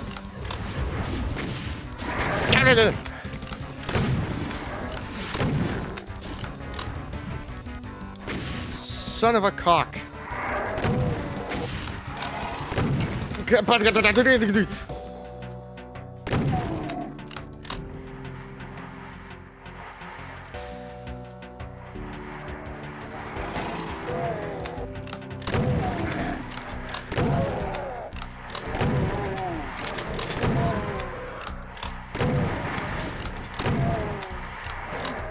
Jesus Christ.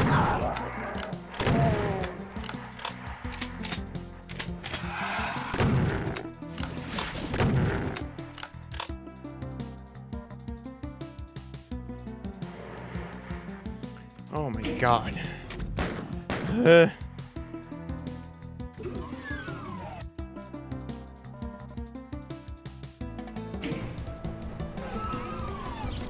When I said about never stopping, I actually not that big of a fan of it now.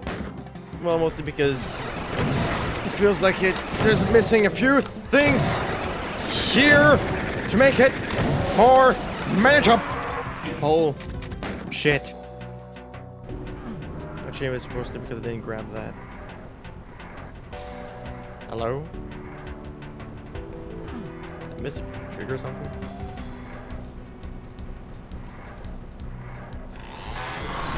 Ah, there it is.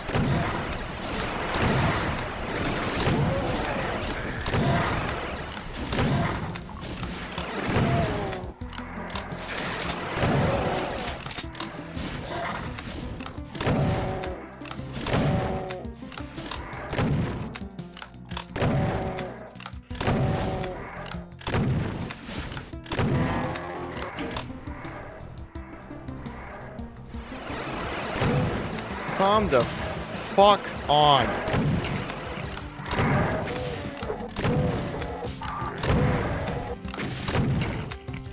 fuck's sake.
Come on.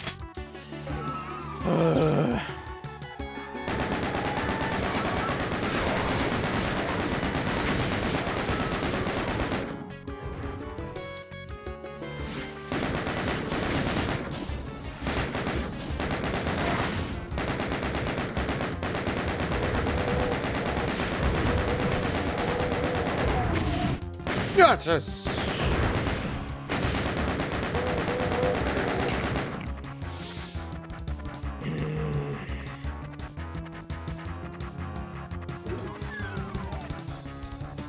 I doubt that they left any health around here.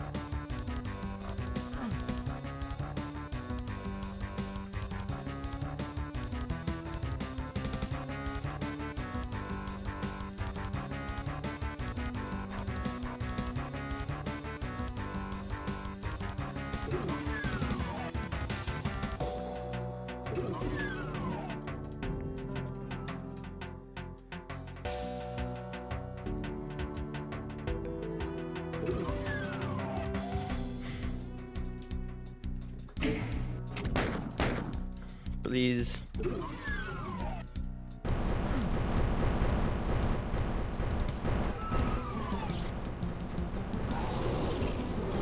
What? What the fuck?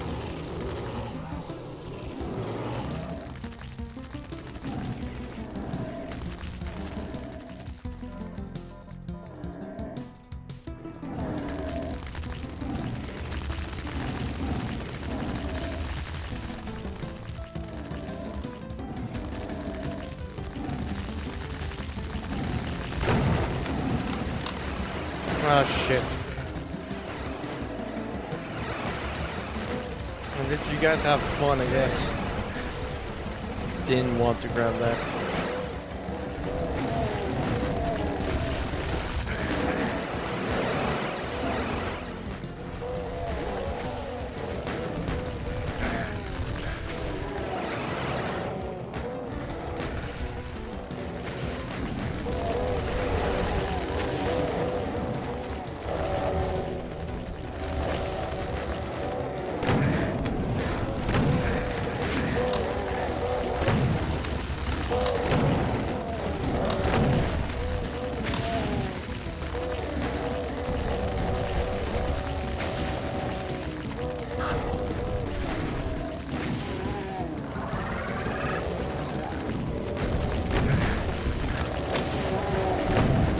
Archibald, you're going away.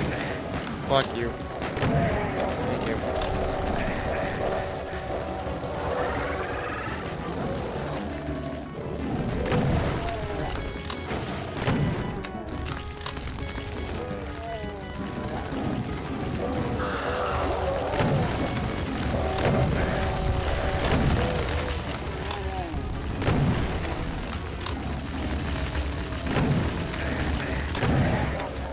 Finally.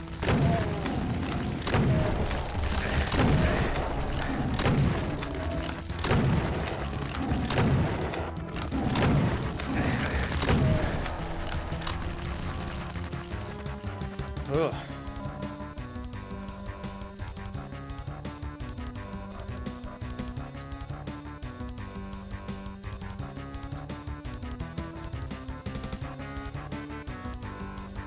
Jesus Christ.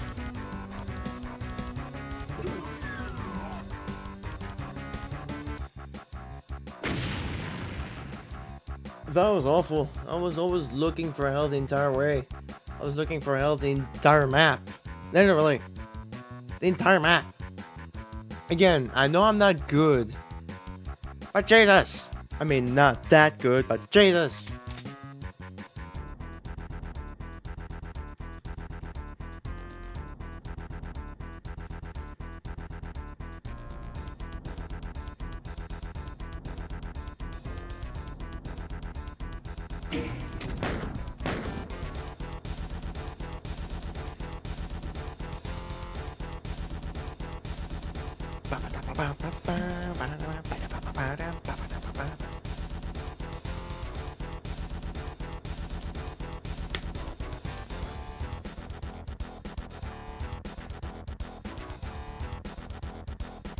And from what I saw, that last level was made by, well, a name we're not gonna see again.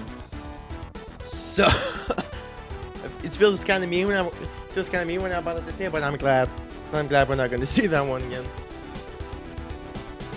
Because ouch. Like if it had just a wee bit more health, like kind of, it would feel kind of like Skillsaw-ish. Always going, kind of like ricocheting, but apart from that, wasn't much.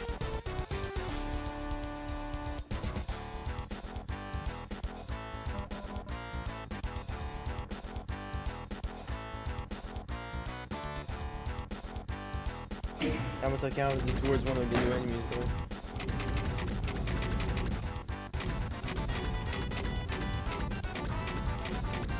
Yeah.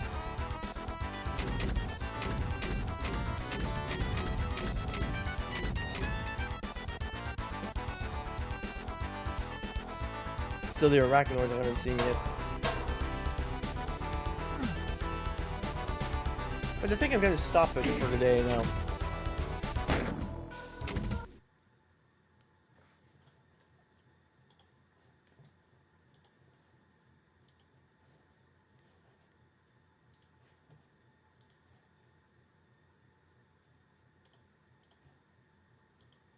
I was really surprised actually with the well map 2 was great, obviously.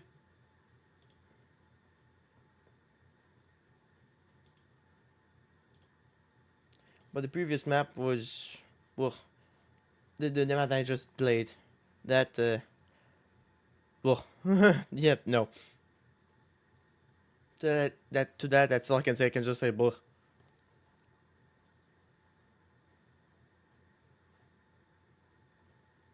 Felt rough.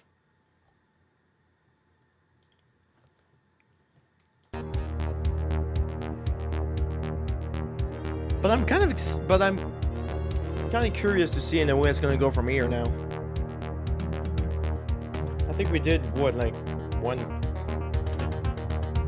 we did 4 maps for like this episode, if you will. There are 4 left.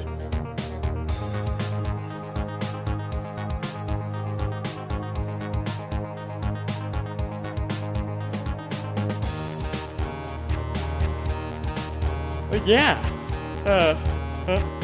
Sorry. Sorry.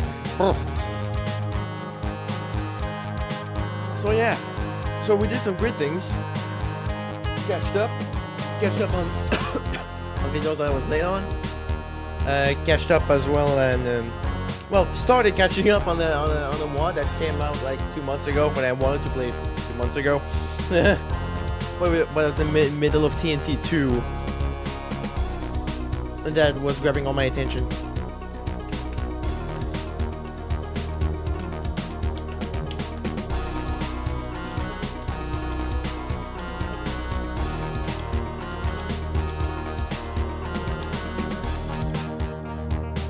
Most of the levels here are made by Kaiser and Zazer in this thing. Apart from like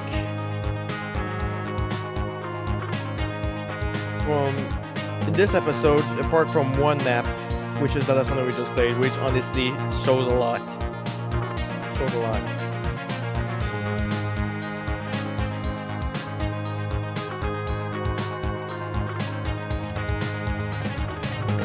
great.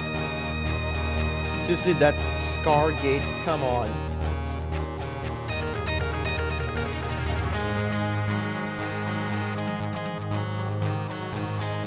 Come on.